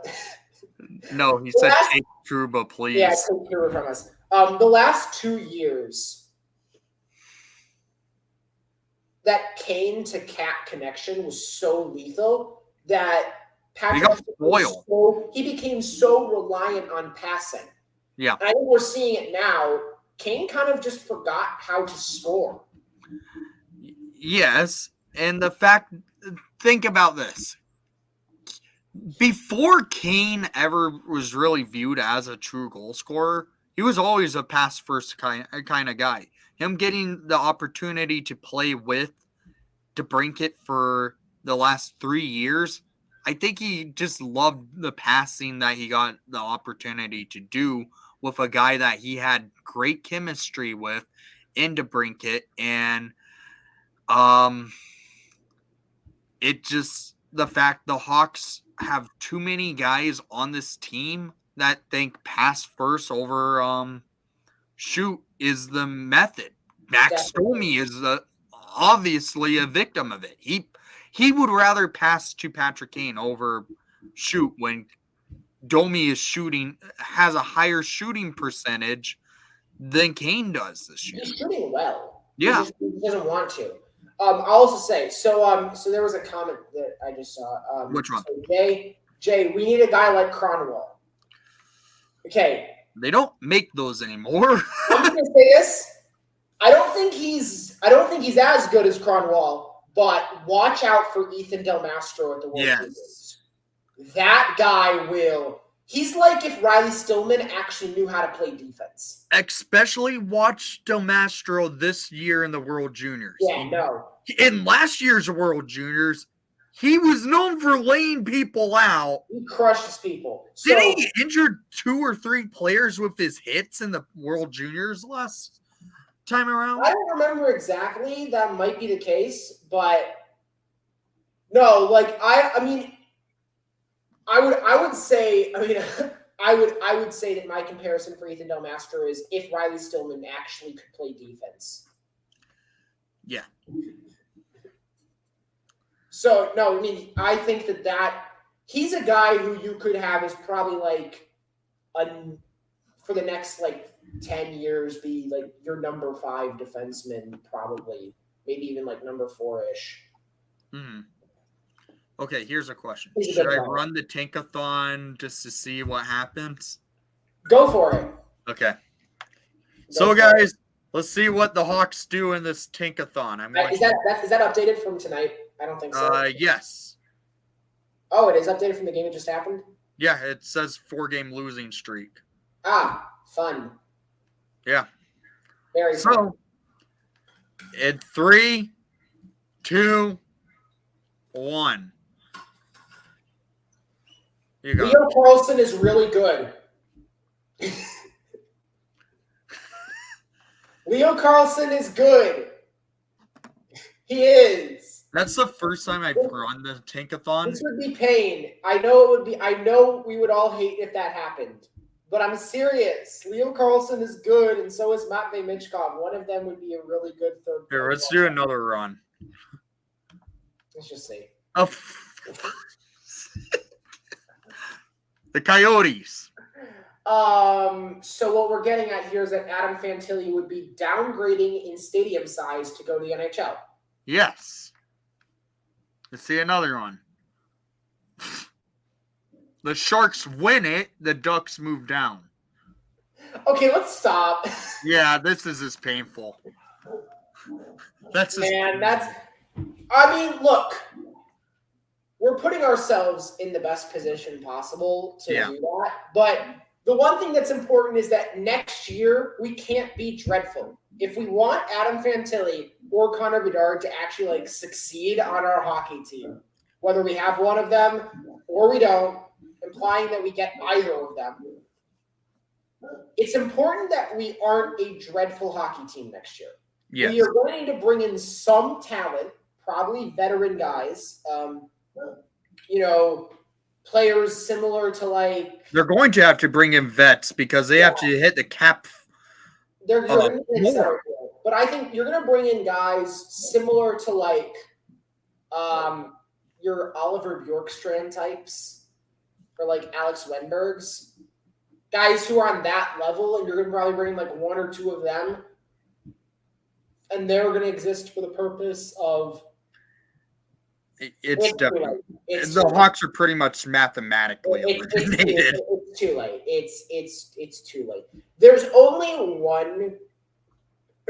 one world in which the Blackhawks make the playoffs, and it involves a very specific set of circumstances that starts with Tyler Johnson coming back and continues into Arvid Soderblom being fantastic for the rest of the year, and ends with, and also involves Jake McKay playing with Seth Jones. I would love to see him. Also involves cutting, and also involves waiving Boris Kachuk for Lucas Reichel.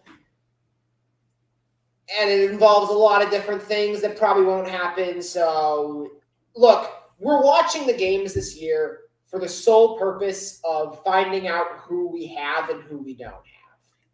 Yes. It's all about finding certain players you can look at and be like, I like this guy. I hope he stays. He could be a part of the future. Guys, he could be a part of the future. Here. Similar like 2000, like those 2005, 2006, like 2006 year for the Hawks. We were dreadful. Seasons I'm like grabbing that. an invite link for you guys. If you have not joined the Discord, join me, because I do weekly live streams on Discord where we're watching the Ice Hogs to keep an eye on them. Yeah, and join that link. Always fun. So make sure to join that link, because we do keep an eye on the Ice Hogs on the Discord, where I actually am streaming the Ice Hog games on it. Yes. And also, if you haven't checked out our podcast yet, yes, be sure to do so. The Hockey Puckcast. We're going to be recording it's been a while. We're going to be recording an episode next weekend. We're going to be recording an episode this weekend, and we're going to be getting it out, discussing kind of everything that's happened, overarching. A lot of us, we've had a lot of situations, especially with school, finals. Wally and I have had finals this week, so I had finals a couple weeks ago. Yeah, you had school, John's had school, so we haven't had the most amount of time. So we'll be able to get back. And I mean, again, since the last episode, we recorded the Hawks have won one game in 6 weeks. Nolan Allen. Yes, the Nolan Allen question. Nolan Allen will be in the AHL next year. Yeah. Because there's no reason to send him back to junior. One, because I wouldn't say he's too old. He technically can still play. But the majority of guys who are playing in junior hockey at the age of 21 are not guys who end up making it. And are usually not guys. And they're also usually not guys who are on NHL contracts. Yeah. And next year starts the years where you can't slide Nolan Allen's contract anymore. Nolan Allen in the AHL next year. And I think that he can be a good third pairing guy for the future. I don't think he has a very high ceiling, but I do think he has a really high floor, and he's always looked sturdy defensively whenever I've watched him in preseason. Allen, I feel like we see maybe get a couple games next year just to see what happens, like give him a little bit of a tryout next season. But I do think he'll play in Rockford all of next season. I think he'll do really well there as well. Yeah. And also, I mean, I think it is worth mentioning, like, you look at like the guys we have in our AHL this year. We have a really good AHL blue line. Yes. And you could build a 6-man AHL blue line that's fantastic. But it's also worth mentioning we have guys who are in our system who are not going back to junior, who are probably going to be on our AHL team next year. Guys like Nolan Allen and Ethan Del Mastro. I think, in my opinion, Korchinski will be in the NHL. Yeah. Also, I think we'll probably sign Wyatt Kaiser to a contract. So between all of those guys, there's not going to be as many spots between the AHL and the NHL. So you look at Tenorti's probably gone, obviously. Jack Johnson's probably gone, obviously. Caleb Jones, whether it's a trade Caleb Jones will not get probably gone also. Caleb Jones will not get a qualifier. He's on a 1-year deal, right? Not a 2-year deal? Yes, but he will not get a qualifier. I don't think so unless they try and trade him. Yeah. So what I would say with that is you're probably looking at Isaac Phillips in the NHL next year. Maybe Philip Roos full-time. Maybe Alex Vlasic. Probably Alex Vlasic. Yeah. And then with those guys, they might be trading away McCabe, maybe Murphy. I don't think they're going to trade Seth Jones. I don't think they should trade Seth Jones. I think they need his money, and I think that if you give him a decent player, he can be a decent enough player. Yeah. But for this question, the Hawks do have a couple goalies. Yeah. Arvid Soderblom and Drew Commesso. Yeah. I would say Arvid Soderblom is probably the best one we've got at this point. Yeah. My view of Drew Commesso has gone down a little bit as of late. I thought he was good in the Olympics, and in the past, he's played well for Boston University. This year, not the best. It's not been the best for him this year. Inconsistent injuries, a little bit of a concern there. And Boston University has a good blue line, but I think you saw the score of the game that happened last Saturday. What was the final again? It was like 9-6. Yeah. Yeah, and it was like, I think the score was 4-4, like at some point through the second period. But it was just a crazy game. I don't want Krafts. No. Oh God, if you're talking about Matthew Robertson, that's Lord, who he is. We're not trading for Matthew Robertson. Yeah, that's probably who he is because it's a Ranger. He's a Ranger. There's no purpose in us getting Matthew Robertson. There's zero purpose in that. We already have enough defensemen. And okay, Kravtsov. Yeah, Safonov did sign 2 more years in Russia. Yep. I think it's probably the best case for him. I mean, you don't want to rush him too quickly to the NHL, and you don't want to like bring him up here too quickly. I think that he could have played in the AHL next year. He's had a really good year for Akbars in the KHL. He's had a really, really good year. So I like Safonov a lot. I think that there's more there than I originally thought. Yeah. And I think that, because that 2 more years means that he's got, I think, after this year, he's got 2 years left in his contract. Yeah. At that point, you might be talking about bringing him over. Uh-huh. And I think that at that point, you can probably see him possibly as a bottom 6 center for us. I think that that's a good location for him in terms of role. Also, giving him a couple extra years, you look at, I think he's like 21 right now. Kaprizov didn't come over until he was 23. Yeah. Neither did Panarin. Panarin didn't come over until he was 26. I think it's totally fine to see Safonov get a couple more years in the KHL because, what we've seen right now is good, but who knows? What if it gets even better? Jake Wise, I would love if Jake Wise became something. I would love it. Okay, I would love it. Yeah. Core, I still don't my bad. I would not take Krasov for AA. Krasov and Jake Wise signs or no? Oh, wait, that's what you were asking.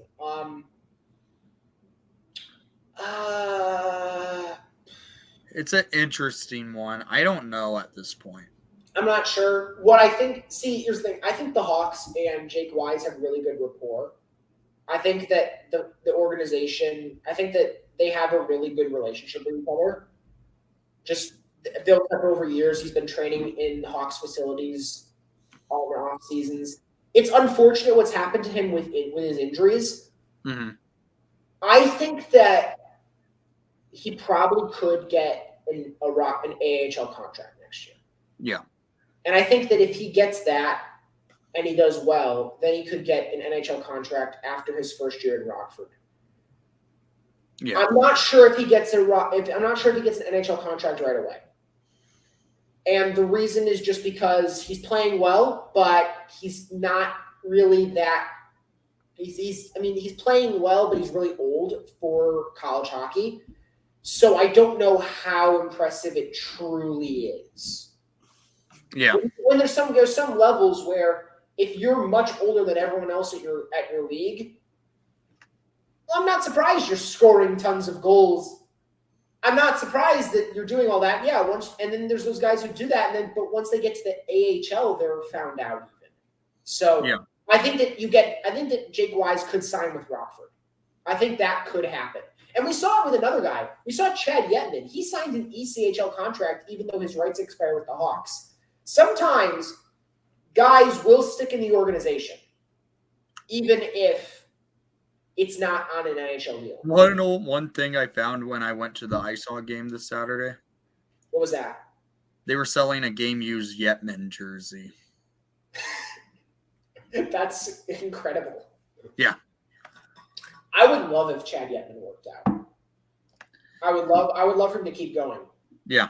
I just don't. I mean, I would love for him to become a really good Ice Hogs player going forward. I think that would be really. It would be cool if that was the case. Do I see him have an NHL future? Nah, but I think that you could see him on an AHL deal next year, and that would be a good progression for him. Yeah. So, this one's an interesting question by Jay. Are you guys aiming to be commentators for the Blackhawks in the future? I can't speak on Nick, but I'm going to school for aviation management, so I am not. I've done sports commentary in the past, but that's not really my goal. Yeah. I have prior experience being in front of a camera, in front of a mic. I did acting when I was a child, so I have experience with that. But that's not really something I'm looking for going forward. It's just a skill that I'm glad I have. Mm-hmm. But I would say what I'm looking for is I really want to be going forward is statistician and sports analytics. And that's really that's where I look towards, and that's the stuff that I look towards. And that's why I look so much at stuff, and that's why I talk so much about those kind of things, because, that's what I enjoy is sports analytics and statistics. So I look at that stuff and that's it. Really comes over. Oh, Parker Fu. Yeah, we talk quite a bit about Fu a little bit on the podcast, actually. Yeah. Parker Fu's having a really good year for Kunlun. Probably one of his better years for Kunlun at this point. Yeah. He's like 24 though, I think.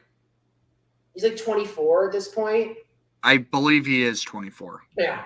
Now, when you're a KHL player, you have infinite rights. So his rights will never expire. Yeah. That's why we even have the eligibility to sign him, is because his rights will never expire. You look at other 2019 draft or 2017 draft picks, which was his year. We took a guy, Rupe Levinen, in the 4th round. His rights expired a year and a half ago because he's from Finland, not a guy playing in the KHL. Yeah. And those leagues work differently. But I don't know if Parker Fu ever comes over. I think that he is in a good, comfortable position in terms of his league position right now. And I'd like to see – I think that when it comes to guys in other leagues who are not like 20, yeah, I want to see you dominate your level before you get a contract or if your rights are expiring. So I think that what it is if he starts genuinely – if he puts Kunlun Red Star on his back and is like one of their best players and maybe even makes them like a playoff team when the deck is stacked against them in a not very fair league, then I think that's a guy who you could consider bringing over. Whether he – I mean, of course, it will be up to him about if he wants to or not. That's the biggest thing. I'm not sure. But I think that's a thing that you could look at is maybe Parker Fu in the future. Yeah. I just don't. I wouldn't bank on it. Do you play hockey or just enjoy watching it? I know you do. Let's see what you say. I haven't for a while. I've wanted to get back into it. I've just been kind of busy with a lot of stuff lately, but I've been looking to try and get back into it. The accessibility to hockey in rural Indiana is not the best. Nowhere near as much as it was when I was living in the suburbs. So it's not as easy to find hockey leagues over here. So I tried for some stuff. Nothing's really happened at this point, but I've also been busy with school. So I'm looking to get back into it. But I did play for like 5 years when I was like, it was like middle school. It was around the time when I was playing. So I'd like to get back into it, but it's been a while. Yeah, I play hockey. My season's off right now, so I'm off on the off season for playing. So, but yeah, I play it. And I just always have enjoyed the sport. So, yeah, I broke my leg playing it last year. So, I don't think that's actually true. I don't think Shelenov's rights expired. I don't think officially they did because I think thought they did. I think KHL guys, it's just infinite. At least that's what it is on Cap Friendly. I mean, I know that they have the 27-year-old rule, but I think that doesn't apply for KHLers. Mm-hmm.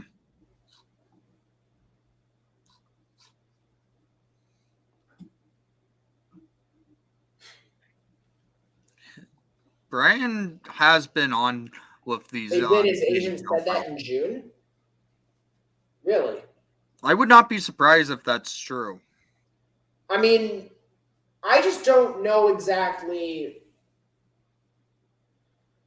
See, usually I trust Cap Friendly on this stuff. Yeah. Usually I trust Cap Friendly because they're rarely wrong. Uh-huh. And, I mean, who's his agent? On Elite Prospects says no rights owned? Interesting. I guess they expired at this I guess point. they did. If Elite Prospects, I tend to trust a little bit more because I would say if Elite Prospects is saying something new that's different than what was actually being said by because that's different. So if they're saying it and that's not what is being said on Cap Friendly, then I think I'm just going to trust them on that one. Yeah. What do you guys think? The worst trade that the Blackhawks made this season or last season? The worst trade for them?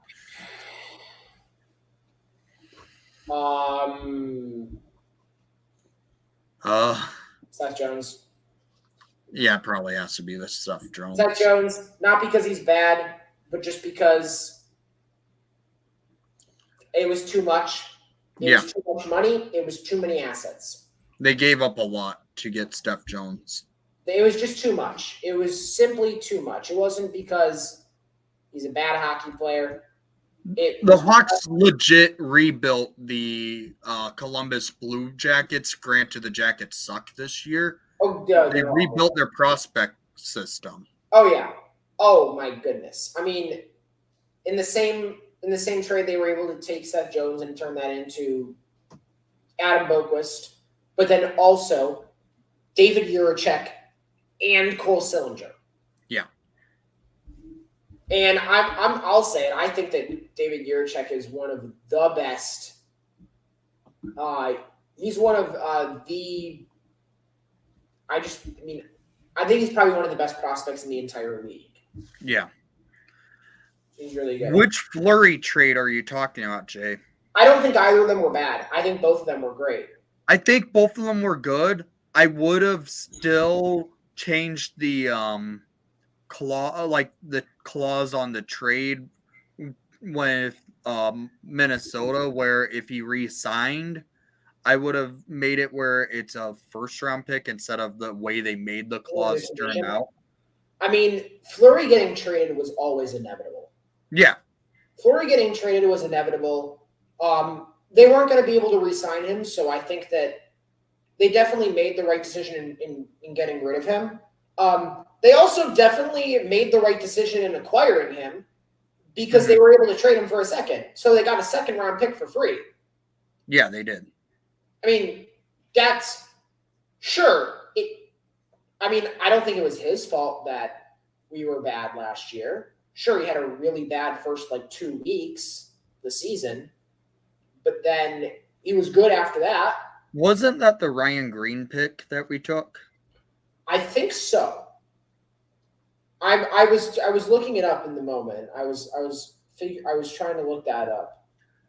Ryan Green, I still think. Yes, it is. It was. Yes, that selection was Ryan Green, who is having a great start to his year at Boston. I do feel like Ryan Green still makes Team Canada. I get that he didn't. I think if there's an injury, he's going to make Team Canada. See what's weird about that? You know what's weird? What? They only took 22 players. Yes. On their roster, which adds up to 13 forwards, 7 defensemen, and 2 goalies. Now, last year, they had 1 extra at each position. Uh-huh. So I don't really understand why that was the case. I don't know why their roster was made with 1 less defenseman, 1 less forward, and 1 less goalie. Was there a rule change, maybe? I don't know. Maybe they allowed you to bring an extra player last year. Because usually they allow you to play with 1 extra. I think, in the NHL, you play with 18 skaters. I think in the World Juniors, you're allowed to play with 19. And here's a question we need Wally for. Hang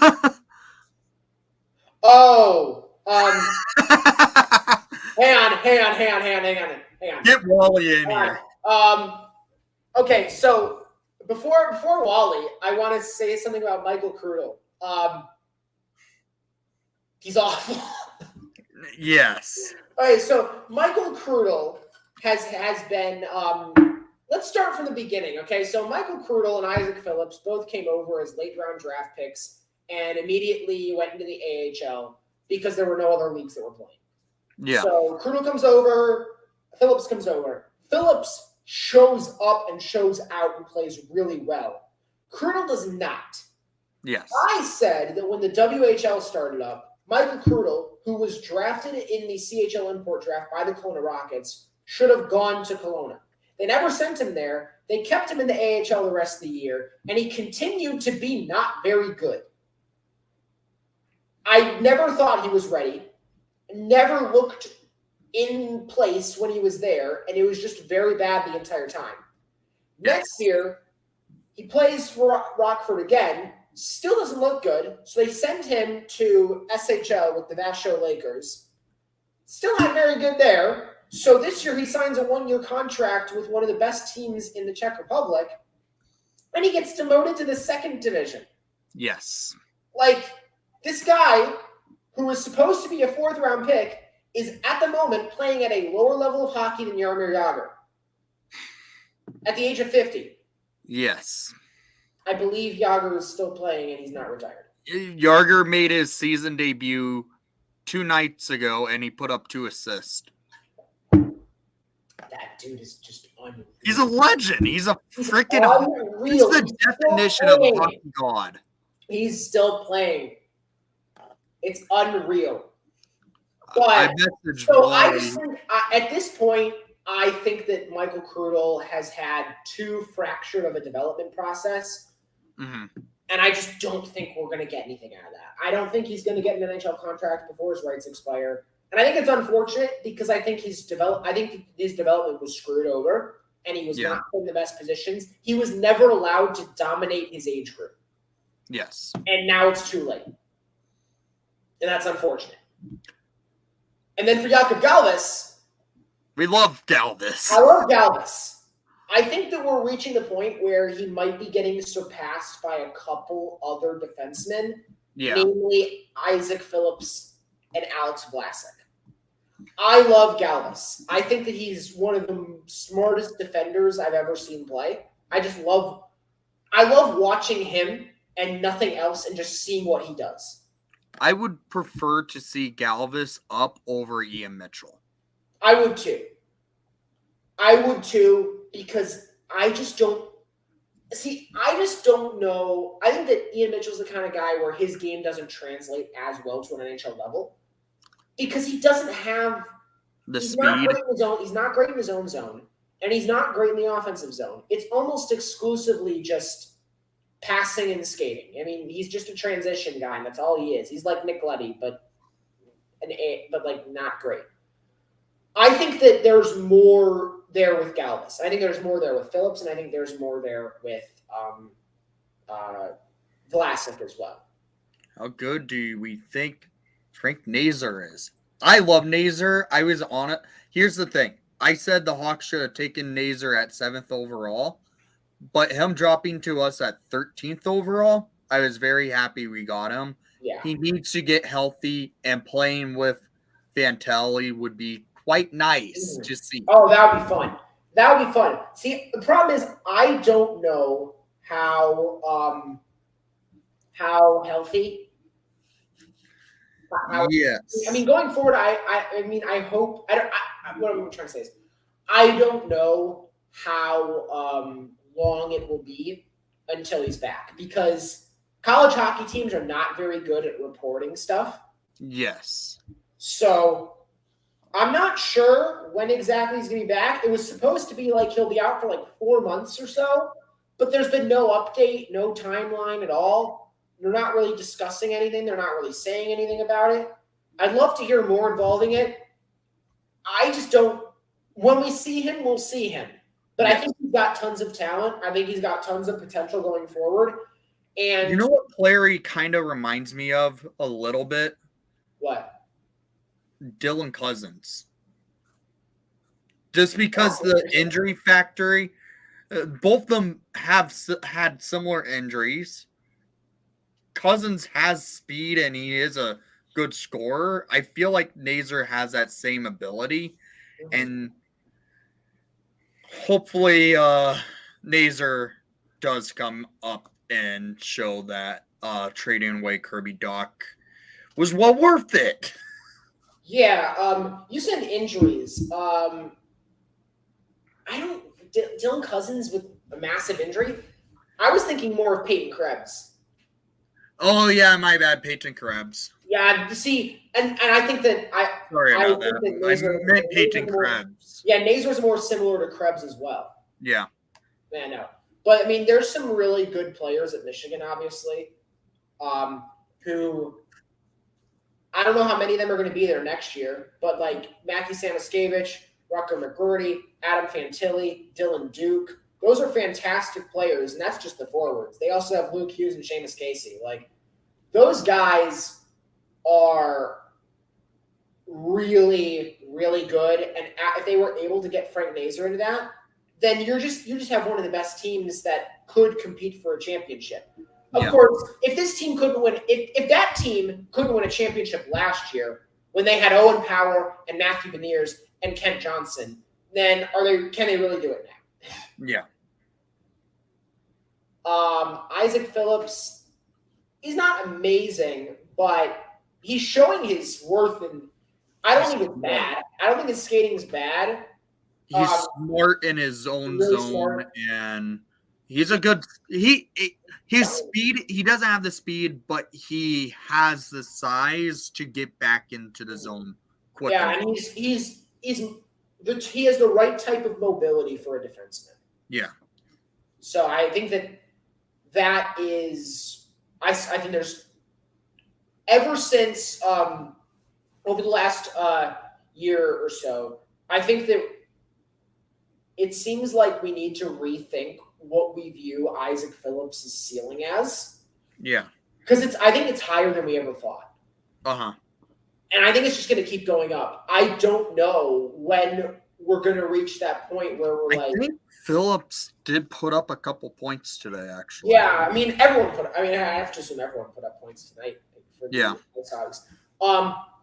So when I think about that, when I think of Isaac Phillips, I'm like, there's always one guy in the late rounds who just breaks out and becomes fantastic. Every draft. There's always one guy, usually a couple more, but there's always one. And I look back at defensemen in the past, guys who were developed through the AHL. Big name that comes to mind for me is Mackenzie Weegar. That guy was a 7th-round pick.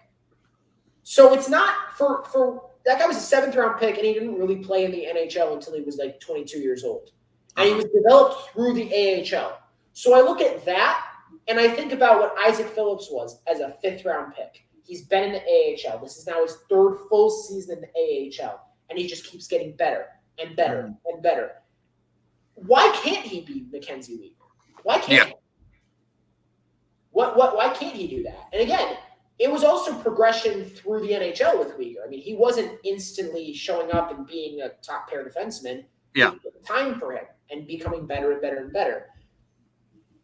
Why can't Isaac Phillips do that? And last question, I think we'll take. Yeah. Slava Demon. See, it's weird with Demon. Obviously, it's kind of, I think, actually, I will say, Slava Demon has the weird honor of transferring away from the team that would win the national championship the next year twice. That would stop. He played at Denver. Yeah. Oh, wait. No, what was it? No. He played at Denver when UMass won the championship. He transferred to UMass, and then Denver won the championship. So he left to go to the champs, and then the place where he was became the champs. And now this year he's at Merrimack, which isn't a big name, but they're actually playing quite well this year. Yeah. I watched also I would just say, if you have ESPN Plus, I'm not saying go get ESPN Plus. I'm just saying if you do, you can watch any Hockey East game. So that is Merrimack with Slava Demon, Providence, who has Tage Harding. Providence has Tage Harding. I think they have someone else in our system as well. If I'm not, or am I going crazy? I don't think they do. Providence has Connor Kelly. Oh, yeah, they do. They do. They have Connor Kelly. And then you have Boston University, who has Ryan Green, and they also have Drew Comesso. And then you also get Boston College, who don't have a Hawks prospect, but just watch Lucas Gustafson. We should draft him. He's been undrafted twice now, and it's an absolute crime that he was. So you get a bunch of these guys who play in Hockey East, and you can watch every single game on ESPN Plus. So again, not saying you should get it, but if you have it, then you can watch all their games. And then the other one, Notre Dame. If you have Peacock, again, not saying you should get it, but if you have it, you can watch every Notre Dame hockey game on Peacock. I mean, Peacock's free. It depends on. I mean, some TV packages might have Peacock. No, it's a free service. You could actually just make an account and have it for free. Yeah, but some channels are not free. Yes, there's like a couple. There's like a couple things, but for the most part, it's a free streaming site. Yeah, some things, but if you have, if you're on Peacock, you can watch Notre Dame hockey, which obviously is Ryder Rolston, and that's Landon Slager. Yeah. So you have that, and then Big Ten Network also, so you can watch Jake Wise at Ohio State, and also sometimes Notre Dame as well. Michigan is on Big Ten Network sometimes with Frank Nazer, who will hopefully be healthy soon, and Adam Fantilli as well. And then if you have like CHL TV for whatever reason, that covers everyone else, especially Sammy Savoie. I love Sammy Savoie. I love Sammy. He had a 4-point game a couple days ago. Did he? Yeah. I did not know that. Man, I love Sammy. I'll say this. Samuel Savoie's point explosion over the last 4 weeks has been glorious. Okay, they put him on the top line, and he's just ran with it. I really love Sammy. I don't think they're Hockey East, but they do have Liam Gorman, who is a Hawks prospect in name only. I mean, he's in our system. I don't understand why we traded a 6th-round pick to have his rights. Yeah. I just nothing really. I mean, he's not playing at the highest level, and his numbers are certainly not what I would consider to be stellar for that level at his age. I didn't get it. I mean, maybe you will be shocked. Maybe Kyle Davidson knows more than all of us. I mean, who the heck thought that Kevin Korchinski would be as good as he is up to this point? Yeah. But I mean, I don't understand that one. But again, as I'm saying, there's a lot of good there's a lot of ways to watch Hawks prospects. And then, as Nick said, once a week, he'll be there. We'll be watching an Ice Hawks game in his Discord server. Yeah, just make sure again. Let me get the link again just in case. Because if you join the Discord, it's free to join the Discord. So just join it, and once a week I do the live streams for the Ice Hogs on it. Riley McKay.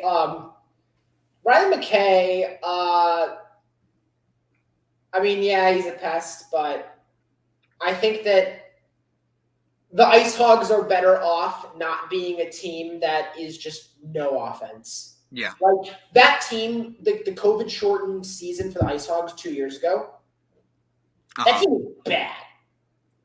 Like that team was awful.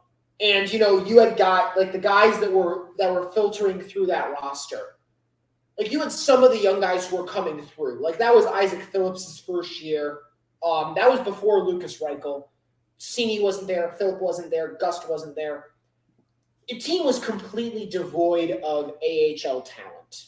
Yes. And I mean, Riley McKay is currently playing for Trois Rivières, which is the Habs ECHL team, which I think is a fine level for him at this point.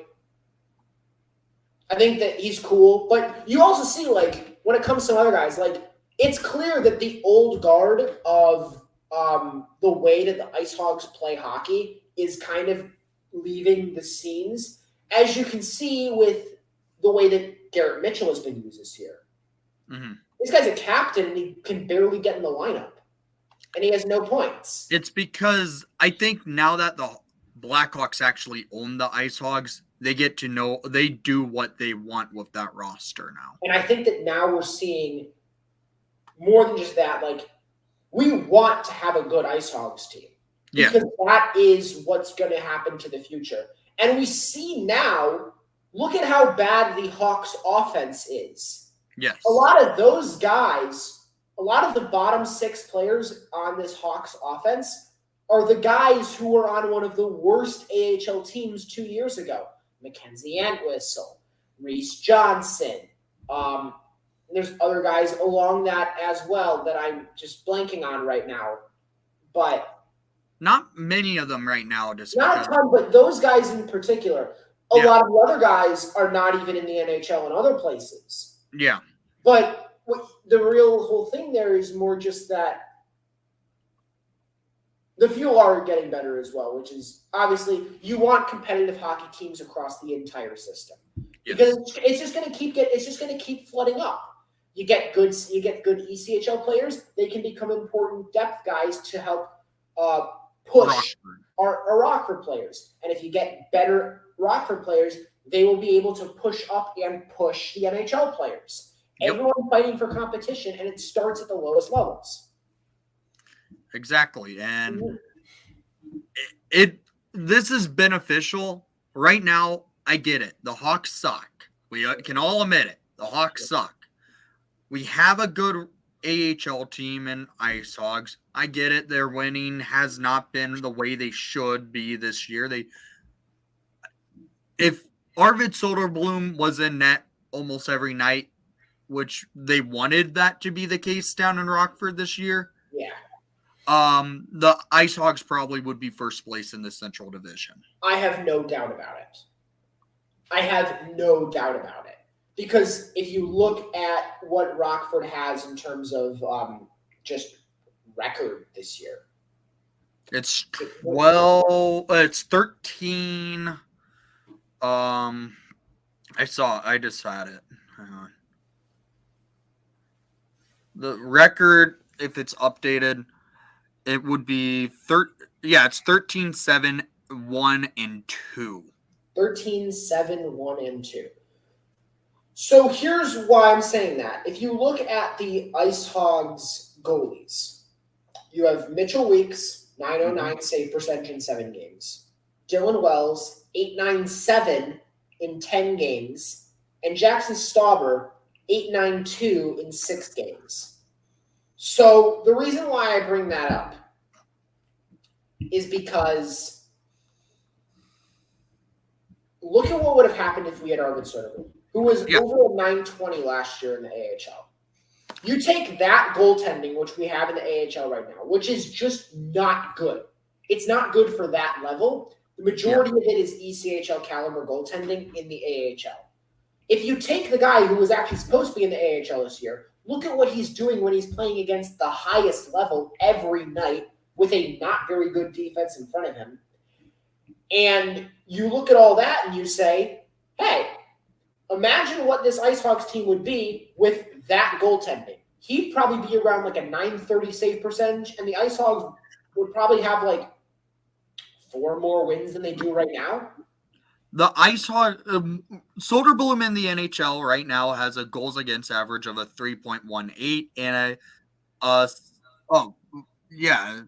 and a save percentage of a 906.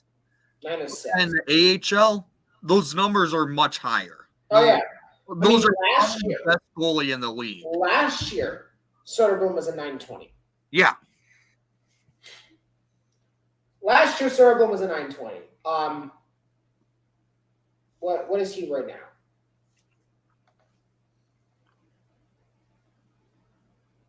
He was a 919 last year in Rockford. Yeah. And he was one of the better goalies in the league. And again, in his 3 Hawks games last year, left out to dry, and it was an 8-6-3. But I mean, that's unfair. I mean, only the most unfair person in the world, Chief, would actually use those statistics. And go ahead, say it. I don't care. You can say it. I said it. No, don't just cough it. Just say it. Chief. Yeah.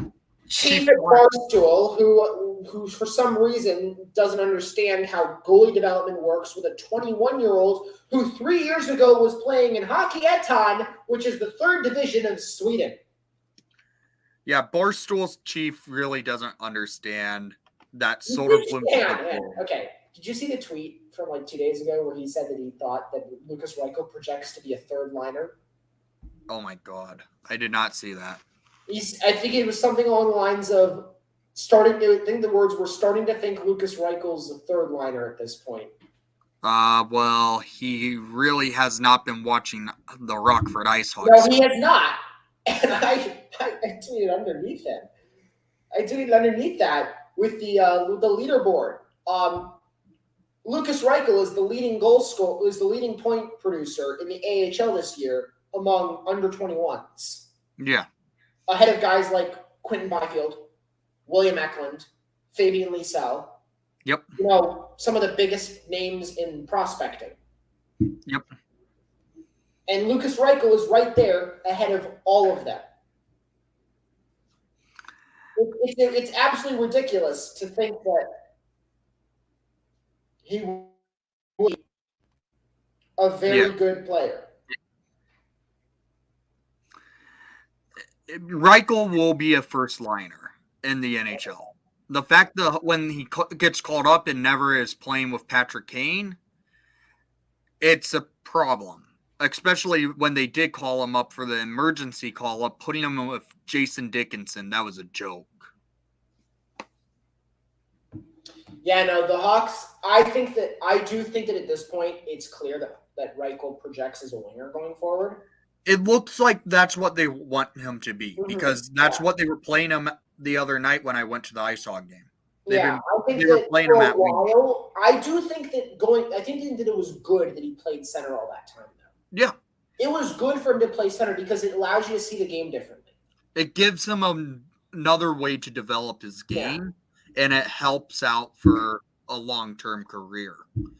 Yeah. So but I do feel like it allows him to grow his game a lot better than he was at that point. So when you're playing in the middle of the ice, you see the game a lot differently, and he was able to improve his offense. He was able to improve his defense. He was able to improve, especially his passing and his pass selection, and just the way that he was able to drive offense through the zone. And I think that with that, and with that projection, now you give him the opportunity to play through the center. Now you specialize him a little bit more. Yeah. Now we focus on now we don't just focus on, okay, now you just be better than everyone else in the AHL. Now be this at the AHL. Focus on these things, and this is what's going to take you to the next level. 100% agree there, Drive. Absolutely. I think he will be a very good winger, and I think he's the kind of guy who you can see as a first-line winger. Oh, yeah. I don't think he'll ever be a first-line center. But I think that he would be a very good first-line winger, the kind of guy who's like the second-best player on a first line. You know how much fun it would be if we see Connor Bedard wearing a Hawks jersey and Lucas Reichel on his wing? Oh, my God. That would be so much fun. Now, here's what I think actually would be fascinating. You look at that, and you say, okay, Connor Bedard would be fantastic. Absolutely. Mm-hmm. I almost think that if you pair Fantilli plus Reichel, and then I'm not sure about who the other winger would be, but it would probably be a shoot first player. Colton Dock, actually. Colton Dock is a shoot first player there. Yeah. If you're looking at that right there, that could really grow. That group could grow into a top 6 line. Mm-hmm. Now, I think that Fantilli's on another tier than Colton Dock. Yes. Fantilli's on another tier than Colton Dock. But that group, and we probably would, we have two firsts this year. We're probably going to get more firsts after we trade. I'm realistically saying this. I think the Hawks end up with at least 4 first rounders this year. I don't think we're going to get 4. Probably 3. What I would say is I think that Kane gets you a first. I think that Domi gets you a third. I think Taves gets you a second. Actually, right now, considering how he's done, I think that Domi could get you 2 thirds. He could maybe get you a second. Maybe a late second. 14 first rounds. That would be nice, Brian. I would take 14. Oh yeah, obviously, What's from the first round? Why not go for all 32? I see no problems with that logic at all. None. Brian, why not just get all 32? I think realistically, you're probably getting a first plus a B+ prospect for Kane. Mm-hmm. You're getting probably a second and a third for Taves. Yeah. And then probably a late second for Domi and a third for Athanasiou. I'm thinking 4th for Athanasiou. That also, I can understand that too. Athanasiou just has not been putting up the production that he needs to for the Hawks to get better draft capital. I feel like he could get us maybe a prospect and a 4th round pick, and I wouldn't be angry about it. Yeah. If it was remember when we traded Carl Soderberg and we got Ryder Rolston? Yes. That sounds like the kind of thing you could get for Athanasiou. Someone who's that tier of player. Uh-huh. He was drafted in the 5th. I think that you value Ryder Rolston around a 4th round pick. I think that is the kind of thing you could maybe get Athanasiou for, something similar to that. Someone who's the 4th round this year. I would love a 4th rounder for Caleb Jones. I can't even see us getting a 7th. See, here's the thing with Caleb Jones that I find fascinating. Caleb Jones is the new Calvin DeHaan on steroids. He's worse than Calvin DeHaan. But he's the same type of player. Yeah. And there's a couple things that say that, okay?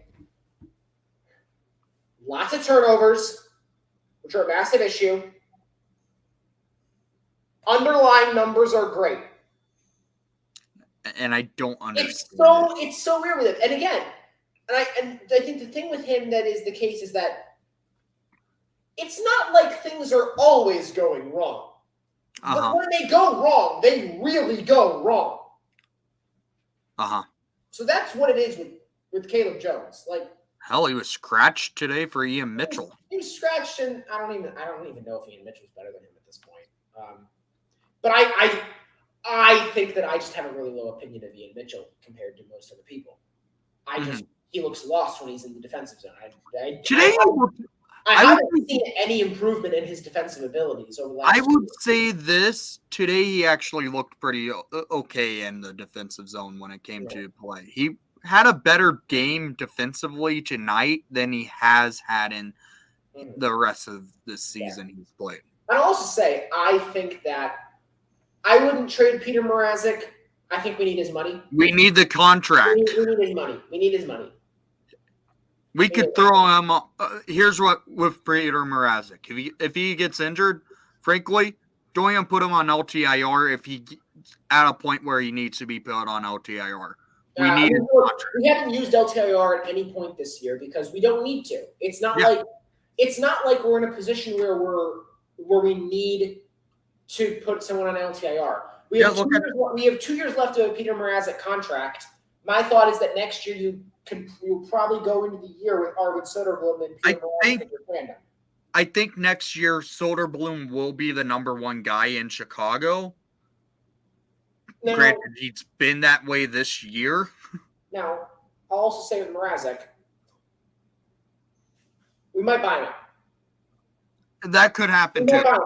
Because, I mean, we saw with Brett Connolly. One thing that we saw with Brett Connolly and we saw with Henrik Borgstrom, if Kyle Davidson doesn't want you in the building, you're gone. He'll fly you out if possible. Yeah. I mean, I always say it when it comes to Henrik Borgstrom. It costs more money against the cap to buy out Henrik Borgstrom than to send him to the AHL. Yeah.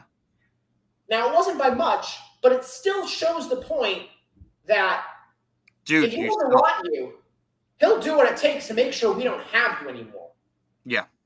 No matter what, because we're not in a cap crunch. So, hey, how bad do you have to be honestly, how bad does someone have to be where you buy them out when sending them down is less money against the cap?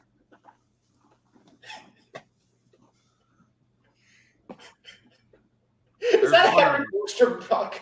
Yes. I saw the 13. And of course he was third. Of course he wore 13. Yep. Yeah, is that was that 61? Oh, that's Stillman. Oh, you've shown me that before. Yeah, the Stillman and Stillman. Thanks for that second round pick. Thanks for the second round pick. Yes, and not much for Dickinson anymore. We have 2 firsts and 2 seconds for each of the next 2 years, which is great. That's great Okay, this is amazing. Okay, so we got an extra first and an extra second for the next 2 years. Yeah. Can you say what we got and what we gave up as well? The extra only two players who we gave up, technically. Brandon Hagel and Riley Stillman. Yeah. Do you know what else we got? Hagel, we got Kachuk and Radish. Yeah. And for Stillman, we got Dickinson. Okay. There's one more. We have 2 second round picks this year. One of them is ours. What team do we have the second round pick else from this year? That's not the Vancouver one. No, it's second round pick Vancouver's next year.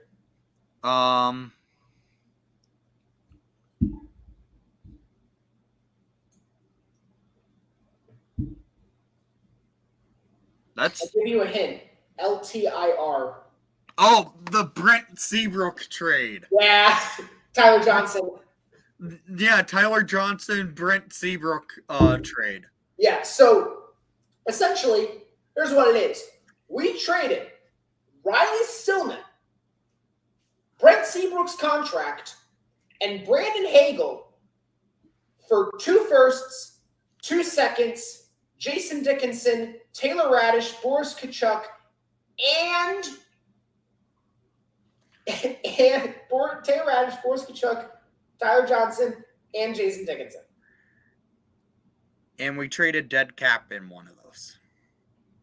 And one of those things was literally just LTIR space. It's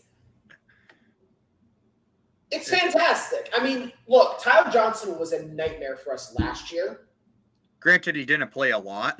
Didn't play a lot, got hurt early, and he was playing center, which is not his best position. We have to admit that is one trade Bonehead actually did right. Bowman, okay, I was talking to Wyatt about this earlier.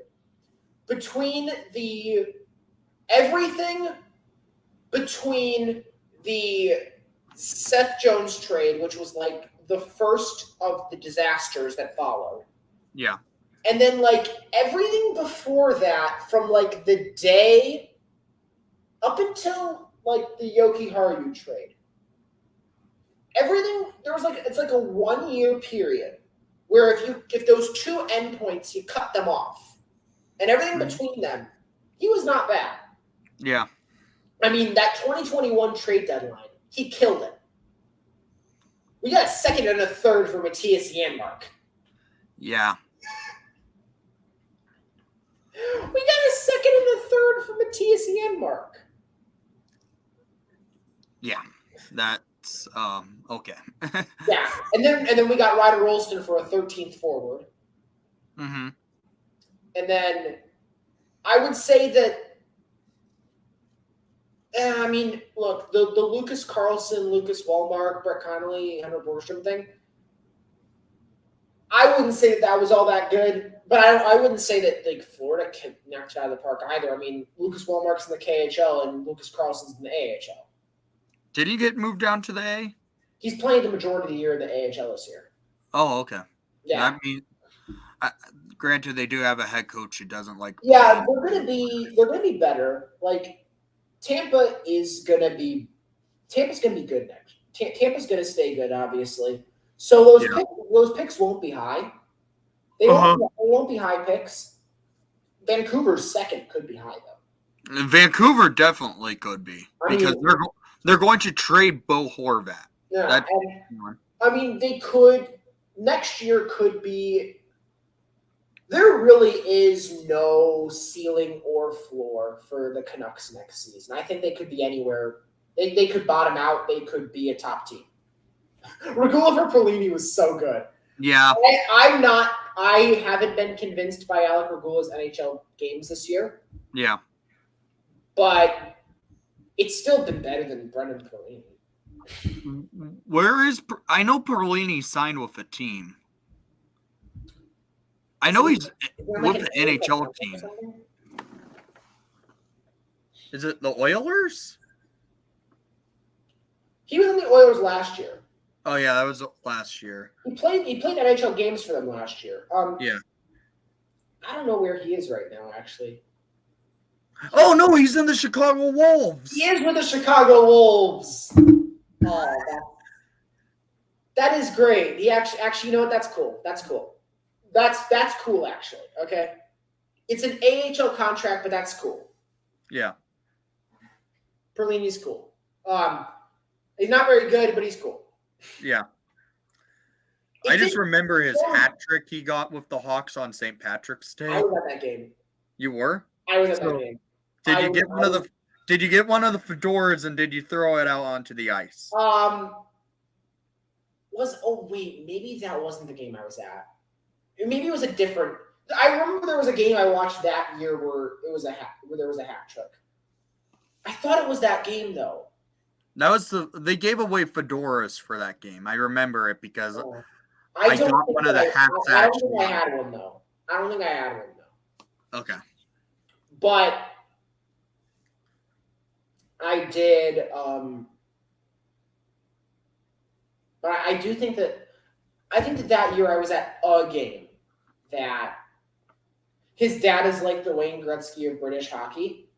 I understand. Yeah, that makes sense. I mean, yeah, because his dad, Perlini grew up in Great Britain because of the fact that I think his dad was probably like playing in the English the elite ice hockey league at the time. So that makes sense. Fred Perlini. I've never even looked this up before. But so yeah, he has 8 career NHL games. Wait, hang on.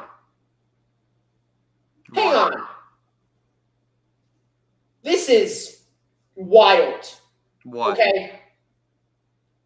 Fred Perlini. Okay. He was drafted in the 8th round in 1980. Okay. He ended up making his NHL debut in 1981-82, where he put up 5 points in 7 games. Okay. The next year, he played the entire year in the AHL. Then the year after, he played the entire year in the AHL except 1 game. Never made the NHL again. This guy has to have like the highest points per game of any player with less than 10 games played. Yeah, probably. Somewhere up there. He's got 5 points in 8 games in his career and never played in the NHL again. And then he went to England and played the rest of his career in British hockey. Some of this says BD2 though. Is this like the 2nd division? Probably. I mean, he was dominant in the top division though. Okay, guys, heads up on the tank-off. It's a 3-2 game for the Sharks with 2:35 remaining in regulation. The Coyotes have been pressing. You saw the Ducks lost 7-0 to the Leafs? Yes. That's bad. That's bad. I was happy, though. And then the Sabres beat the Kings 6-0 tonight. Southern California. I was happy about that too. Today. I was happy about that too. Tage Thompson scored 2 goals. Almost tied it there off the post, and a Shark player pulled the goal off the moorings on purpose. Yeah. So over his entire career in England. Oh my lord. What is that? That is like, dude. That's like over 1,000 points. Almost. This guy had like 1,500 points in his career in like barely 300 games. That's ridiculous.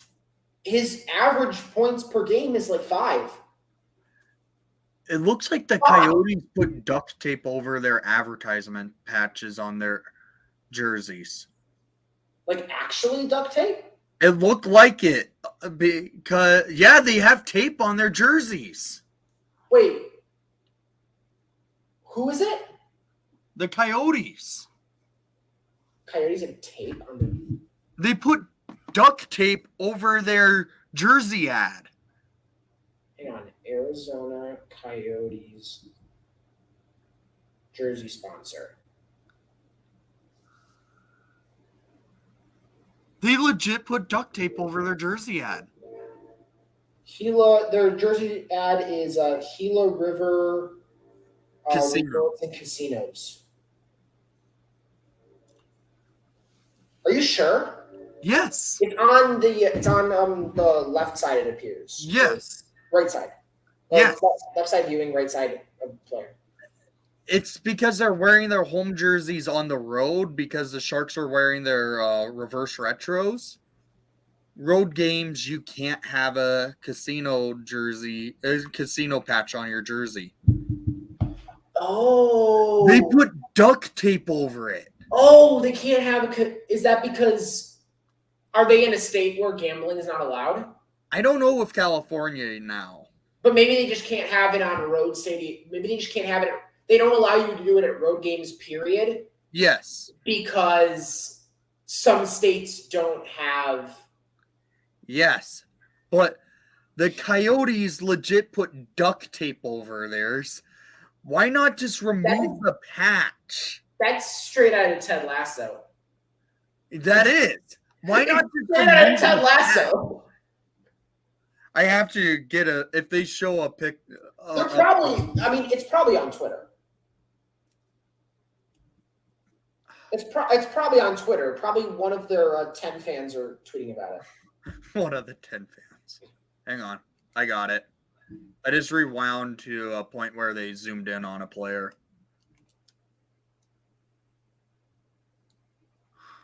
Because if I can get a good image of it, I'm going to show you. This is legit a thing. Sharks just called a timeout. But really, the Coyotes duct tape their.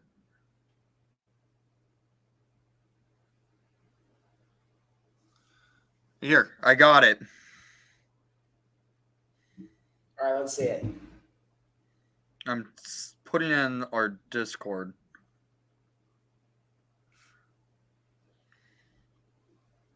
Legend Fred Perlini. In the general chat in Discord. Yeah, let me see this. Oh my God, Hey, Brandon. that is duct tape. That is duct tape over a sponsor because they're on a road game and they can't have gambling sponsorships and casino stuff outside. Yeah, if you guys are wondering what we're talking about. Yeah. It's legit. They put duct tape over their jersey ad. Yeah, I understand. Obviously that makes sense because the rules about gambling sponsorships and stuff like that, it's different in different states and you don't want to take the risks there. Yeah, but just remove the patch. Yeah. They wear a different jersey every game. Uh-huh. The professional athletes. Actually, not in the NHL. Well, some they sell. But the NHL, there's sets, so you get 2 sets per season. Really? Yes. Okay, I'm gonna defer to you on this. So, you get 2 sets per season, 3 sets if you make the playoffs. Okay. And so these jerseys are worn from the first, which I guess is why they're not removing the patch. I get it, but it's easy to just remove the patch and just re-stitch it to the jersey afterwards. It's probably more tedious than duct tape. But duct tape on a jersey makes it even look more. It legit makes them look more like a Goodwill franchise. Yeah, that's the whole thing. That's the whole thing. It's lazy. It's extremely lazy. It's wildly lazy. How are you doing, Brandon? Good to see you come by. Yeah. Holy cow, it's midnight. Yeah, we've been talking about just random Hawks stuff for a while after that. Yeah, it's been fun. Barely said anything about the game at all. Max Domi scored. Yeah. Taze scored, but it was weird. It kind of basically was an Orlov goal. It was an own goal by Orlov. Yeah, it was pretty much an own goal by Orlov. Someone in the chat did predict an own goal will happen, but they said it was. I would have thought it would have been Mrazek. They said it was going to be a Hawks own goal. I wonder who picks what jersey to wear for each game. It depends. If the team is wearing a white alternate, you do have to bring your dark jerseys on the road. But for the most part, it's easy to choose because at home, the dark jerseys are your home jerseys full time. The white jerseys are your road jersey full time. Yeah. If there's a white alternate, it kind of messes things up. The Sabres had that weird thing a couple of years ago where they would wear white jerseys against division opponents at home. Yeah. I'm guessing you probably heard about that as well. Yeah. Yeah, so that was weird because it's like, I don't know why it was, but they had a different jersey they wore. It was like a cool, like it had like gold trim on it. Exactly. You don't see duct tape in beer leagues. Duct tape in a beer league. But this is legit duct tape on a hockey jersey. In the NHL. I mean, they're wearing those jerseys are there. That's an embarrassment, actually. That's just an embarrassment. Should the Hawks wear white jerseys once at home? I could be okay with the Hawks wearing the white jersey one time a year at home, but I like red. I like the red. The red needs to be the full-time home. I mean, they already deviated enough from the tradition by wearing that nonsense they call a reverse retro. Oh, that didn't need to be a mandate for you to go find it. It wasn't much of a mandate to find it. I had it out. It's like, I mentioned a jersey, and then Nick's like, I got it right here. They'll be wearing this Saturday. Oh, they're wearing that this Saturday? Against the Rangers. Okay. Yeah. We have, in terms of games going forward for the Hawks, we play Sunday against the Rangers, not Saturday. Oh, well, yeah, they're wearing it against the Rangers. Yeah, well, Rangers on Sunday.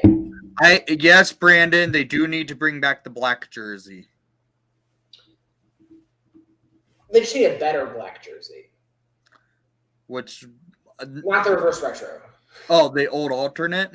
I like the old alternate. Those were cool. Yeah, that's the best. Yeah, like the sharp one behind you. Yeah. No, I'm not talking about that one. That's a Winter Classic. Similar thing, though. What? It was similar, though.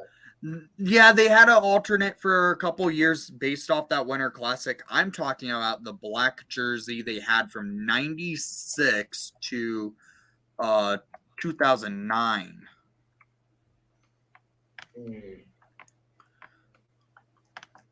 Here, I'll screen share what I'm talking about.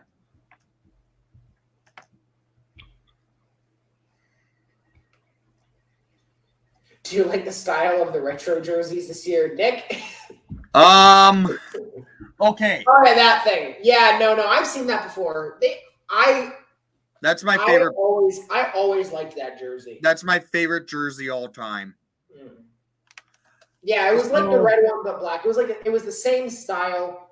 It was the exact same style, the same design. Do I like this jersey? Here's my thing. This needs to go. They could have put that logo on the front and it would have looked a whole lot better.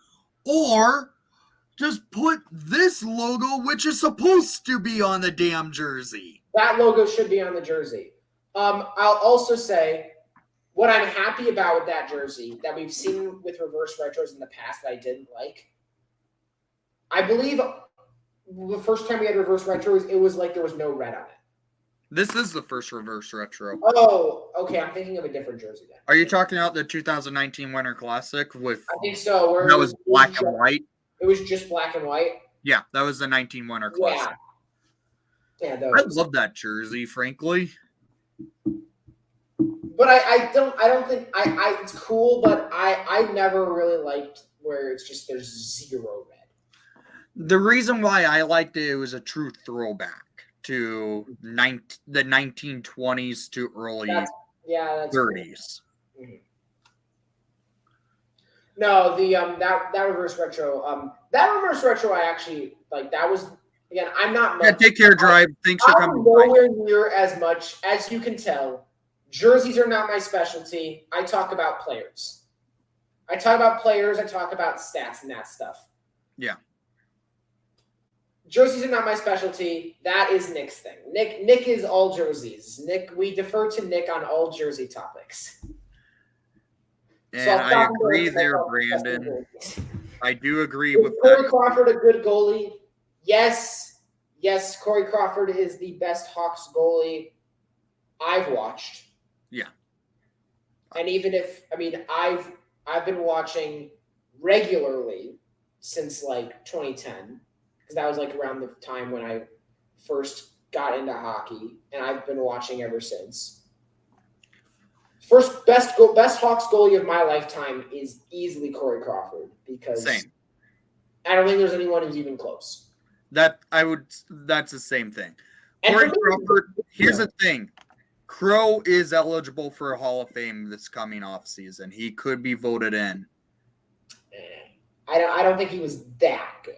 A lot of people think he might just make it because the goalies, they don't put goalies in, and Crawford being a 2-time Stanley Cup champion, it does help his case to make the Hall. I get it. I think that I just think that I thought he was really good. I thought he was underappreciated in his time. Yeah. There was always times where people would talk about like the top 10 goalies in the league, and it always seemed like Corey Crawford was never even given like the time of day on those lists. When I thought he was always a top 10 goalie. Sometimes we're pushing for top 5. But then you saw it later in his career when the teams in front of him got worse and his play got better. His last 3 years in Chicago were incredible. Even though they definitely shouldn't, there's no reason why he should have gotten better, but he was so good those last couple years. Yeah. Keith and Seabrook. Keith, yes. Seabrook, no, and I don't really see any other way. I can see Seabrook if they retire Chelios also. I can see a dual 7. They do have precedent by putting a dual 3 up. They could do a dual 7.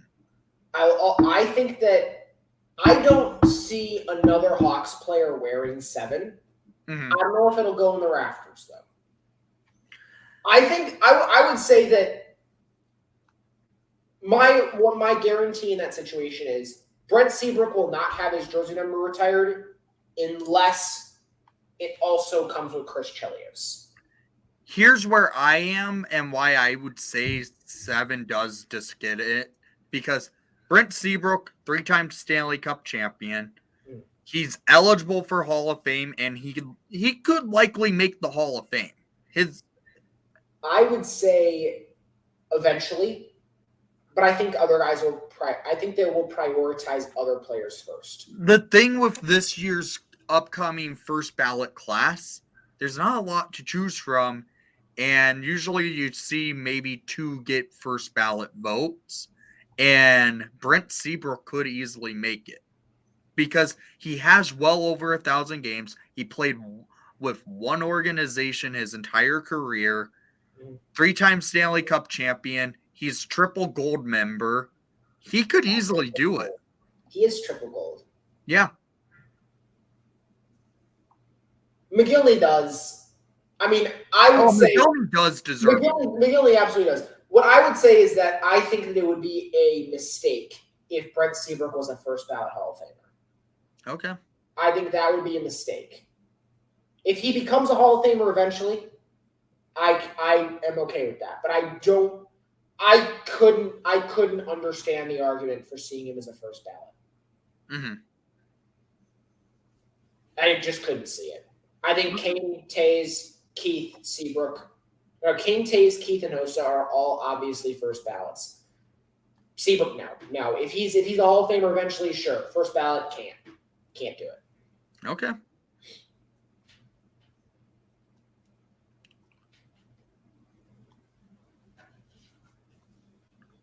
But yeah, and it's probably everything at this point. Yeah. We've talked about a lot of different stuff. We covered a lot, and I did not expect us to be live this long. Yeah. So, guys, I want to say thank you for coming to the broadcast. Make sure to catch the hockey podcast when we do get our opportunity to get the next recording uploaded. Yeah, we will definitely record sometime this weekend. We'll get the two of us as well as Wally and John. We'll definitely be able to get there. All of us will be done with school by that point, so we'll definitely have the time to be able to record an episode. Roosevelt. Not signing a 1-year contract with a no movement. Not signing a 1-year contract over and over again. He is retired at this point. Yeah, he's retired. It's been a couple years. Yeah. I mean, yeah, he was good. He was decent while he was there, but he's gone. Him breaking his leg in 2015 won us the cup. That's pain. It's pain, but it might actually be true. Yeah. Yeah. Because he turned over the puck way too much. Mm-hmm. But along with that, we're gonna get an episode out this weekend. We're gonna discuss everything that has happened over the last 6 weeks with the Hawks, which again, as I said before, not a ton of winning, but there's still things to note. There's Ice Hogs to note. There's prospects to note. Yeah. And there's World Juniors coming up to note as well. We're gonna have a World Juniors preview as well, especially a Hawk-centric World Juniors preview. Yep. So yeah, but this was good. This is your channel. You take it away. So I want to say thank you for those who came by the live stream. I really appreciate it. If you're new to the live stream, watching this after it's posted, and thank you for coming to the broadcast, please leave a like and subscribe if you haven't done so already. And most of all, thank you, Tyler, for coming by. And let's go Hawks. Hell yeah.